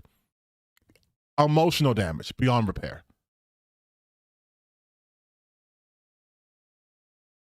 White people, y'all had some bangers. Y'all had some bangers, and y'all want to start talking like us. No. Get a grip, buddy. I've had it up to here. You're on thin ice. Come on. Y'all are cooking.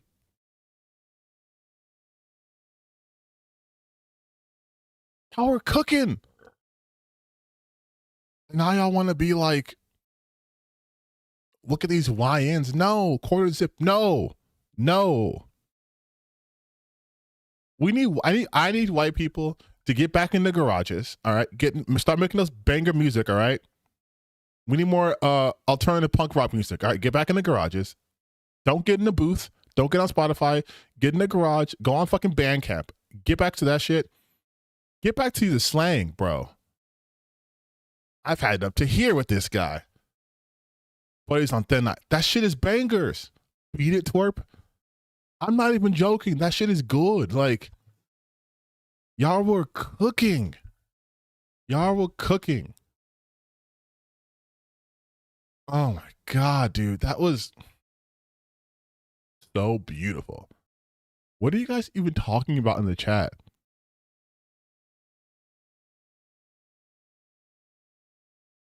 What? Let's you guys have that. Also, oh, it's only 9 o'clock. Damn. I'll probably keep the stream going a little bit longer. I do want to talk about something. Oh shit, the Dragon Ball. Wait, hold on. The Dragon Ball shit's today? I thought it was 25th in Japan, so it is today. Fuck.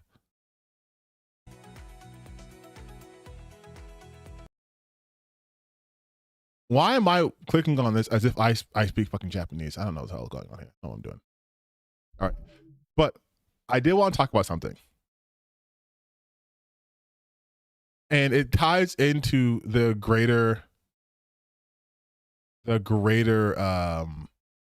points that I've been making before.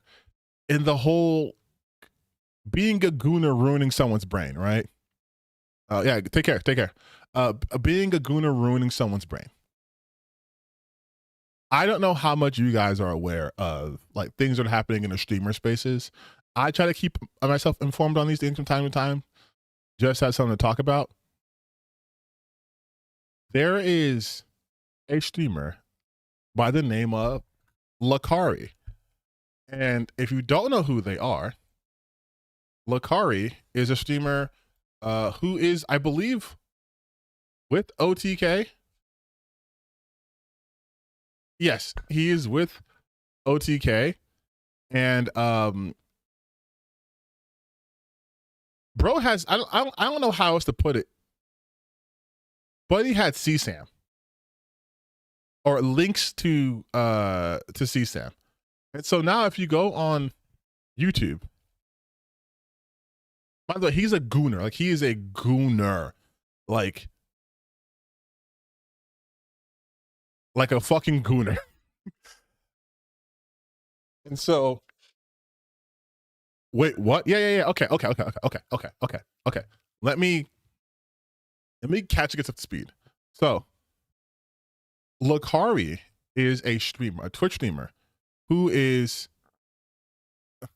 Lakari is a Twitch streamer who is, I don't know if he's still with OTK, but he's associated with OTK. OTK One True King. That is the group that consists of Asmongold, Tectone, Mizkiv, Rich Campbell, like various guys who have at one point or another have had lawsuits against them for sexual assault or things similar to that nature. Basically, me personally, one of the worst orgs out there. Just always conflict, always drama, to the point where now that's where most people know them from. And Lakari is a gotcha game streamer. So more of like the tech tone side of things, into the gotcha shit. If you know anything about gotcha games and gotcha game streamers, you can see where I'm going with this. Gotcha games are usually they're anime based games, but they usually have like lowly characters. And so this guy, Lakari, is a massive gooner. And he watches like hentai on stuff too. But he's a massive gooner, like self-admitted gooner creep guy, like to an unhealthy amount. So what had happened in his recent stream was that he got caught with his notepad out. And I'm not making a euphemism. He got caught with his notepad. So I will show you. We'll do criticals one just because I know that that's like safe to watch. But like, look at this shit. I just typed in his name. That's it. And the first things you see, just like Lakari, Diddy 2.0. Like everything. And you know what my favorite part is now that he's considered creepy, they're gonna do edits of his face where it's like looks 10 times worse. That's what they always do, by the way. They'll do shit like this and they'll be like, but yeah, like it's getting like everyone's set of talking about it, right? Like everyone's talking about, that's my video. You guys should watch this. But everyone's talking about it.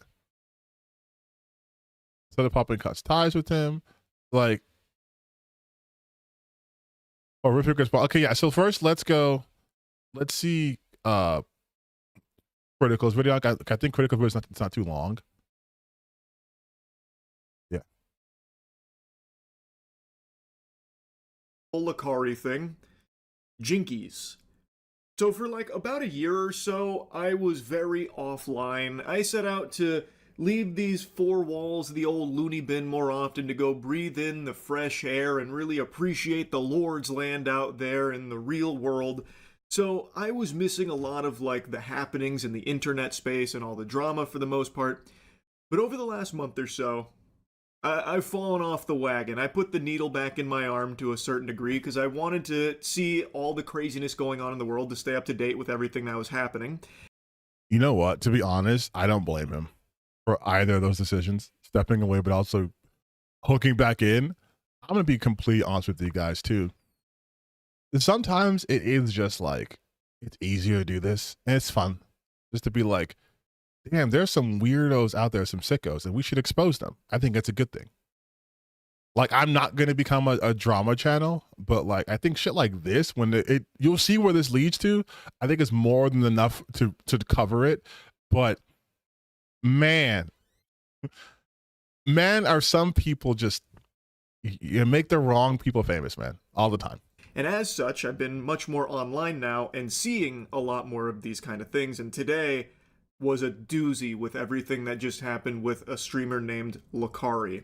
Lakari is a streamer I've been loosely familiar with for a while, and I know he had built up a reputation for being like a turbo maximum overdrive gooner, like a self-proclaimed hentai connoisseur, basically setting the goon dial to freaky mode.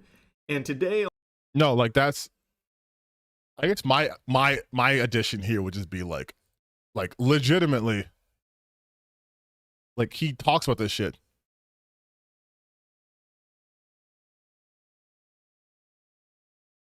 Lakari Chronic Gooner. Ah, really? TTBN Gaming. Oh yeah, it's my Twitch page. But no, like he always talks about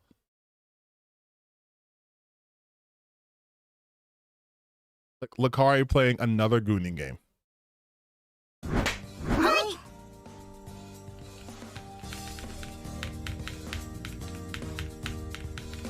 Yes, I would fuck my cat. Then I became a fucking cat girl.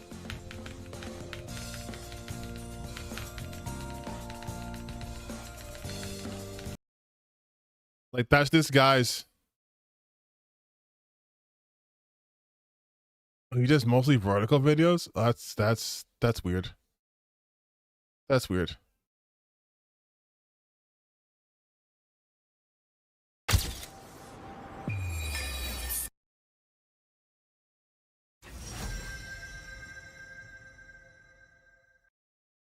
But this is, and regardless if he's like playing like we talked about a character or not, this is the shit. Like, You better. Hey, hey, oh! I love it. Hey, hey, oh! You better. that wasn't too bad. Well, like this is the guy, right? Like,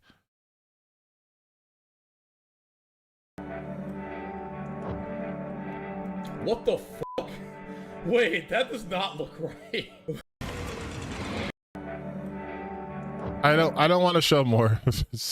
We're gonna give you a notepad, but I don't want to show more of this guy's stuff. Like it's he's very much into anime lolly type shit, and so just to give you more reference of like the kind of content that they put out, right?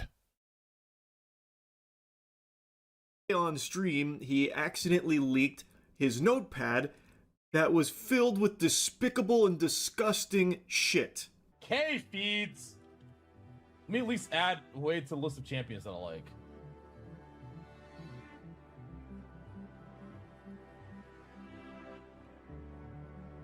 So if you didn't see that, Fuck. it had.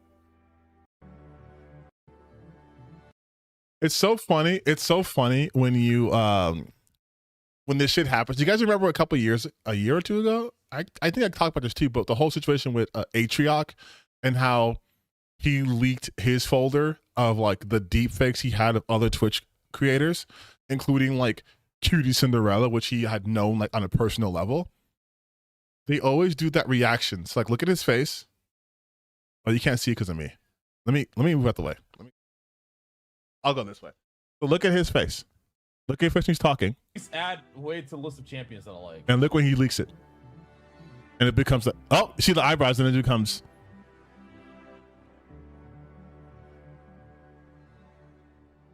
Fuck. It just suddenly just gets like super. It's suddenly just like a oh.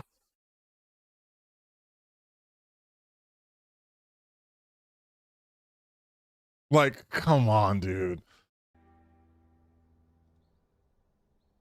The links are censored there, but apparently a lot of people have taken the plunge into looking up a lot of what was revealed here through the Lakari leaks, and what they have found is beyond heinous. Like, hold on. I'm not going to do this on the main screen. But let's just see something. I want to see something. Notepad.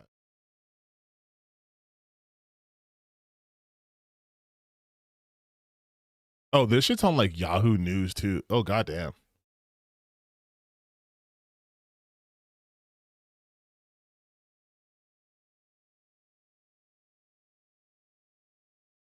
Oh, people have gone in depth with this.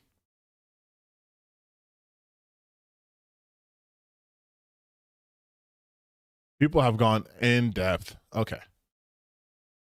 All right. All right.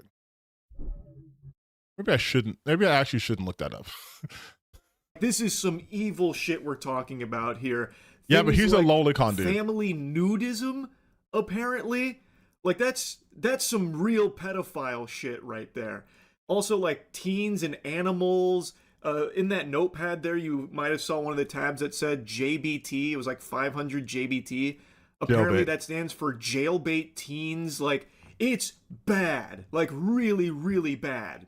And after this happened, his stream was calling him out on it.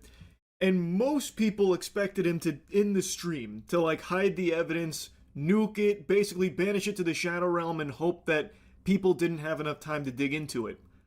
Lakari, on the other hand, cooked up a different kind of scheme.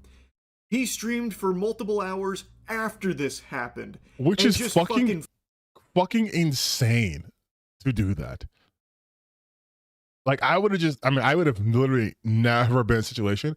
But if you don't think I'm deleting that stream, I'm deleting that VOD immediately. And he's just like, nah. Face tanked everybody that was digging into it and all the people that were rightfully calling him out for how deplorable the shit they found in there was. So he kept streaming through this, and people were obviously researching what the fuck had just been revealed through this notepad Insane. and everything on there. And then he was trying to defend himself by saying like, oh, this was sent to me, or oh, it was actually a virus, or this and that. And then the stream, they weren't really buying that load of barnacles, so then they asked him to do something like show his notepad recents, to show what else had been on his notepad recently. And apparently he took quite a long time not doing that when requested by his chat. See, and that's, so I have seen parts of this video, so I know he's going with this. That is obviously sus. Like, if you could show me that quickly, then you have nothing to hide. Like, I don't even use Notepad. I don't think I even have Notepad. No, I do have Microsoft, but if I own Notepad, right? I've never used it. So this is the last thing I've had is, this is my game crashed. Don't know what this file was. A readme text. Don't know what this file was. And then Elden Ring for the mod engine. This is my recents. A game I don't even know when this happened. I don't know what date this was. But this is my notepad. This is my notepad, okay? I have nothing to hide. When I was doing mods for Elden Ring a long time ago, and then something that happened last year, November 5th. I think it's crazy, by the way, okay, so just to give you a reference to how big of a fucking gooner he is, he had a notepad, not even just like a folder on his computer. I mean, he did have folders on the computer, but he had a notepad link ready to go. You know what I do when I like something? I just favorite it. I bookmark it. But he's like such a gooner that he uses notepads to store the instant link so he can copy and paste it into his, I'm assuming, private browsers to look that shit up. And people were, let me see. Lakari notepad. You had people fucking looking like, this is an article released today. CSAM using streamer caught red-handed by notepad. Oh, this is by Jez Corden. Holy shit. Is there a night mode here? But like, yeah.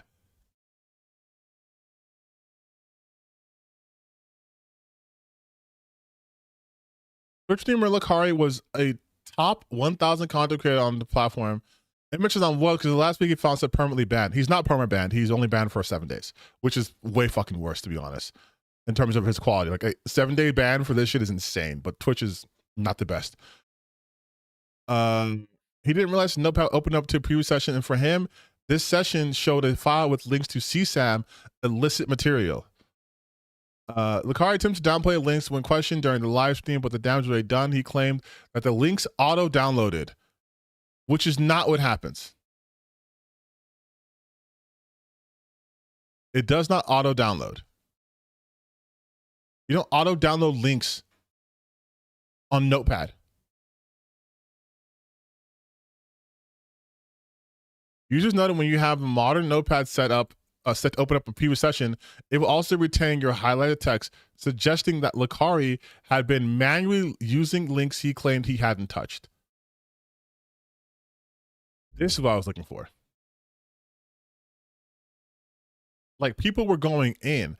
One thing people missed as the main clip circulated was heavily censored. Lakari had the link highlighted when he opened Notepad.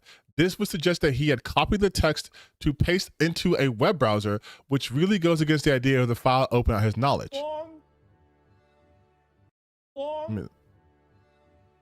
K feeds.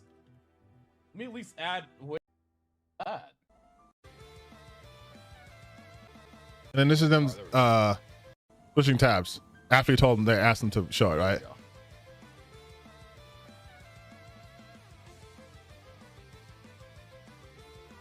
This is trying to play it off. I don't know who uses Notepad, to be honest, though. Like, unless it's like you're editing shit, I don't know why you'd have Notepad. Car's original Notepad with the link fully blocked in green.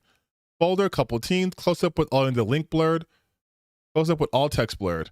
The Notepad opens with the link text highlighted, meaning Lakari did not merely open the text file, he copied the link inside. Let me try something real quick. Let me try something new. Let's go www. This is a test.com. So let's say I copied it, right? Control C. And then I close it. I go to Notepad again. Yeah, that shit's still there.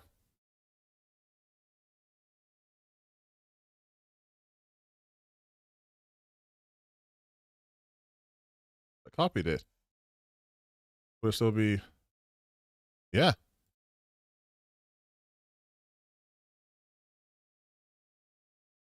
That's crazy. Well, why?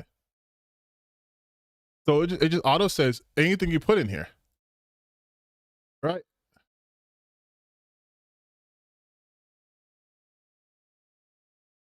So there's no way it downloaded itself onto it. There's no way. There's no way it downloaded itself.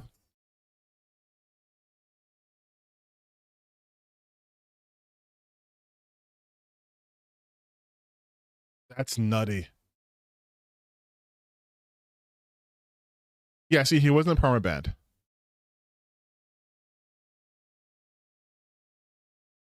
So like we'll go to we'll talk to his, we'll go to his response. Well, let's finish the Critical video, but I just want to give more like background. Like that was, I think Critical does that too here. According to members that were asking this of him, he was looking at like his other monitor, potentially doing something there, and then eventually he showed his Notepad. And the keen observers might notice a little something in front of their peepers that's a bit fishy. Fap for Fun?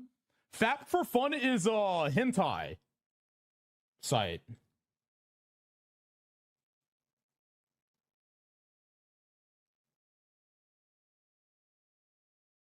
Clear list, readme, Fap for Fun, new test document.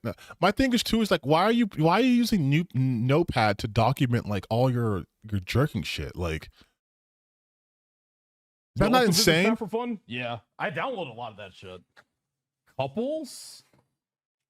Okay. That's literally, is that one of his fucking email things is Freeman with her boobs up. Freeman's a child. Like, not Freeman. Oh my god, sorry. From Freeman. That is why not big on her name? I watched Freeman. Wait, hold on. Freeman, what's her fucking name? Past?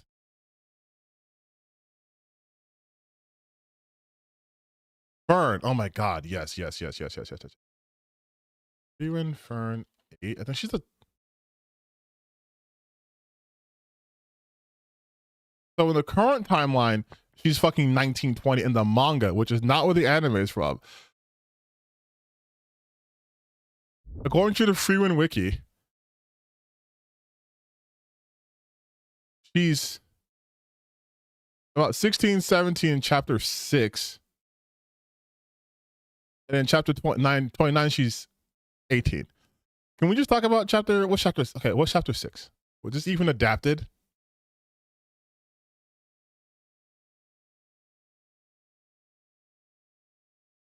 Okay. All right. Okay. You're safe. You're safe. It was adapted in the anime. Okay. I was gonna say, bro. Okay, you're safe. For that, you are safe. From that.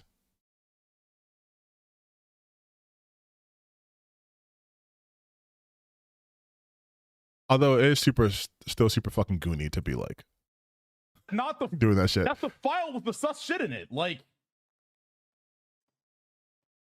it says one thing, but it has a bunch of sus shit in it. Lucari EDP is crazy. So I don't understand. Like,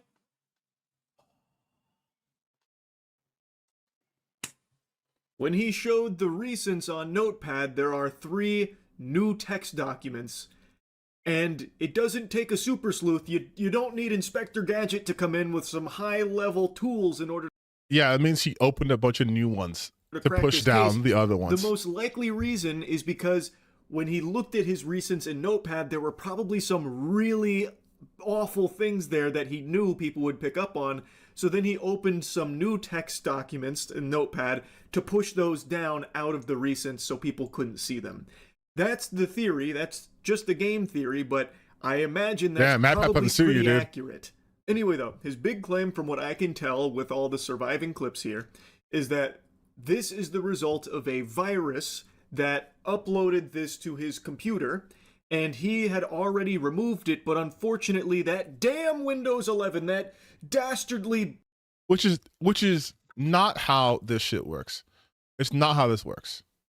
All right, let's just talk about what Lucari says, because... bastard that is Windows 11 for some reason kept it around, which is really weird and odd. How does it end up there? Okay, let me explain what happened. All right? I was surfing a site. Okay? The shit got downloaded. By the way, this is the Atrioc defense. This is the Atrioc defense. I'm like, no, I was just on the website. I was late. I was on a website, and then I somehow gave him my credit card information, downloaded all of it, put it into a file on my computer, and then it just happened. Like, this is the same defense he has. Like, I didn't trigger a fucking download. It just got downloaded. I opened up the fucking text document. I saw what was in it. I deleted the text document. I deleted it. But the problem... Now, here's why I call bullshit on this, besides the fact that obviously it is. What website out there is like, you went to my website, therefore I'm going to download this into your Notepad? Like, I understand if someone were to put a file on your hard drive, right, remotely. Some people have, in fact, done that. Some people have used like scam sites or spoofed sites to have people on and download things to the computer, usually to either extract things or cause a virus. Like, now you have to pay me $1,000 to free your computer or whatever, right? Like a ransom. I get that. But I have never heard of a situation where you were scrolling on a site where, if that was the kind of material you would expect to find on there, they would download text into your Notepad. So what? Then you would click the link, but you'd have to copy the link and then paste into your browser. And like, what would be the benefit of that? I don't see how that would be beneficial. There's like, and also, if you didn't download something, it's 2026. You look old enough to have been around the time when like the internet was popping off. Who opens up links to shit they didn't download? Right? Like, you learn that 101. You're a streamer. You don't open unverified links, especially you're a Twitch streamer. That shit could be that should be like a habit for yours. Don't open links, especially not on the stream. Don't open links that you can verify where it's from. If you didn't even download it, like he says this shit. I deleted the text, got downloaded. The shit got downloaded. Like, I didn't trigger a fucking download. It just got downloaded. I opened up the fucking text document. Why would you do that? Why would you do that?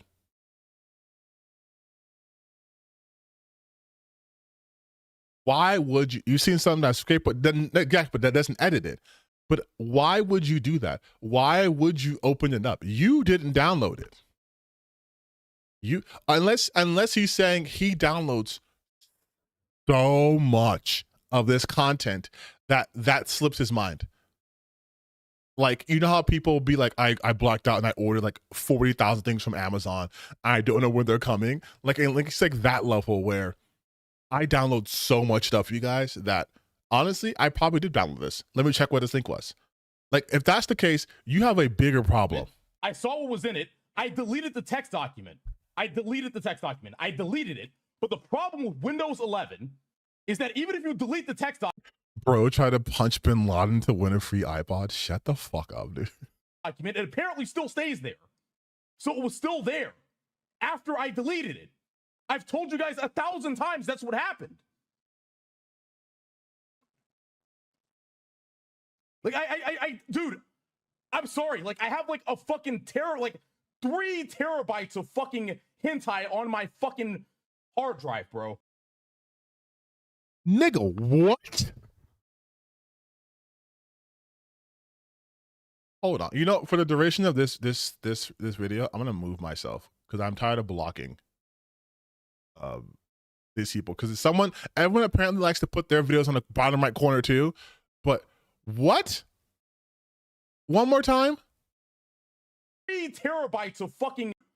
I'm sorry. Like, I have like a fucking 3 terabytes of fucking hentai on my fucking hard drive, bro. Like a lot.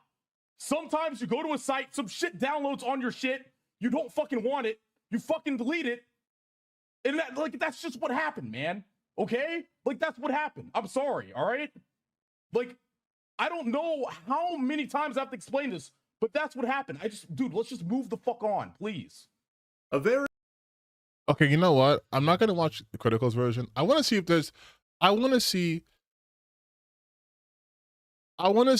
just a Lakari video. Because what the hell? What the hell? I guess crash out. So they're gonna call it crash out, right? No. I want to just watch the video. I don't want to see people's commentary on it. Oh my god. Oh my god.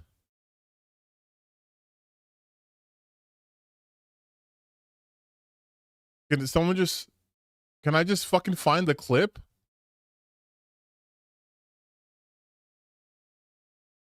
Oh my god. Can I only EDP 2.0?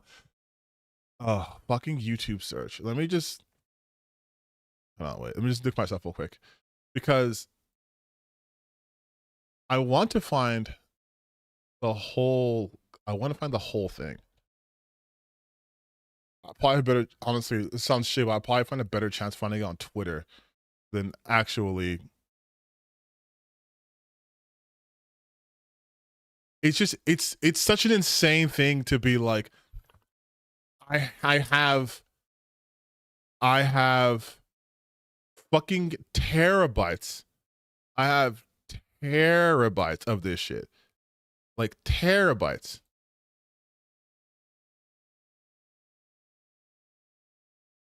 Oh no.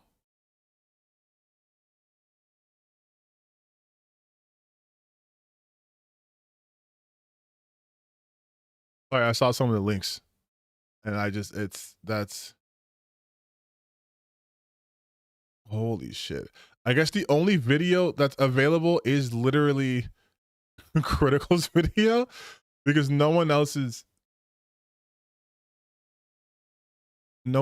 actually showing it.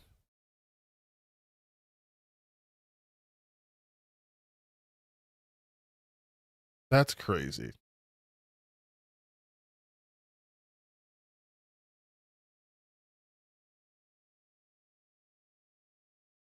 Yeah, I'll tell you right now, the links to some of this shit, it's like, look at that.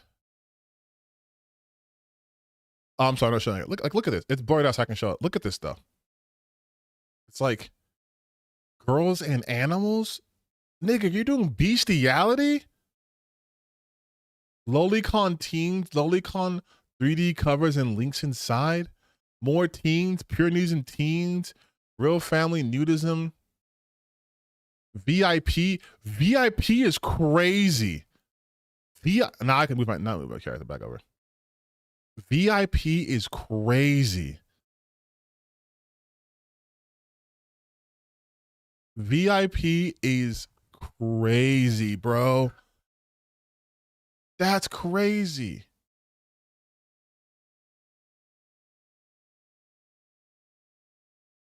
But I guess there's no Lucari's girlfriend. He has a girlfriend? I'm not watching Destiny.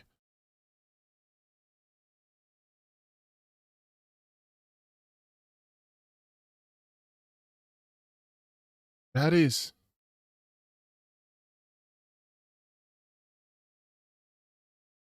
Wait, hold on. Yes. Oh no! But not like that. Holy fuck. What does that even mean? I mean, his shit spiked, but I think it's just a Not like that! Oh, and I said, nah, nigga, you need to go. Okay. Before we get to this, let's just, okay, so, fuck, we'll finish the video. And there's not much to finish. It is.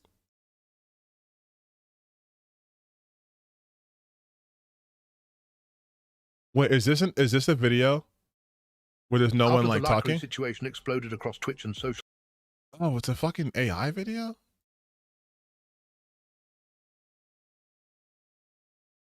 Asmongold Gold under the card. No, I don't care about Asmongold Gold.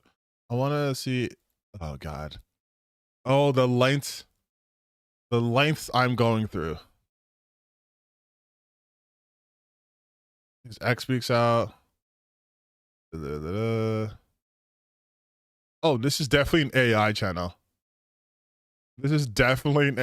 Holy shit, this is AI. Lucari counts at himself. I want to see if they have the clip. What began as a regular stream quickly turned into a chaotic and names. Multiple viewers to many viewers. You're just writing your own narrative, man. What the fuck do you want me to do? What do you want to do? What are you just writing? I'm joking about it. What are you just writing your own narrative? You're just writing your own narrative, man. Oh my God.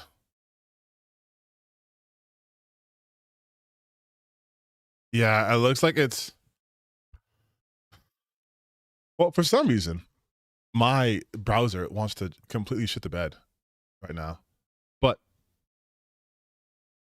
I think this is probably the best we're going to do if you watch the critical video. Hold on. We're not going to Kiwi Farms, dude. You crazy? Oh my God. I hate when it does this shit. Okay, I'll just go big screen until it fixes it. But like, I think you guys get the hint though. Just watching that little bit of the critical video, this guy had links to CSAM on his hard drive, like on his actual hard drive, and he's trying to lie his way out of it to be like, no, that's not me. It got downloaded. I didn't do it. I promise. I swear I didn't do it. And it's like, buddy, like no one. And before I continue, this isn't me being like, you can't listen. If you want to watch hentai, whatever. I to each their own, right? But the fact that his shit is like lolly centric, the one that had girls and animals, that's BC. Like that shit is an actual crime. Like even beyond the potentiality of having real CSAM on this stuff, the girls and shit is that's fucking the girls and animals. That is crime. That is a crime.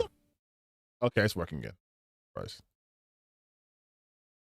What do you want me to do? What do you want to do? Oh, I'm so sorry. I didn't do anything. That's why I'm not crying and sobbing. I didn't do anything. You just want me to be guilty so bad. Does he just say something? Jesus Christ, dude. That is someone who was absolutely guilty of some shit. I'm sorry. Wait, hold on. What did I say, Rokari? If it's a save file with unsaved change or temporary tap, it has a circle on the right side of the tab. His files didn't have those circles, and the tab title doesn't match the first line. Those were saved on his drive. That's fucking crazy, dude. And so, yeah, obviously other people are going to react to it, right? This is Destiny react things. I don't care. Here we go. Here's back to Lucari. Lollies. That's your man, Lucari. No, he's not. I do not believe that. Lakari explains how shady stuff ended up on his PC. How does it end up there? Okay, let me explain what happened. All right, I was surfing a site. Okay, the got downloaded. The Yahoo article. Oh, I already went over the Yahoo article. I have it up already. You have to send. I already have it up. Like, I didn't trigger a download. Just got downloaded. I opened up a text document. I saw what was in it. I deleted the text document. I deleted it. But the problem. We went over this part already. Delete it. And that, like, that's just what happened, man. Oh, how many? Rest in peace. Okay, so that's all that happened for that one, I guess. But there is more to the story because so Lakari had a Twitter post. And his post reads as follows. In case you can't see it. During my last stream, I opened Notepad, which revealed a link. The list in the link included titles that suggested a child sex abuse material further down. I have never consumed this type of content, nor do I think it's acceptable. This is such a, like, whatever. I decided to keep streaming in an effort to downplay the severity of the situation, which was deceptive. This was a mistake that I deeply regret and apologize for. I do not think this is him talking. I do not think this is the same guy speaking. I think this was either through like ChatGPT or through a lawyer or whatever, but it doesn't feel like it's a guy talking. It doesn't feel sincere. Because I would have done the video, right? It happened on video, so do this on video. Don't just post on fucking Twitter. The link gave access to abusive material for anyone else to see. This is serious and harmful. I recognize that trivializing abuse material on stream is not okay and can lead to real harm. It's my responsibility to provide a safe space for my community and peers, in which I failed to do. I am taking real steps to change my ways. I've admitted myself into a porn addiction recovery program that will last 30 days. During this time, I'll be able to work out there while also receiving professional therapy and treatment for my addiction. Browsing hentai and porn websites as an escape has been a serious problem for me as long as I can remember. This treatment will come with an indefinite hiatus to my live streams to allow myself to focus on recovery so I can hopefully contribute a net positive to society. And then what I said was, nah, nigga, you need to be in jail. You don't get links like that on accident. I hate this. You said runs through an AI detector? Those shit's not even accurate, but I'll do it for fun. But I hate this shit. Why are they special like that?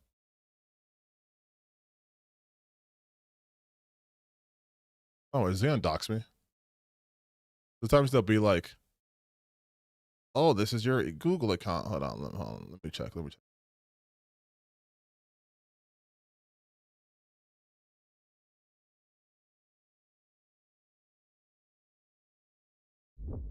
he gonna let me scan?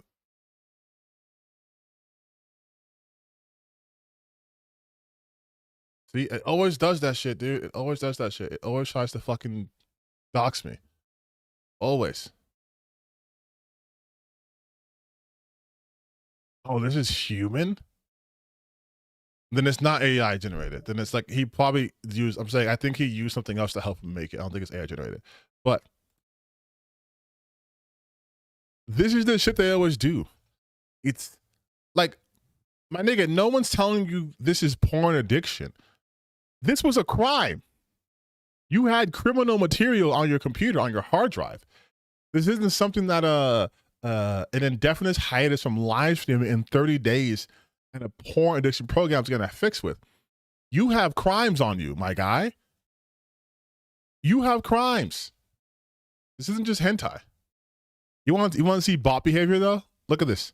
I genuinely feel bad for bro because there's very likely a universe that he just found a link that had some free porn he was looking for on it, saved it so he could look at it later, forgot to get rid of it, and that's the whole story. I actually feel bad for the guy because there's a plausible scenario where he just stumbled upon a link while looking for a standard content. This is a bot. These are bots. It's okay, we forgive you. Why does he have links saved on Notepad? Yeah, why does he have links saved on Notepad? He downloads hentai. Quite likely the document came with something he downloaded. Like, those are bots. But the thing too here is, again, this is not the end of it, because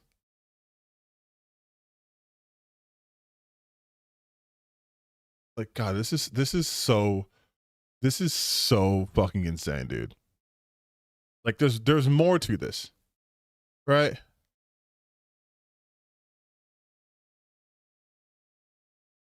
I want to see something that's not from these people.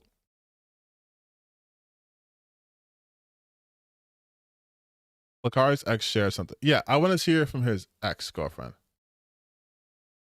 As the Lakari situation continues to spiral, a new voice entered the conversation, and it immediately raised eyebrows. Earlier, Speaking of voices, I hate the fact that there's this trend now of just using like AI voices that sound like fucking like a British dude. Oh my God, why I forget his name? So it's not working. Guys, oh, like oh my God, he's the guy for the nature of like documentaries. Attenborough. There we go. Like David Attenborough. Like everyone's using like the David Attenborough voice. And I'm like, that doesn't make you sound more official. Like it doesn't. Also, as I wait for this shit to load up, because I guess I'm using too much memory right now. I'm looking at his ex-girlfriend right now, and it's like it's so funny to me how like these guys always have the same type. You know what I mean? Like you look at Tectone, look at Pikachu, or Pikachu. You look at this guy, look at his ex-girlfriends. It's like, and it's just like, I think it's like, it's just, and it's current. They always have the same look they go for, and it seems so like fetishy to me.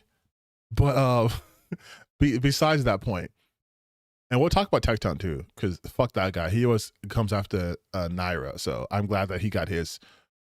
But none of this is surprising when you look at the kind of content that these people put out. Like, I'm sorry, and this may be presumptuous to say, but when you're a certain type of content creator, it's like, I'm not surprised at these allegations. Like, oh, you're a Minecraft YouTuber? Okay. You're 30 and you're doing Roblox YouTube? Okay. Check the hard drive. You're a gacha gamer? Check their hard drives and their phones and their Discord logs. Thank you very much. Like, that shit is... That shit is just, it's always that. Yeah, most of the discussion had been centered around leaked material, reactions from other streamers, and people trying to piece together what was real versus what was being exaggerated online. But that changed when Lakari's ex, Kuko, decided to speak publicly in the following clip. I think I mentioned it before, like previously. I had a really very traumatic past with like... And also, I'm gonna just say it. Women always lower their standards. Women are always the one lowering their standards. How Tectone ever even got with Pinky, how Lakari even had chance with her. I listen, man. I get it, personalities, whatever, but like their personalities are dog shit, especially Tectone's. And you just look at the eye, like there's something going on. there's something going on. Where it's like, hey man, how is this like, you look at them and you'd be like even what's his face, Tectone's wife, his ex-wife, right, because they got divorced. Even I feel like she's out of his league, you know what I mean? And I was just like, but you always see that, it's always the case. Emery with Mizkif with fucking Maya Higa. It's like, what the what? How? So, imagine telling your ex that you got diddled as a kid by a family member, and then finding out on the World Wide Web that's the sick he jerks off to. And now you question every interaction with him, thinking, is he getting off to the ideal? Like had some really bad like triggers yesterday. Oh, fuck! I feel I legitimately bad even talking about the stuff I just talked about. Oh my god, I clearly didn't watch this. I didn't know. That was a lot for me, and I you know, like it was a lot for me. Like I just didn't expect it. That's why I was so disgusted. And Jesus, fuck, dude. I was like shaking. Hopefully she has a great support system, because it's easy to spiral when suddenly triggered by something like that. Looking at past streams and videos, there were so many signs that he was into. Weird stuff. It's about time that he... See, I'm not the kind of person who is she. She's, I guess she's a streamer in her own right. Her name is Kuko. But she's his ex-girlfriend. She's talking about, like, that shit. And I guess E-Rob is a friend of his? E-Money fought. Get any word in with this clown.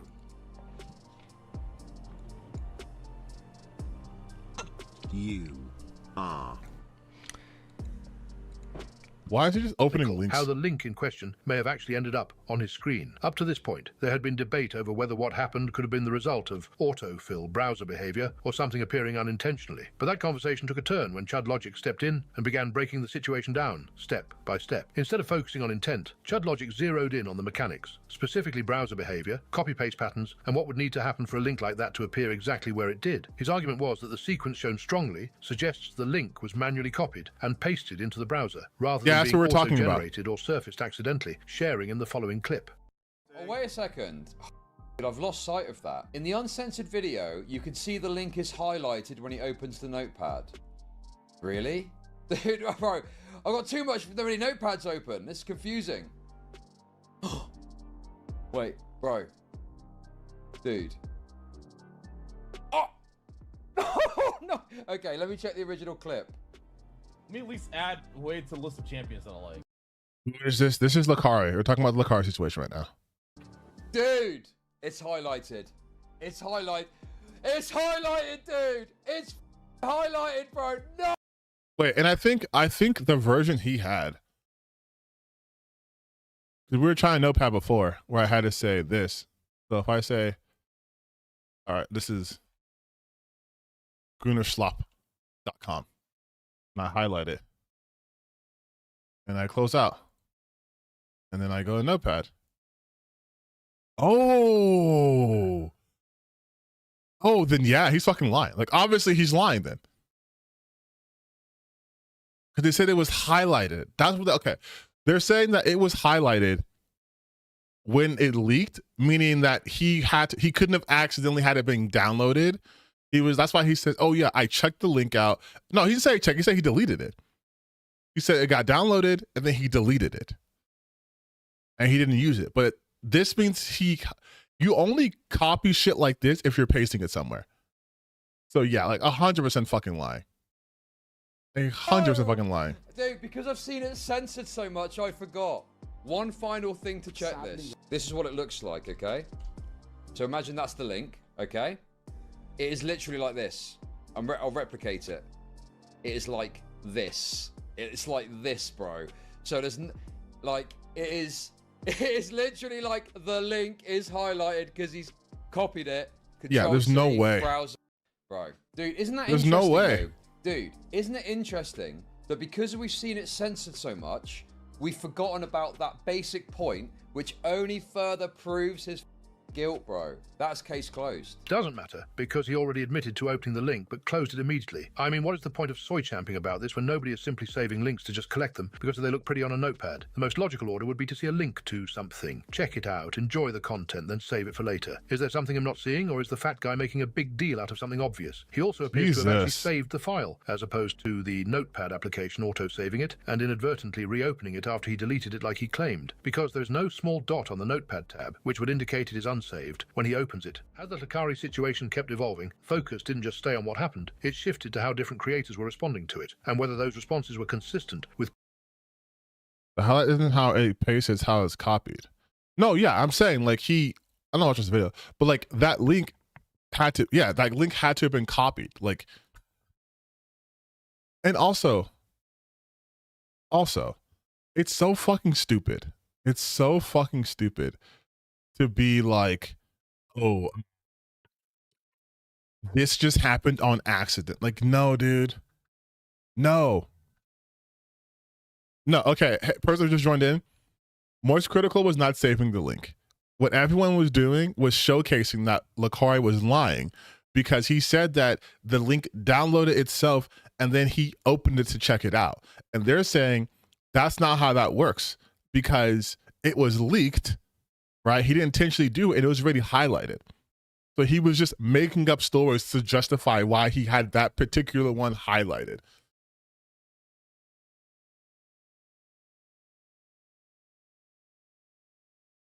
Minimal effort. Like, that shit is crazy. I'm going to watch this video real quick later on. But, because that's easy content to debunk. But, speaking of, like, these bald losers, Tectone.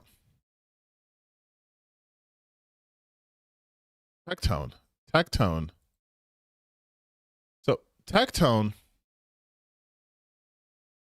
is a piece of shit loser. I don't like Tectone. He's transphobic. I've done a video talking about his fucking fakeness, right? Like, he started out going, oh man, I love all communities and I want to be helpful and yada yada yada. And then he became this right-wing loser, right? Like, just to give you a reference. And he's probably not posting about this right now. I'm sure other people are. So what he decided to become is, and this is a pivot, another pivot, because what he was doing before. So he just became a let me sit outside and talk about shit person, because prior to that, this is all he put out. A bunch of Hassan content, and then just like shit like this. This was him, right? And then on Twitter, he was being completely transphobic, going after Naira TV, like, consistently, saying that she belongs in the 41%, like all this bullshit, right? Like, I think I have it.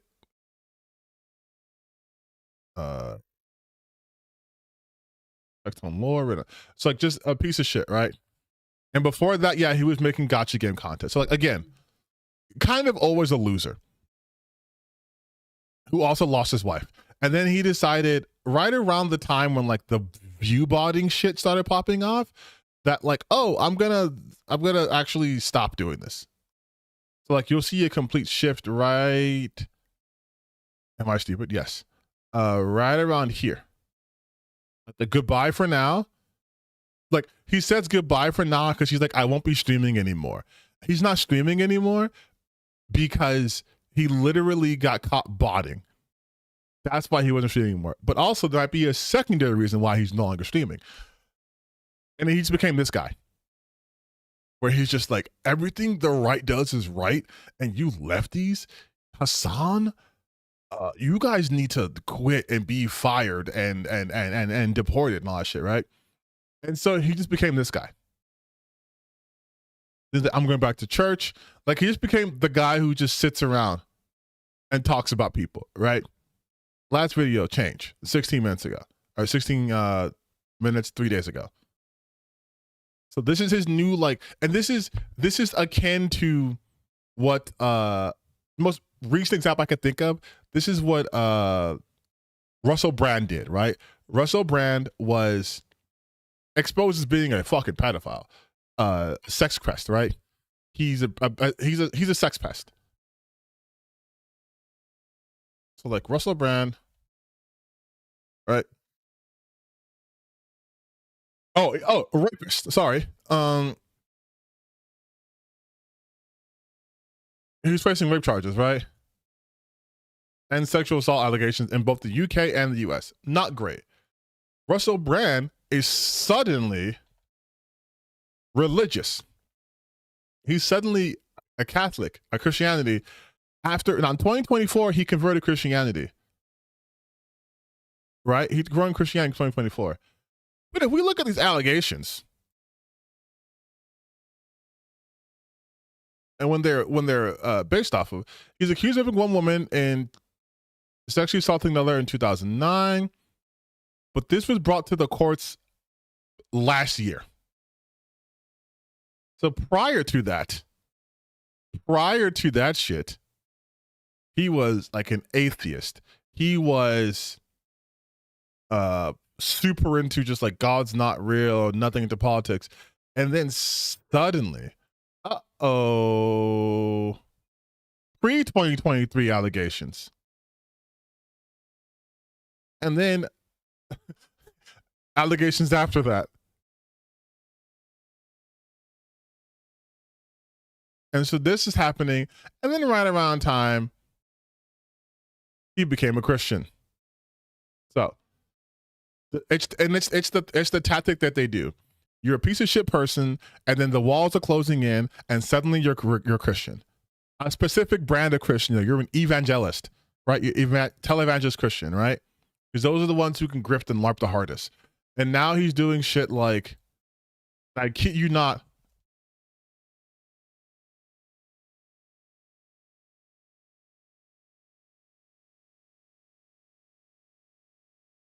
If we look at his website,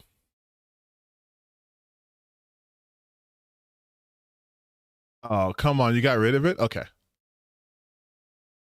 But Russell Brand was sponsoring. He was sponsoring products. About like, I was like, just listen to this. Well, let me put this somewhere else real quick and see if.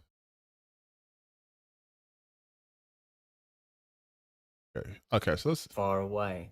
I don't feel like the intimate connection with Christ. Today I've decided to read this from Corinthians. It's Corinthians chapter 1 verse 3. It's a letter. And what I like about it is how Paul writes to the Corinthians like they're right bloody idiots. Have a listen. Dear brothers and sisters, when I was with you, I couldn't talk.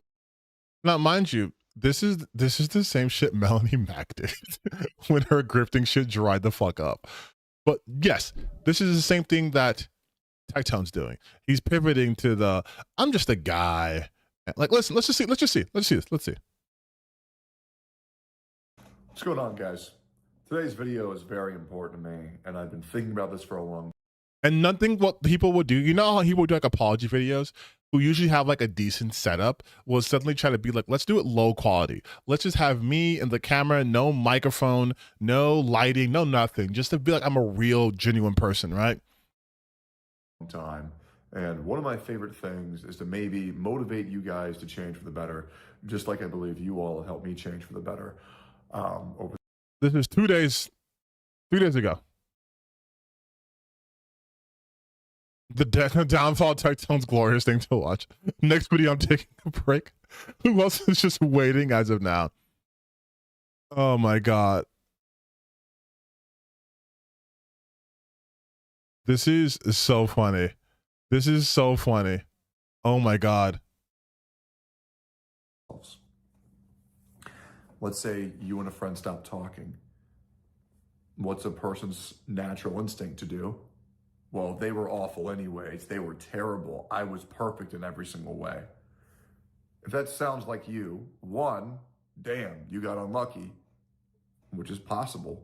Or two, you don't have the ability to self-reflect and tell yourself where you fucked up when potentially you did.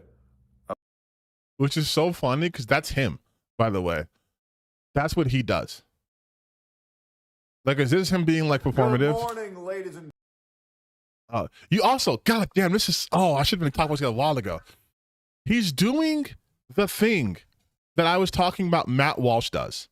I want you to look at his set, right? Look at his set. Look at the background. American Eagle, rustic, right? Nature behind me. The chair he's sitting in, like, this is very evocative of, like old gentleman's social club, right? Like real mature man. This is the aesthetic he's going for, but also wearing the life beat. But I'm still the same Tectone. I'm just better now, whatever. Okay, look at this shit. And then if we go to just the Matt Walsh show, you notice his background, right? also sort of rusticy, but also, oh, look.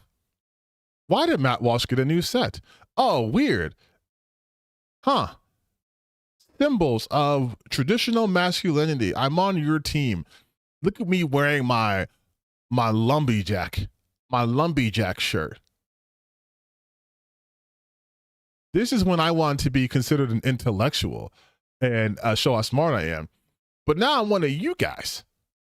If you look at Tucker Carlson,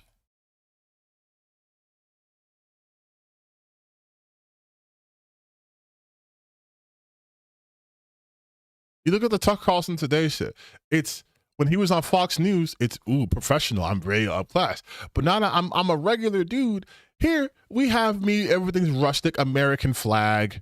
You know, look at us. Look at me. I'm a tough guy. Look at my rustic ass environment. Look how cool and tough I am. Look at me. I'm building a wood shop. I'm doing woodwork. I'm a manly man. Don't pay attention to the man in the bow tie. That's not me. This is the real me. This is the same shit Tectone's doing. Oh my God. I just realized that. He's doing the same shit.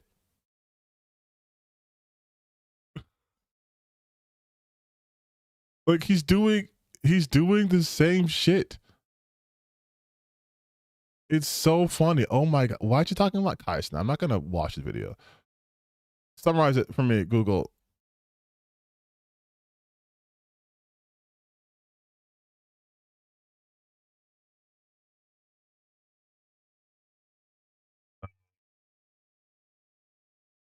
Personal growth. So again, he's trying to be like this person's like, I'm on a personal growth train. So all this shit, this preamble I'm doing is because he had a lawsuit against him.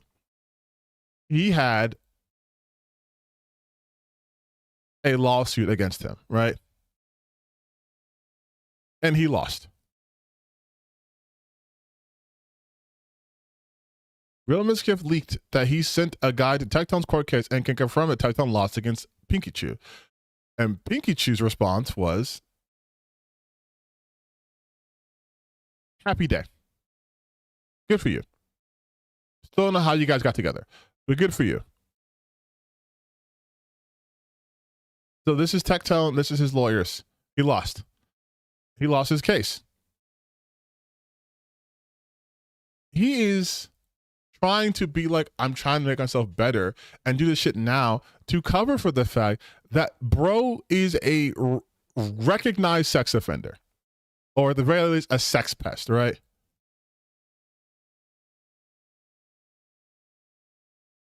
Oh, I didn't read this. Hold on. Tectone was brought onto OTK. Rich Campbell, also accused of SA rape, by the way. Gotcha content creator. Richard defended gotchas. He became friends with Mischief, who lent him $300,000 to buy a place in OTK. He is a gotcha creator known for his drama. The content creator. He loves drama. That's true.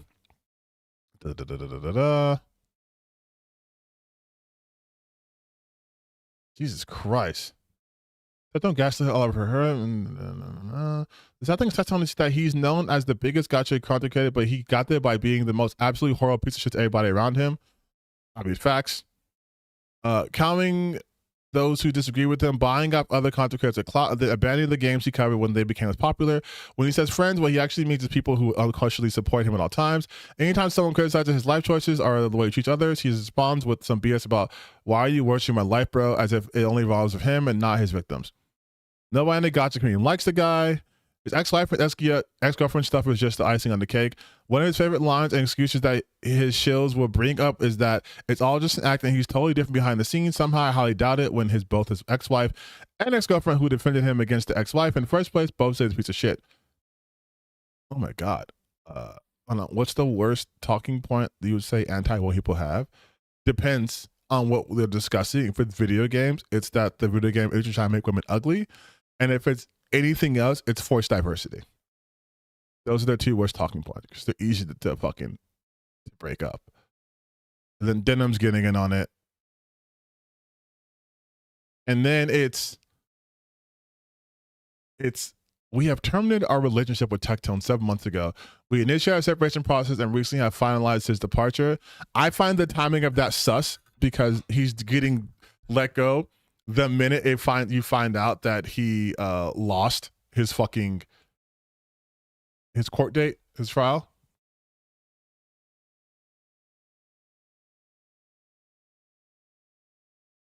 Tectone admits in the court he pivoted to shooting on Hassan and shielding right-wing content because he was accused of, wait, what? Lawyer replied, we've been in deposition for over whatever months, 7 to 9, I think. Are you sure it wasn't 6 to 7? Okay, I'm sorry.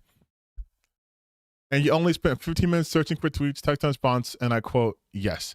He defended his rants by saying, when a content creator in our space gets these accusations, they have to pivot content to stay relevant.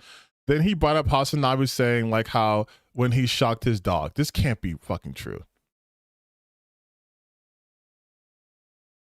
Yeah, you're still looking for it. He lost his court case by his protective order. Apparently, he was violating protective order.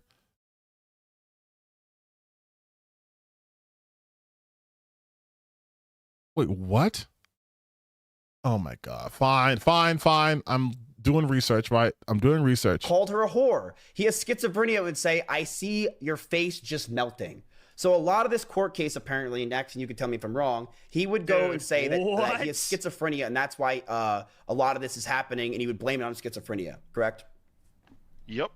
And he wouldn't take his medications for it, chat, because he didn't like the way it made him feel.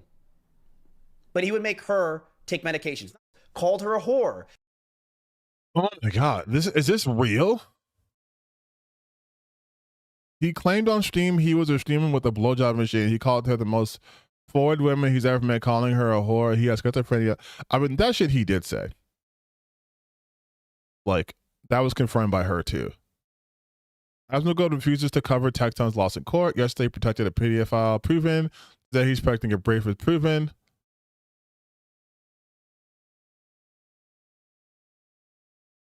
Why is she not praying banned on Twitch? That's a good question. Okay, so this is from him. Oh, so remember what I told you guys, chat, when I said that Tectone's claims he did so much due diligence and so much of his time was spent getting all the information? How I told you how important it is that if you're in a court case, you should probably have people sending you things and helping you, that you should probably be putting your due diligence into it, right? Remember how I said that? This is a quote after showing a few small tweets of being called names. Pulled last second tweets. Could have probably got more. I only spent 15 minutes.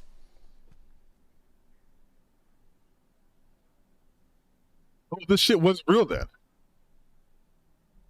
Tectone has been in this court case and been involved in this for almost 2 years. He spent 15 minutes getting tweets. He did no due diligence for his own trial because he probably has nothing that will defend him.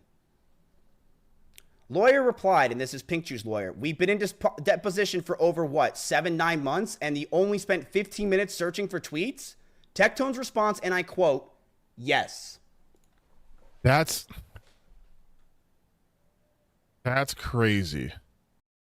That's fucking crazy.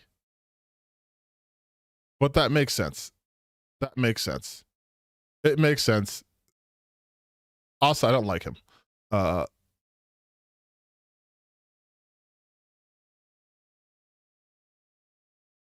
And then he's just talking about Asmongold being hypocritical, which is par for the course. Oh, I love this.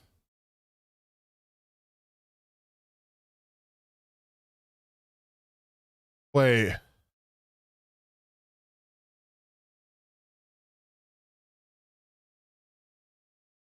Whiteboard to course Pikachu to actually want paid to. I mean, he's cooked. The chat is he cooked? Also, I wrote on my tweet, I was like, fuck Miskiff, but also LMAO. Because this is obviously like this is personal for him too, because he alleges that Tectone was really against him because he liked Emiru and she was with him instead of she was with Miskiff instead of Tectone. But like, I just find this so funny because no one from OTK looks good in the situation. Not Asmongold for not talking about, like he talks about literally everyone else's problems. not Mizkif, because not only is he having his own shit with Emiru, but he had all of this shit in the chamber and was just waiting for this to happen.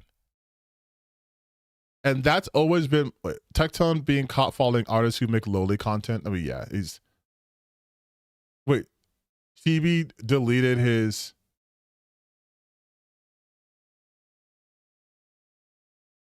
Phoebe deleted his tweet he called Mizkif a liar. But like, this is the shit though I always hated. I've always hated when people know someone's awful and terrible, and instead of being like, oh, hey, this person is awful and terrible, and let's expose them now because they're doing awful and terrible shit, they log it away. They put it on their notepad, log it away, just so rainy day. Hey, mutually assured destruction. If you ever tell people that I'm abusive, I'm going to tell this person, I'm going to leak the chats that we have, right? I'm going to leak our chats. I'll destroy you. And it's like, you're not a good person either. Like, you're not a good person either. Either, neither, neither. None of you are good. You all smell in this situation.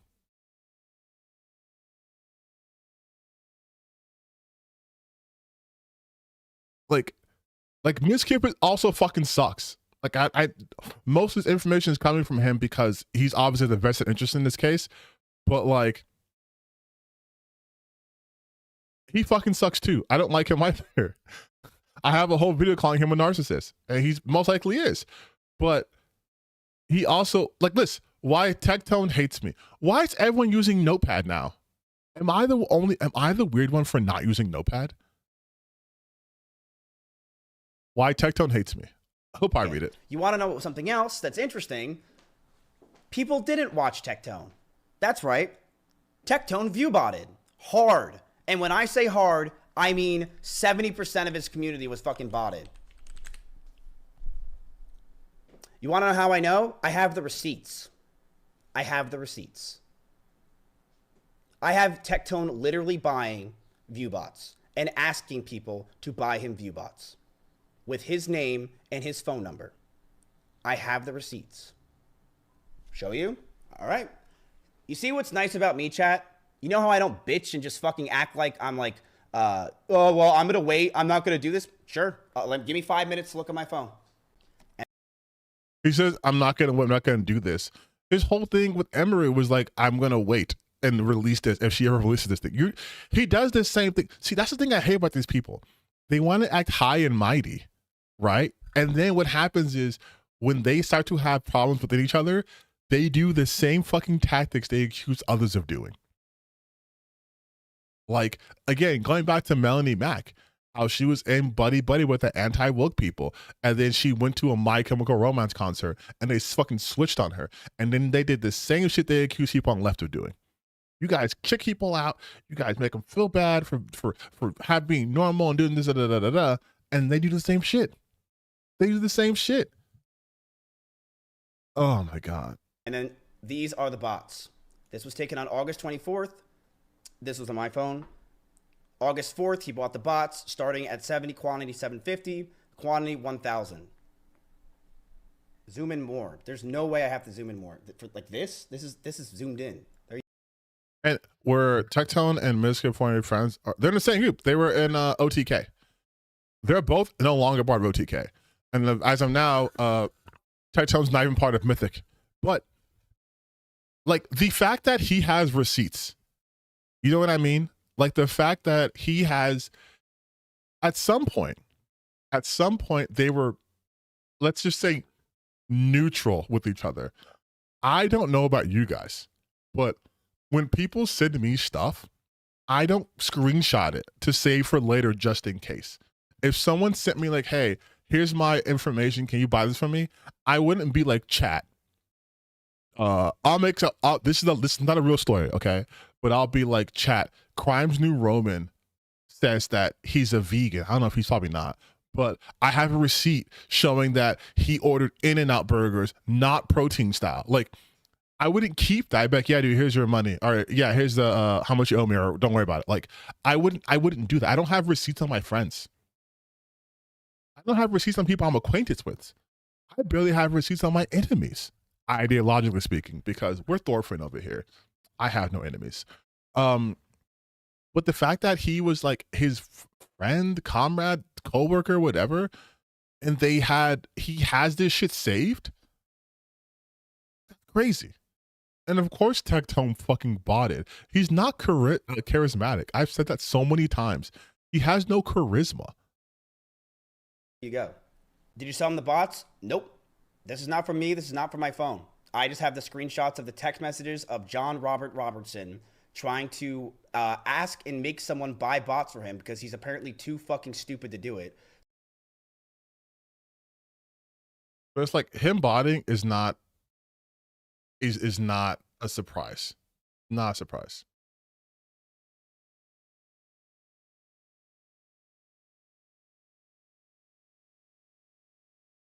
The funny part though, there's a longer version of this? Is because this was on my phone and I took these. These are screenshotted to me, and for some reason it says elevate. Okay, I'm just letting you know. Ready? This is the bots that were bought. This is Tectone's account, http/Tectone, http/Tectone, when in August 4th, quantity 750. This is John Tectone. Zoom in, sure. This is John Tectone messaging the person that was buying him the bot saying, sad face, can you try that again? I'm stupid and dumb. Oh you just my God. make an account, pay to the top right, and add it to your account. If you need help, let me know. It's good for you to do it anyway since I won't be around. Let me know if you need me to walk through it and I'll help you, which then they tried to help him with secure paying, okay? Why do you have these? Because I'm a fucking demon. And when you fuck with me, I'm going to fucking destroy you. This is the box that he bought, right? This is August 24th, right? Another time he bought bots. XDD, did you buy my bots with a fucking cringe-ass emoji? LOL, just say like, because I do my lewd content, I need my own space. Tectone probably shitting on her, because it's true. I'm going to do sets all over this house, like roleplay in the kitchen. Don't worry. Did you get my bots? So Tectone definitely needing her to buy the bots. I could only do 750, but I sent you the link to everything. Sad face, can you try again? I'm stupid and dumb. Good job, Tectone, you fucking retard. You are right. You are stupid and you are fucking dumb. I will say this though. I will say this because I have no personal relationship with Tectone and these people. Miskiff, who again I don't like, he just has all the information. He is. Let me just move myself out the way. Why does every streamer do the right side? Do the left side, like switch sides. But this is fucking hate. Like, this is a man who I don't think is capable of love. I think he's just pure hatred, like all the time. Holy shit. This is the bots. This is John Robertson. There's Tectone's picture on August 24th, paying $1,000, claiming it's the house when it really was for bots. That's crazy. $1,000. Why would Tectone pay $1,000 for a house that he owns?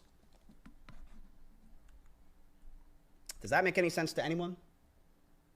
No. And then these are the bots. This was taken August 4th. Yeah, we saw his part. We saw his part.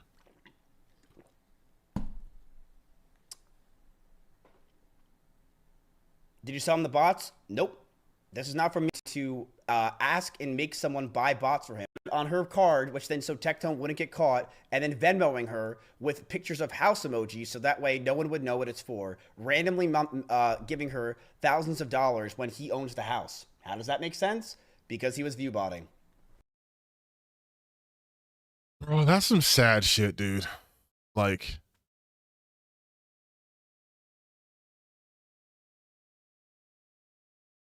I am shocked by the news that Tectone, a worse version of Asmongold, is the piece of shit. Who could have seen this coming? Both these chicks are the R-worded. Who cares? Twitter ain't ready for steak right now, but it's okay to be white. But this is when he was going. This is when he was going fully into the right-wing grift.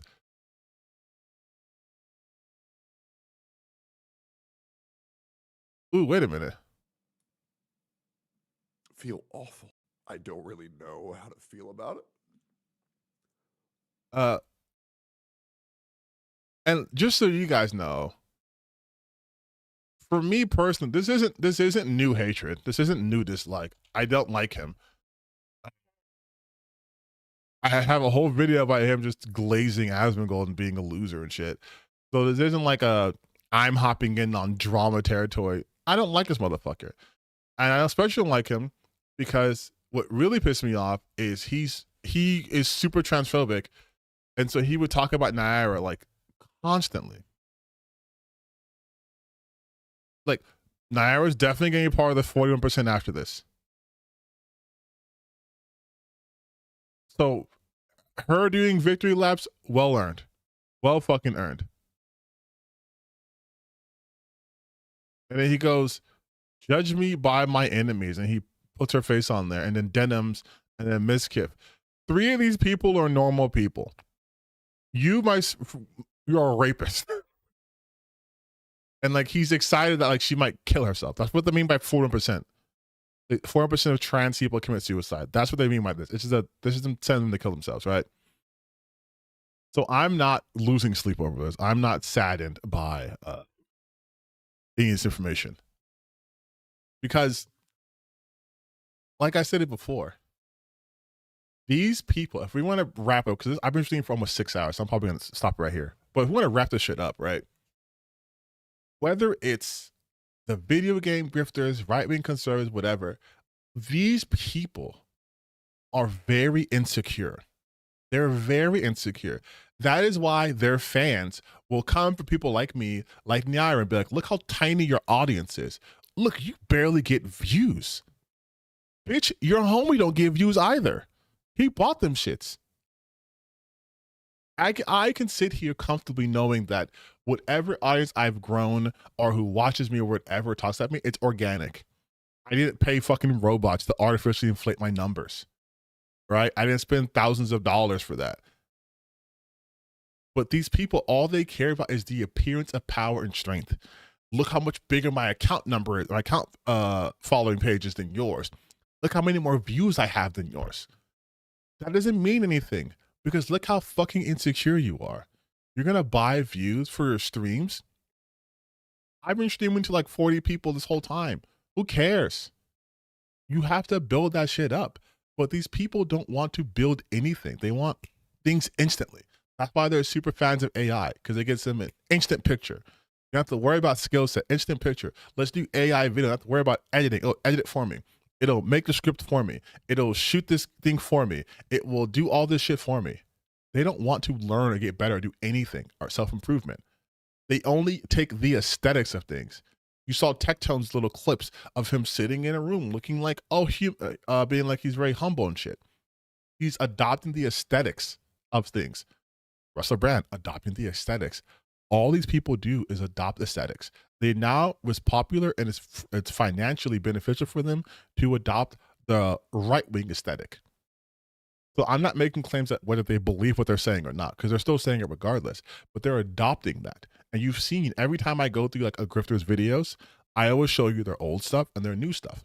And they all adopt the same template because these people don't have convictions. All they fucking want, all they ever want is to feel important. And so if there's a metric they can go by, they will go by that and try to abuse as hard as they can. They will buy views. They will buy view bots. They will do clipping. They will do whatever they can do. They will talk about whatever they want. They will talk about things that don't even pertain to their normal interests because that's what's going to get them attention. That's why you have Smash JT talking about politics, but he has no fucking political brain. Same thing with Asmongold. You have him chiming in on these things because this is going to keep them relevant. And again, I know people are going to be like, dude, but keep relevant. You have a small channel, da-da-da. But guess what? Guess who's not botting? Guess who's not constantly finding the next trend and the next trend and the next trend? Guess who's not suddenly becoming a geopolitical expert? I know what I know and I know what I don't know. And I try to learn more. But you'll never see me talking about like things about like a quantum physics beyond like I think it's a cool topic because I'm not educated on that. I'm not going to give you like actually these scientists are wrong because, you know, we look at the particles on a map. No, because I don't know enough about that thing.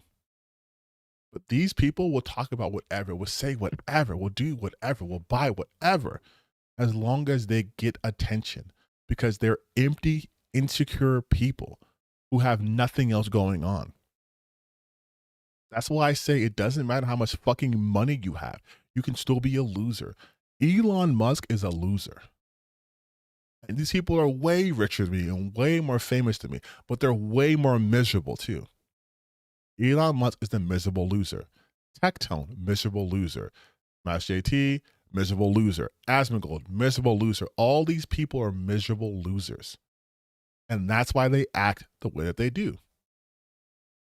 That's why when there's even a perception of them losing influence, they freak out.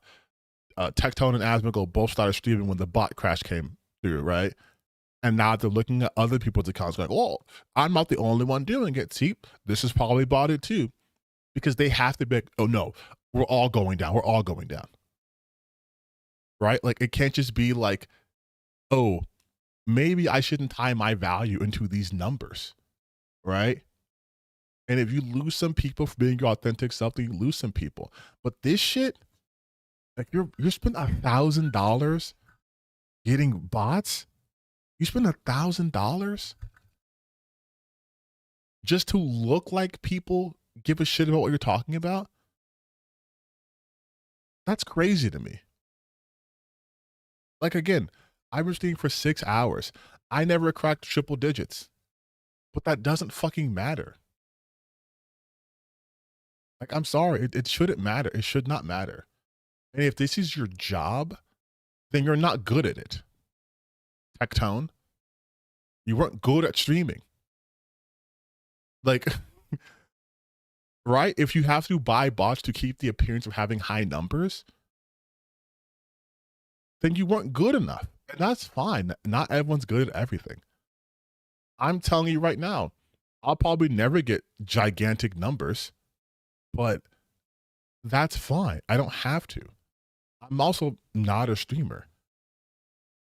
If I was good enough and consistent enough and people were like, they like to listen to me live all the time and get like hundreds and thousands of people watching me naturally, then yeah, I'd switch to full-time streaming. But clearly I have a ways to go if I want to pursue that, which I kind of really don't. I stream once a week for a very long time, apparently. Holy shit, 6 hours. But all of this shit that I talk about, you guys, they all are insecure people at the end of the day. That's why they have to viciously attack video games to get them attention. Look at me, look at me. I think this game is gay and woke. Look at me, look at me. Oh, trans people are weird. Look, I'm talking about trans people being weird. Give me some of that attention you're giving these other people who are also talking about trans people being weird. Look, this is gay. I'm calling it gay. Please give me attention. Because they're insecure. That's it. All this shit's always been a long fucking way to say they're insecure people. And this is how insecure people act. They're fucking annoying, which is why everyone's celebrating this person's downfall. Because it also goes to show, like I said before, that people are tired of this shit. This shit's not popping anymore. You can't just do this forever. I hear people use the popular correct argument. Yeah, that's literally ad populum. Like that's odd populum, literally. You are saying that because something is popular is correct. And I'm not dumb. I obviously know that, yes, having someone who gets like millions of views on each video, like Mr. Beast is popular, right? Of course he's popular. And there may be a sense to the quality, right? But I think Mr. Beast's content fucking sucks because it's devoid of anything. It's just spectacle. He just puts a lot of money into it. And he tells you how much money he spends in it. And then it's, look, I got 100 million views on this video because I spent $30 million on the world's biggest cannon. And I had 300 homeless people fighting on an island for the world's largest fucking Big Mac or some shit, right? Kind of dystopian type shit. But people will call me a hater because I don't have the views he has. Because everyone views things as, you're just jealous. You're just jealous. And I'm like, no, dude. I'm not jealous of Mr. Beast or Tectone. God, no, not Tectone. or Asmongold or Smash AT or anyone I talk about. I'm not envious of these people because I think these people are sad, lonely, miserable people. I would never want to be them. Like, just look at what they do. There's no way you're a happy, fulfilled human being doing what you do. There's no way. Again, look at Elon Musk. You guys remember when he was streaming Path of Exile? And besides the fact that he's a cheater, he was getting hit with shit. People saying, "You'll die alone," right? Like, hold on, I gotta show that. This shit was so funny.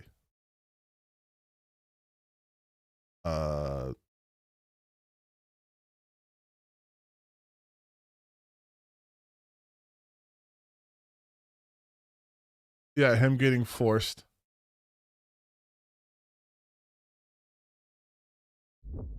Like this shit. Like, this is the richest man in the world, right? You would think he'd have all this power, all this love, because on the website he owns, people treat him like that. And the spaces that he particularly visits, they treat him like that because he goes there because they treat him like that, right?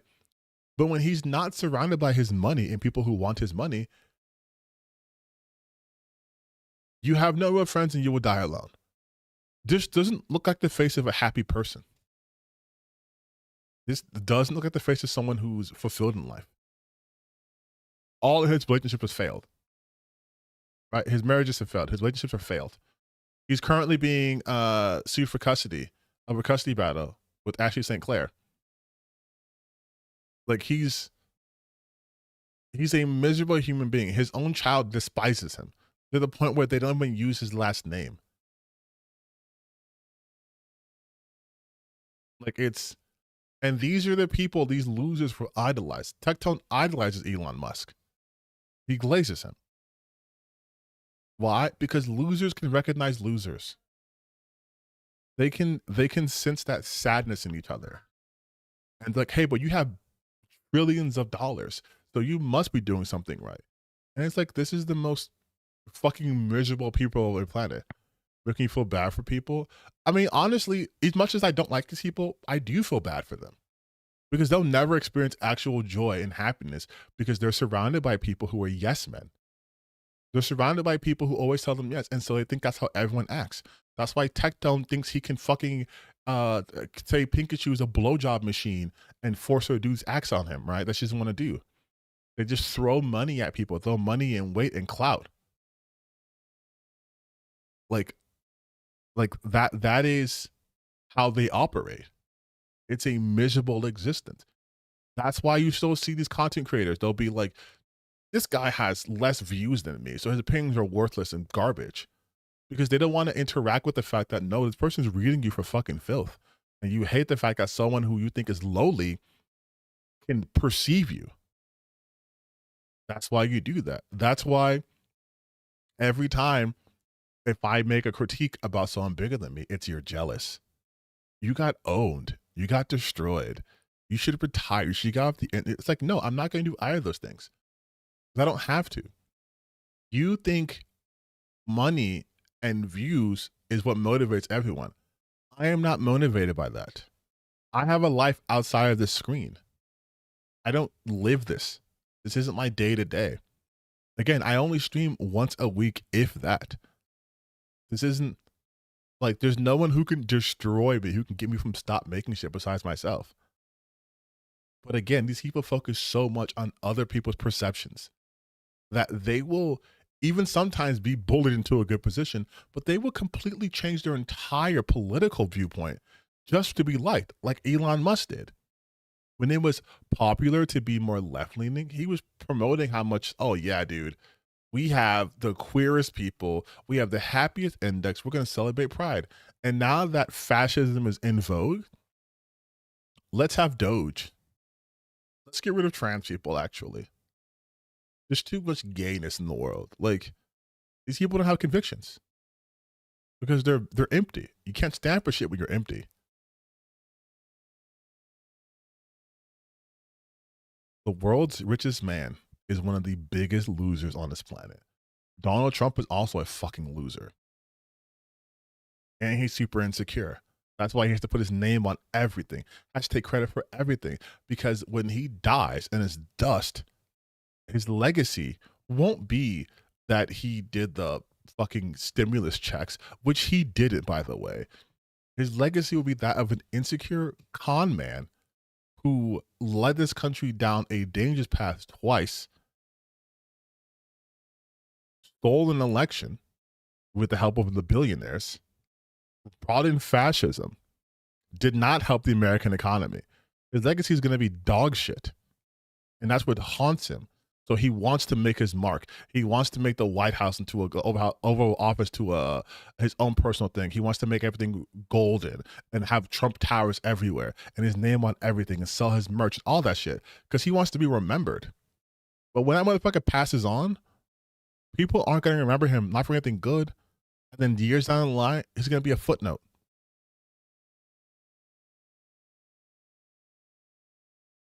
His legacy should be include Operation Warp Speed, but it won't. That's what I'm telling you, it won't. Because he doesn't even take credit for that frequently. He's taking credit for ending wars that never happened. He wants to turn Gaza into a fucking strip mall. Like, that's what he's going to be known for. It's just like how people will like erroneously be like, well, say the Nazis had the trains running on time. It's like, buddy. No. And I think that's what truly scares these people. It's they know their time, whether it's like in the sun or whatever, is limited because they aren't interesting enough. They're not creative enough to create things organically for people to want to consume, to want to engage with, right? That's why it's always, I'm going to say the most inflammatory things every single day to get people to keep talking about me. I'm a WoW streamer who's going to pivot to being a political commentator because the president's a Nazi and I can get money off of this. Like, say what you will about people like Hassan Piker. He stayed in his political lane. He's been in political content for like 10 years. This isn't new to him. It's not like politics just started 2 minutes ago. Right? It's not like he had this, it's not Admiral had this huge interest in politics when it was fucking the Obama administration. He's fucking playing video games, playing WoW and complaining about shit like that, and also having Anders Breivik as a character, which is a problem in itself. But he was doing that shit. And now suddenly he's the most politically aware person. Right? Oh yeah, the Amber Heard trial, my bad. Like that's what made all these grifters suddenly politically aware. Look at this injustice. No, it made them aware of the fucking marks they could go after. It made them aware of so many people who got so many views talking about it that they were like, wait a minute, we can make money off of this shit. Like, that's why, again, and then going back to the whole Tectone thing, right? Buying views, getting viewership inorganically. For what? For what? If you are buying views, that means you know that people aren't watching your shit. You know that. But again, instead of trying to work on your craft or have an interesting hook, get charisma, do something, it's let me buy bots. And then now what happens is the perception is what you're doing and what you're saying is popular. And unfortunately, from a psychological standpoint, people buy into that. So yeah, your YouTube channel might blow up, right? You're getting more views until you're not. And we talked about that earlier, right? That's why I was saying before, like, there's a reason why I go to these people's channels. And I'm like, oh, okay. They're real. And then you start to see like, oh, they're actually not getting that many views in comparison to what they used to do. Or it's every so often, or it's with this topic, or it's this, or it's that. Because they know. They know time is coming up. That's why Tectone switched. So like, again. Go to his videos. Oldest videos. Gotcha streamer, right? Doing gotcha stuff. Gotcha. Latest videos. We go to here. Drama farming tuber, right? Drama YouTuber. Bunch of drama shit. Not even video games any fucking more.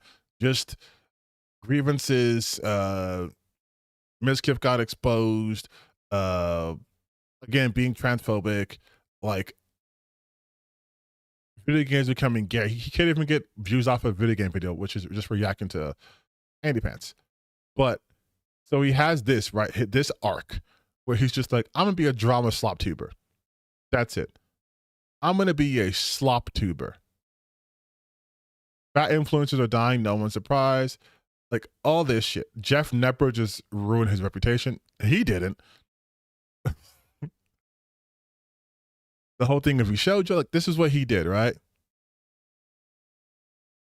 Yeah, his last game video was Wuthering Waves. I know that. But then it's just like, okay, are we not talking about video games anymore? That last video game related thing was 5 months ago. Then he just completely abandoned it. And then he's just like struggling. And then he's like, okay, let me go back to making fun of women because that always gives me views. This food is killing your dog.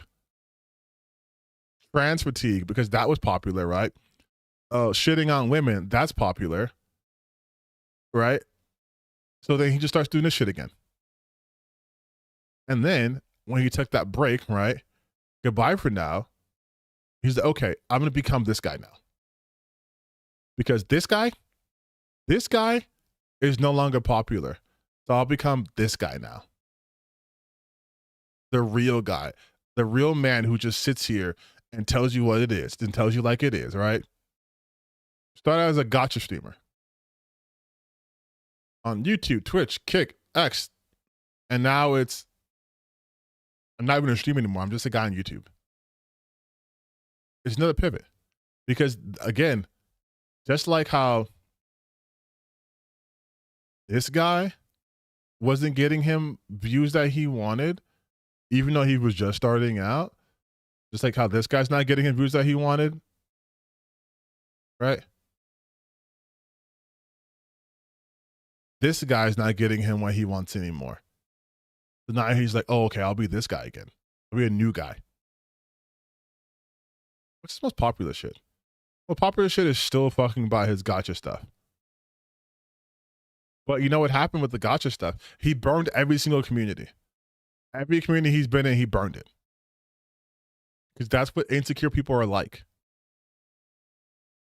Constantly trying to find something else to be instead of being themselves and working on themselves. It's just constantly switching from grift to person to person to person. That's all of them. That's all of them. Look, Smash JT, right?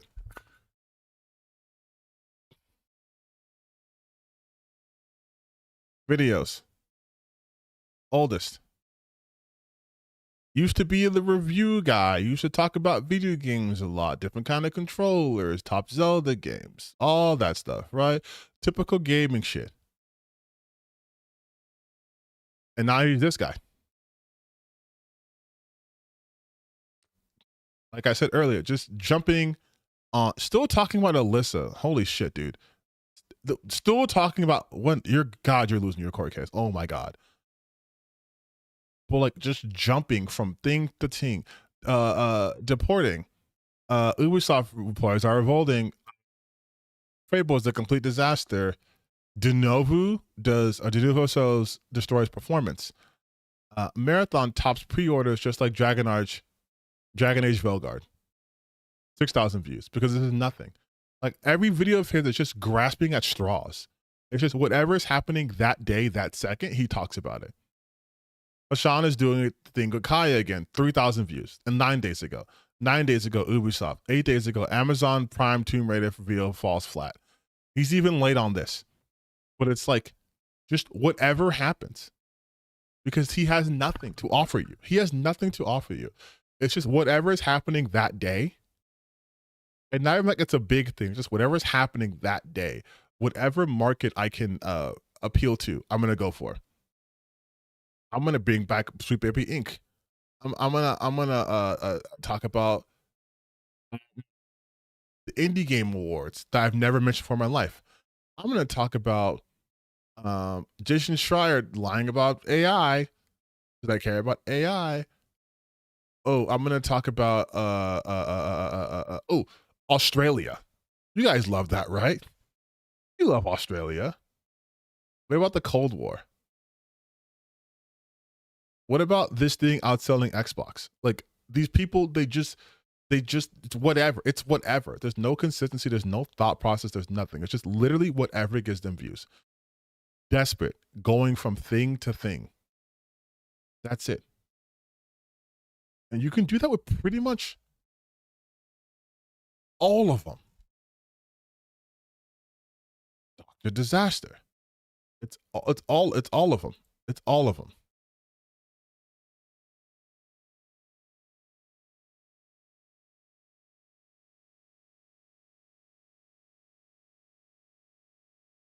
Like this person used to just be anti-Kathleen Kennedy, which is, I guess, already in a bad way. This movie is DCU chugging on its own poison. And these shits weren't popping. They were not popping off at all, right? Like really, really not popping off at all. And so then what are you now? And at least his thumbnails, even though this is very much a graphic design's my passion, at least the thumbnails had some sort of identity. Now it's just, this looks like shit. They're big mad. They really hate this. Queer gamers see that nice path. No one sees it. Like it's just this. It's this.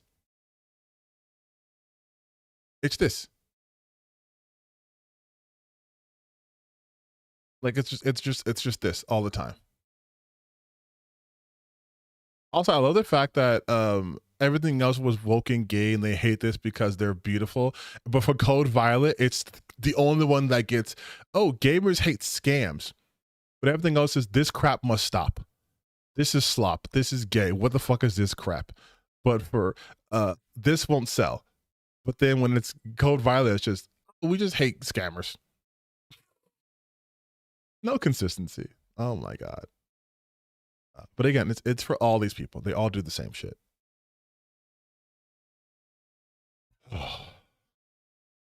Exactly. Trendsetters and followers. And they just follow trends. That's it. That's it. I promise you. If tomorrow everyone's like, actually, anti-woke shit is lame. If like Asmongold and Grum started apologizing for their viewpoints, whatever, these motherfuckers would switch too. They would, 100%.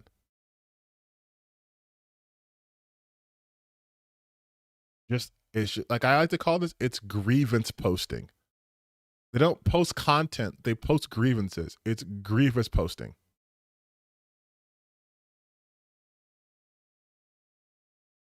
In the world of live streaming, a career. That's weird. Okay, you guys, it's been 6 hours. My throat's starting to hurt. So I think I gave you guys enough today. I think I gave you guys enough.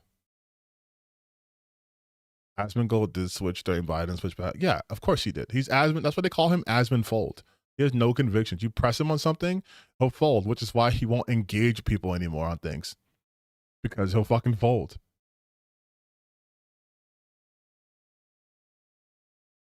Like, but yeah, I'm gonna go. I've been talking so much. I haven't eaten. Because I haven't eaten since 10 o'clock this morning. It's 11 p.m. My options are limited, so I'm gonna have Wingstop. But thank you so much for watching. I don't know if my YouTube is accurate. It's saying that like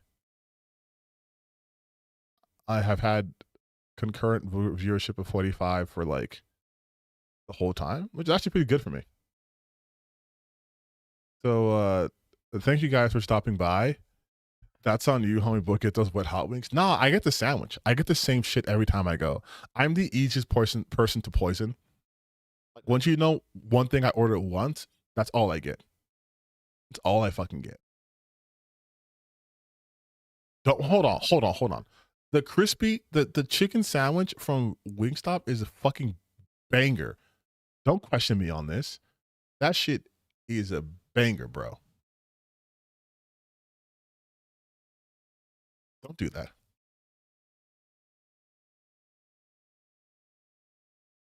Live on the edge, try something new. No, I don't want to be disappointed. I don't want to be disappointed, okay? It's my money. I know where it's going. I know what I'm going to get. I'm not playing some loot box bullshit. I'm not doing RNG with my food, okay? I've already tested what I liked. This is what I like. I like it. I'm going to get it. That's it.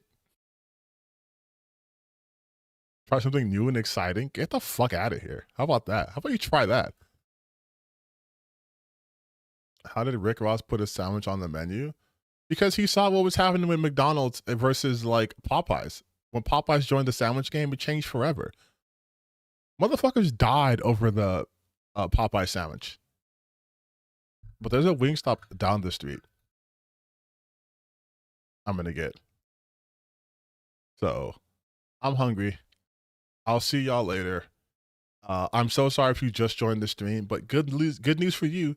You have 6 hours to work with on the VOD. This might be one of the rare times where I'm not going to chop up the stream into smaller videos because that's too much work.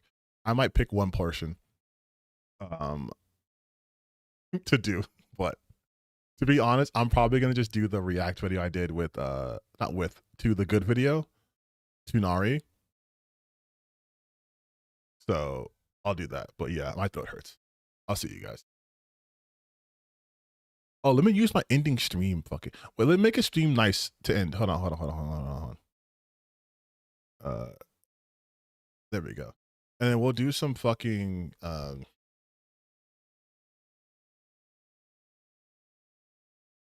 some ending music for you guys. So it's like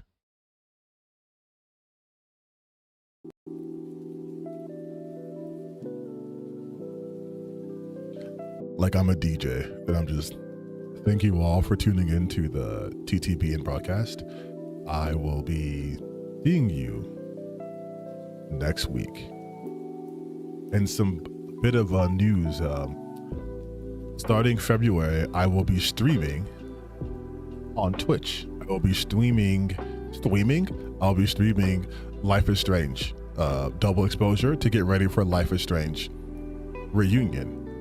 I am gonna try to stream more on Twitch for just pure gameplay stuff because I feel like that's a better place than my YouTube channel. So if you guys don't know my Twitch, it's the same as my YouTube. You can subscribe there, and then starting in February, we will be streaming games on Twitch. All right. Life is very strange. I'll be seeing y'all.